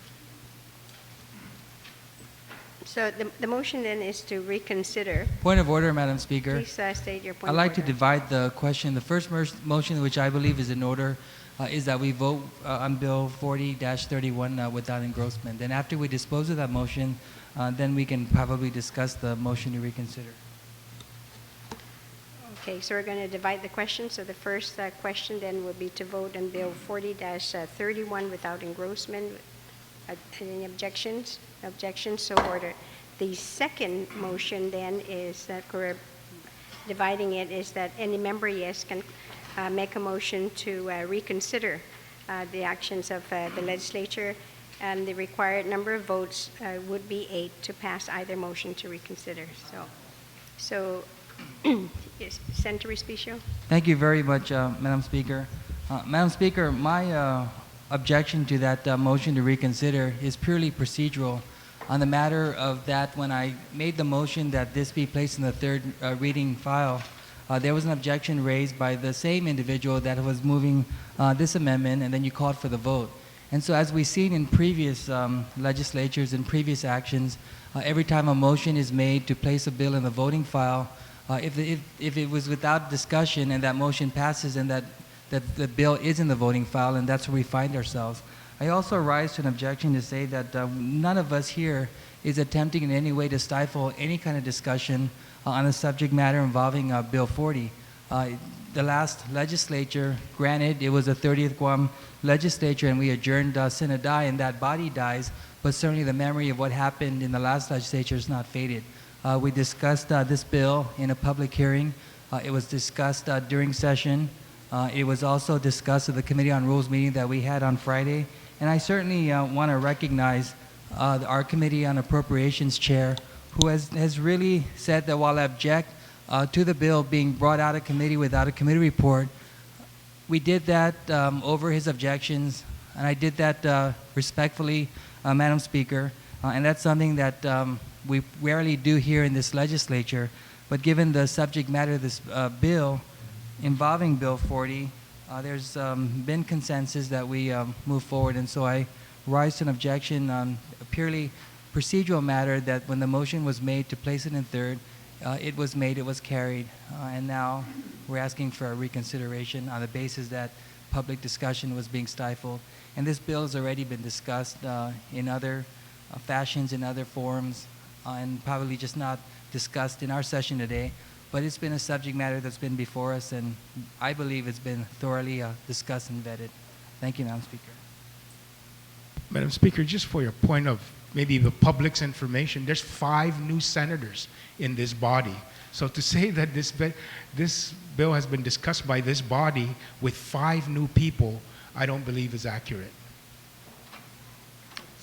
Mr. Vice Speaker, on the motion. As much time as we're spending about this reconsideration, that time could have been very well spent just explaining what the emergency was. Okay. Anybody else who would like to discuss? Senator Rodriguez, you're recognized. No, I don't know if this is the proper way, and please guide me if it's not. But I understand earlier the motion was made to pull this out of the committee because, you know, it was heard in the last term. I think the procedure, and Speaker Ben is correct, that there's 5 new people in this room, that the procedure of pulling something out of a committee that's, you know, and bring it out on the floor without a public hearing, something I don't know if we should practice in this term at least. I've always known that when you introduce a bill, you put it out for a public hearing, and you give the opportunity to the public. And so this practice is something that I have to object to as well. Thank you. Any others? Since there is an objection then, and the motion is to reconsider the actions of the body, then since there is an objection, I'm going to have to call for a vote. So then all those who are in favor of the motion then to reconsider, and we'll take 8 votes to pass. Please raise your hand.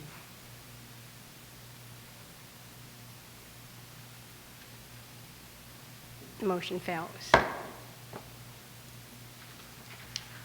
Senator Pangilinan? Yes, Madam Speaker. I also, Madam Speaker, requested that the Speaker cite the statute with regards to, and again, I read the statute, Madam Speaker, with regards to what would constitute the ability to waive the public hearing requirement.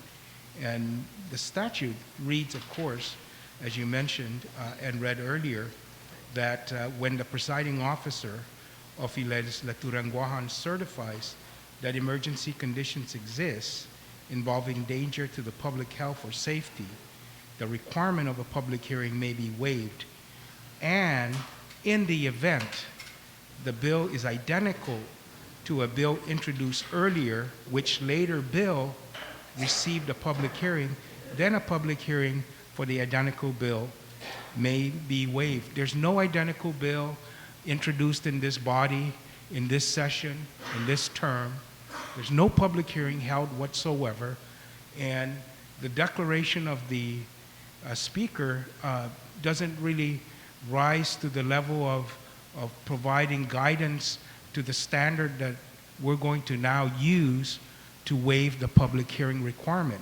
I believe it should state very clearly that the finding for the waiving of the public hearing should be based on an emergency that threatens public health or public safety. And I'm requesting the Speaker to certify this bill that that's the level it rises to. Senator Respicio, you're recognized. I just rise to a point of order, Madam Speaker, that the request made by the previous speaker is actually already been discussed, and then he made a motion to reconsider, and he didn't didn't get the requisite 8 votes required. I contend that that this body has reviewed the response to my memo which you say that I certify that Bill number 40-31 COR meets the conditions set forth in 2 GCA 2103A, and that the requirements for a public hearing on Bill 40-31, we were satisfied with how you presented, and there may have been an objection at that time, but there was still more than 8 votes adopted to carry this forward. Therefore, Madam Speaker, I contend that a public declaration has been made to waive the public hearing requirement. The body's been satisfied by how you presented this in the response that I've requested of you. So I just contend that we move forward to the voting file and that we vote on the matters in the third reading voting file. Thank you very much. Yes, I have submitted a letter, and that is basically the decision of the chair. If you want to challenge the decision of the chair, then it's going to take 8 votes then to overrule my decision. But the challenge was already made, so I just say we're in the third reading voting file. Let's dispose of the business now. What?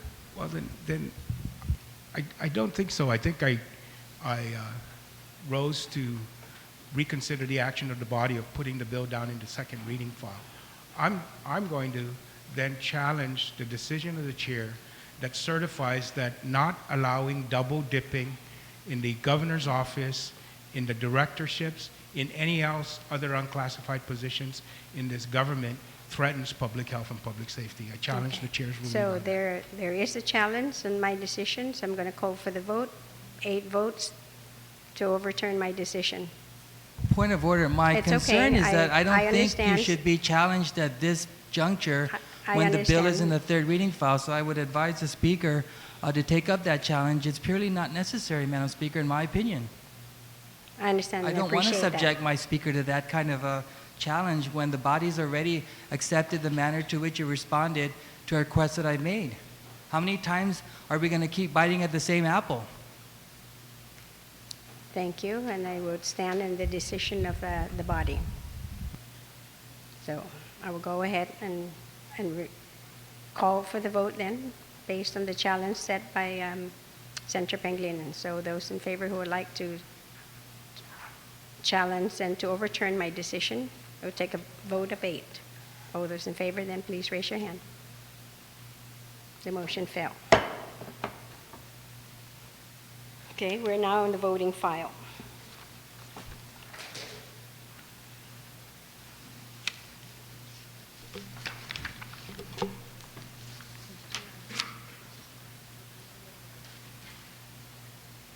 Yes, for confirmations.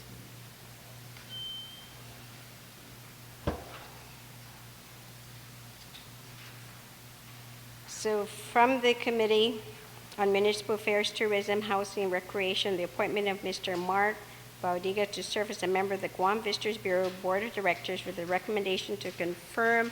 All those in favor, please raise your hand.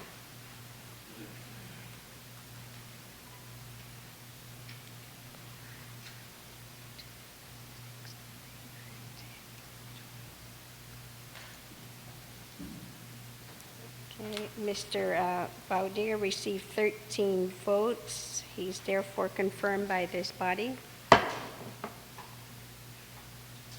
On the confirmation of Ms. May Camacho to serve as a member of the Guam Education Board, all those in favor, please raise your hand.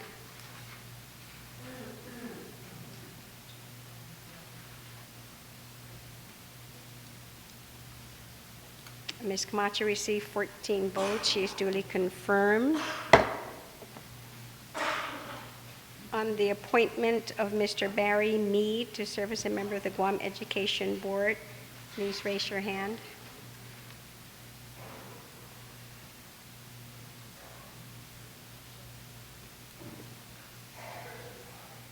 Mr. Barry Mead received 14 votes and is duly confirmed.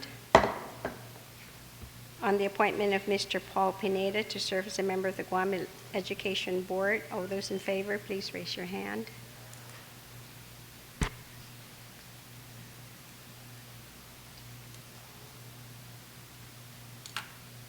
Mr. Pineda received 14 votes and is duly confirmed by this body. On the appointment of Mr. Francis E. Santos to serve as a member of the Guam Education Board, all in favor, please raise your hand.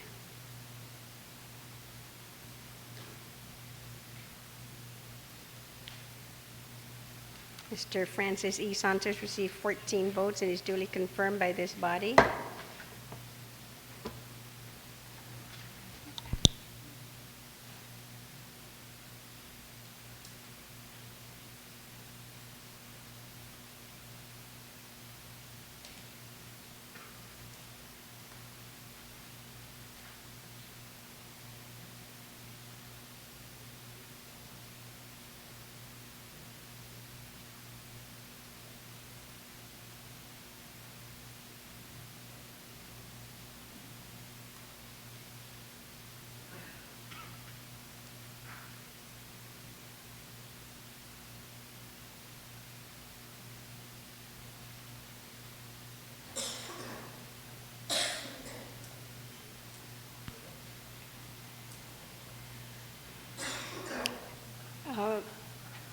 On the appointment of Ms. Anisha Terlai to serve as Director, Department of Land Management, that's roll call. That's number 10. Oh, I'm sorry, I skipped one. Let me go back to number 9. So on the appointment, no, because the financial disclosures have not been reported. So number 9, on the appointment then of Ms. Benita Atalik Manglotnia to serve as the Director of Bureau of Budget and Management Research, that will be roll call. Senator Tom Ida? Yes. Senator Tony Anda? Yes. Senator Blas?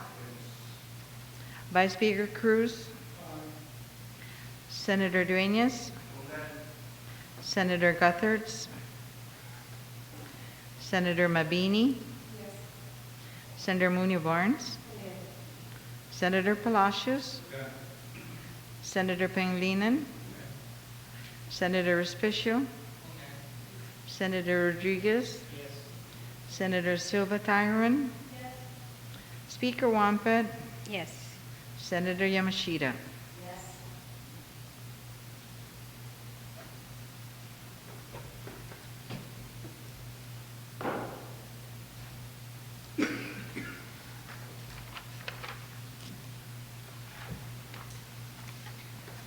Ms. Benita Manglotnia to serve as the Director of the Department of and Director of Bureau of Budget and Management Research has received 14 yea votes and 1 excused absence. Ms. Manglotnia is duly confirmed by this body.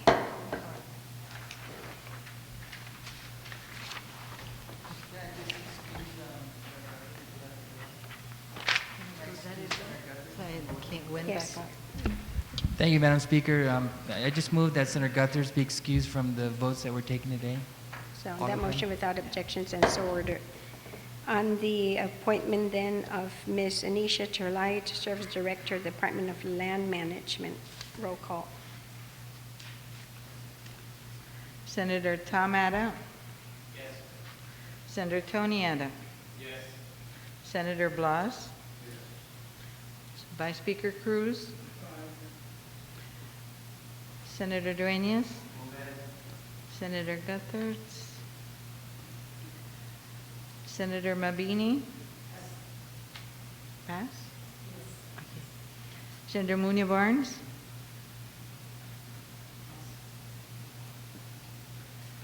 Senator Palacios?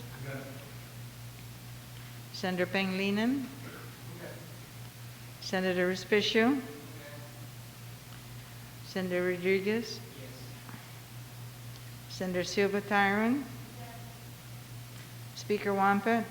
Yes. Senator Yamashita? Senator Mabini? Senator Munoz Barnes?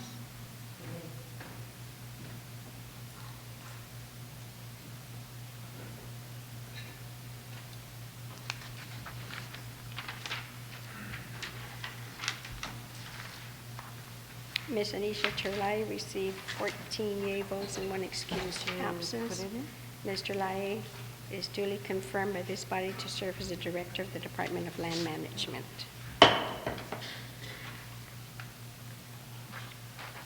On the appointment of Mr. John Camacho to serve as Director of the Department of Revenue and Taxation. Roll call. Senator Tom Adda? Senator Tony Adda? Senator Blas? Vice Speaker Cruz? Senator Duenas? Senator Guthertz? Senator Mabini? Senator Munia Barnes?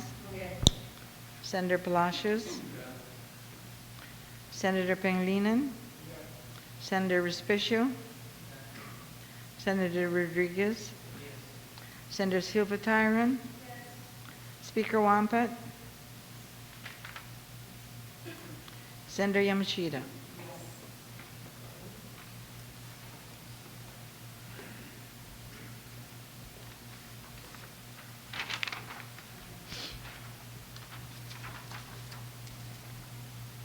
Mr. John Camacho received 14 yea votes, 1 excused absence.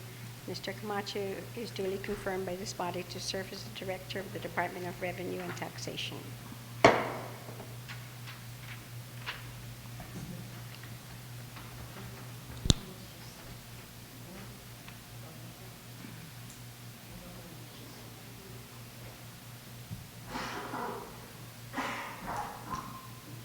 On the appointment of Mr. Jose San Augustine to serve as Director of the Department of Corrections.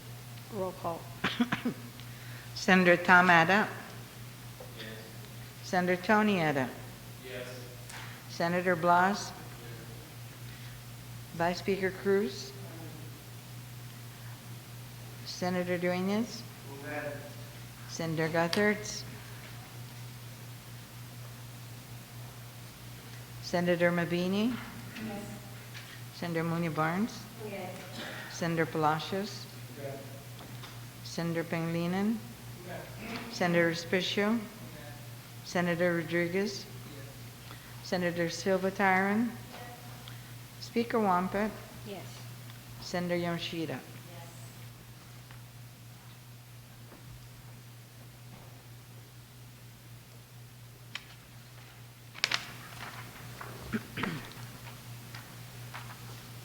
On the appointment of Mr. Jose Faji San Augustine, he received 14 yea votes and 1 excused absence. Mr. San Augustine is duly confirmed by this body to serve as Director of the Department of Corrections.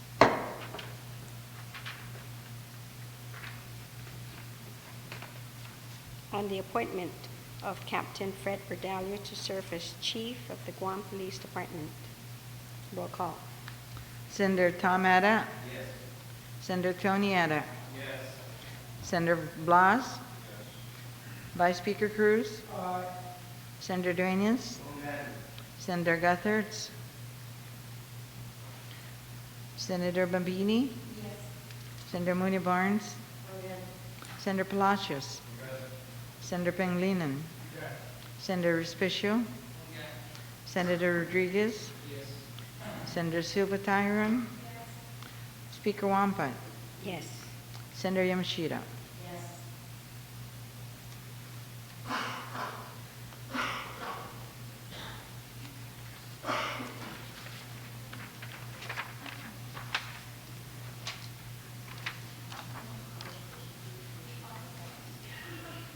On the appointment of Captain Fred Berdalio to serve as the Police Chief of GPD, received 14 yea votes and 1 excused absence. Captain Fred Berdalio is duly confirmed by this body to serve as the Chief of the Guam Police Department.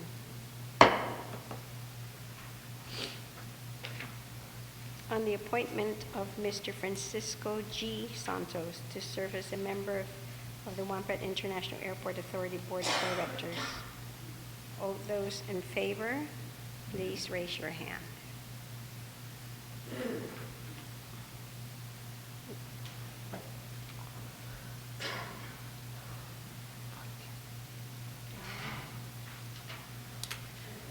Mr. Francisco G. Santos received 14 yea votes.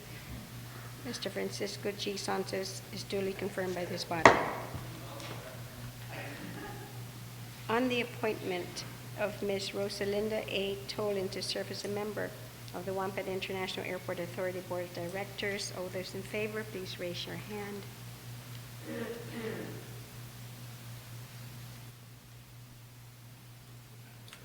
Ms. Rosalinda A. Tolan received 14 yea votes. She's duly confirmed by this body. On the appointment of Mr. Chun Yu Tai to serve as a member of the AB Wampet International Airport Authority Board of Directors, all in favor, please raise your hand.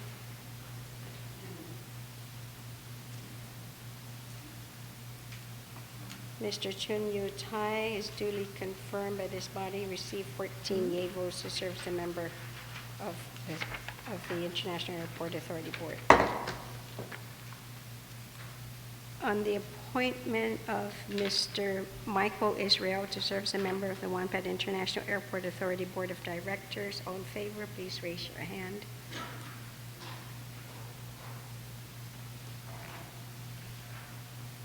Mr. Michael Israel received 14 yea votes. He is duly confirmed by this body. On the appointment of Mr. Eduardo R. Ilao to serve as a member of the Port Authority Board, Leon Guerrero, Jose Leon Guerrero Port Authority Board of Directors, all in favor, please raise your hand.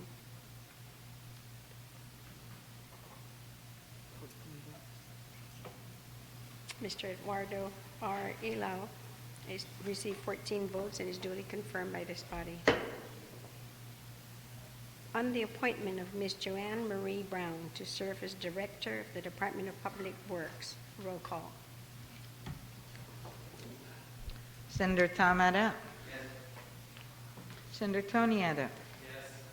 Senator Blas? Yes. Vice Speaker Cruz? Aye. Senator Duenas? Senator Gutherts? Senator Mabini? Yes. Senator Munoz Barnes? Yes. Senator Palacios? Yes. Senator Pangilinan? Yes. Senator Respicio? Yes. Senator Rodriguez? Yes. Senator Silva Tyron? Yes.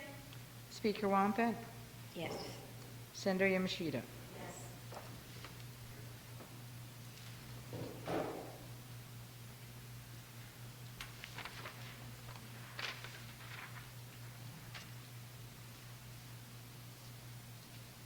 Ms. Joanne Marie Brown received 14 yea votes and 1 excused absence. Ms. Joanne Brown is duly confirmed by this body to serve as the Director of the Department of Public Works.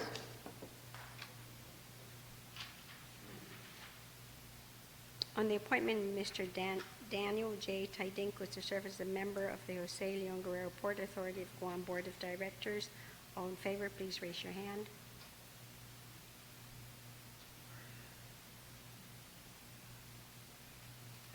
Senator Palacios, are you voting also? Oh, I'm sorry, okay. Thank you. For the Port Authority Board, Mr. Daniel J. Tidinko received 14 yea votes and he's duly confirmed by this body.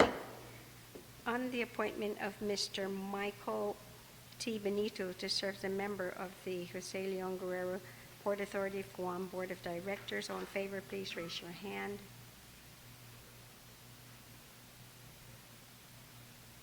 Mr. Michael T. Benito received 14 votes and is duly confirmed by this body.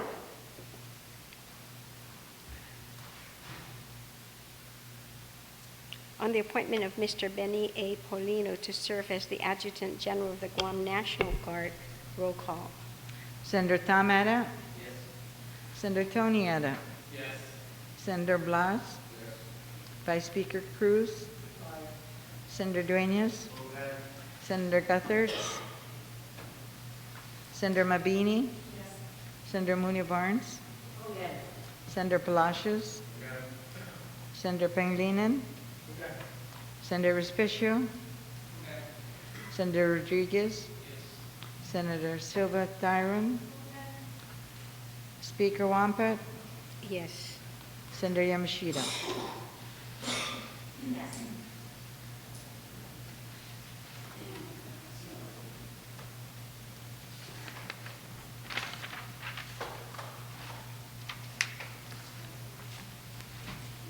Mr. Benny A. Polino received 14 yea votes, 1 excused absence. Mr. Benny Polino is duly confirmed by this body to be the Adjutant General for the Guam National Guard. On the appointment of Ms. Leah Beth Naholoa to serve as the Director of the Department of Labor, roll call. Senator Tom Ada? Senator Tony Ada? Senator Blas? Vice Speaker Cruz? Senator Duenas? Senator Guthertz? Senator Bambini?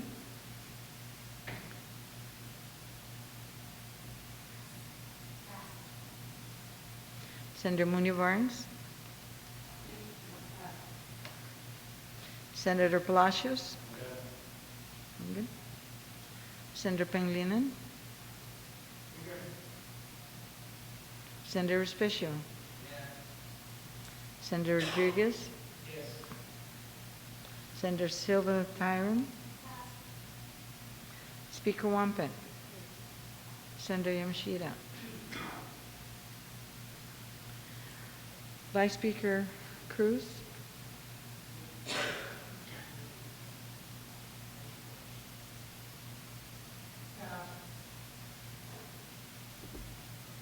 Senator Mabini?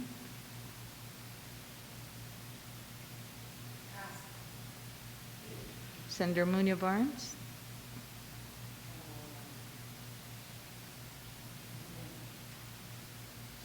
Senator Silva Tyron? Vice Speaker Cruz?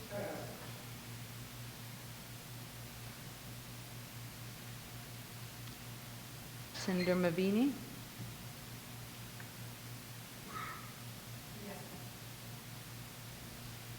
Senator Silva Tyron?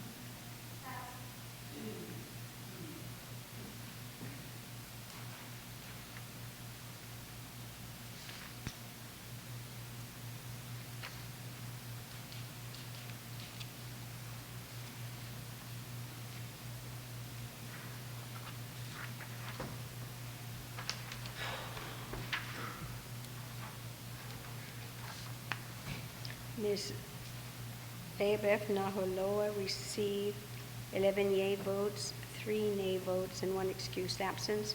Ms. Leah Naholoa is duly confirmed by this body to serve as the Director of the Department of Labor. On the appointment of Ms. Anita B. Enriquez to serve as a member of the Guam Education Education Board, all those in favor, please raise your hand.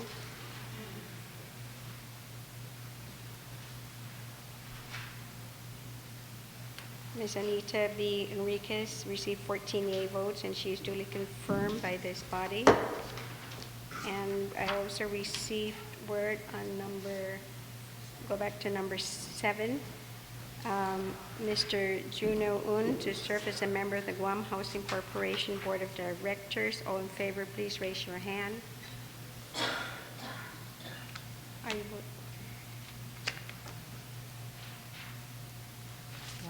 Mr. Juno Un received 14 yea votes, and he's duly confirmed by this body.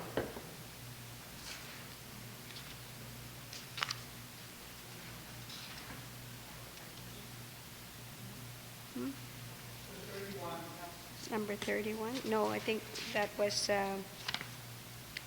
deleted. Confirmation wasn't held yet. So that completes, at least on the list, the number of individuals, the boards and commissions who have successfully or timely have turned in their financial disclosures with the Guam Election Commission. And now we are on bill number 40-30. I don't have a copy of it.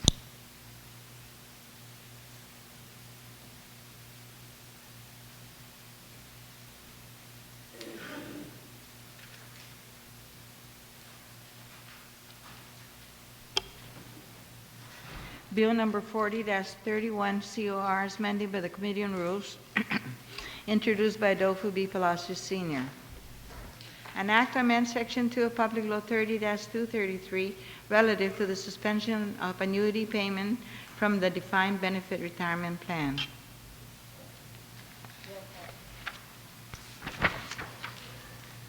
Senator Tom Ada? Yes. Senator Tony Ada? Yes. Senator Blas? Vice Speaker Cruz? No. Senator Duenas? No. Senator Gutherts? Senator Mabini? Yes. Senator Munia Barnes? Yes. Senator Palacios? Yes. Senator Pangilinan? Aye. Senator Respicio? Yes. Senator Rodriguez? No. Senator Rodriguez? No. Senator Silva Tyron? Yes. Speaker Wampet? Yes. Senator Yamashita? Yes. 1,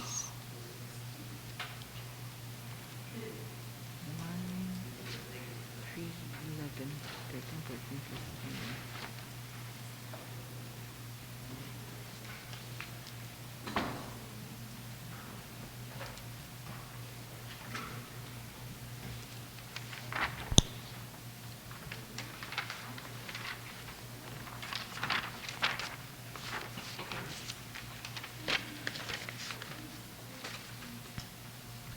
Bill number 40-31 COR received 11 yea votes, 3 nays, and 1 excused absence. Bill number 40-31 is duly passed by this body.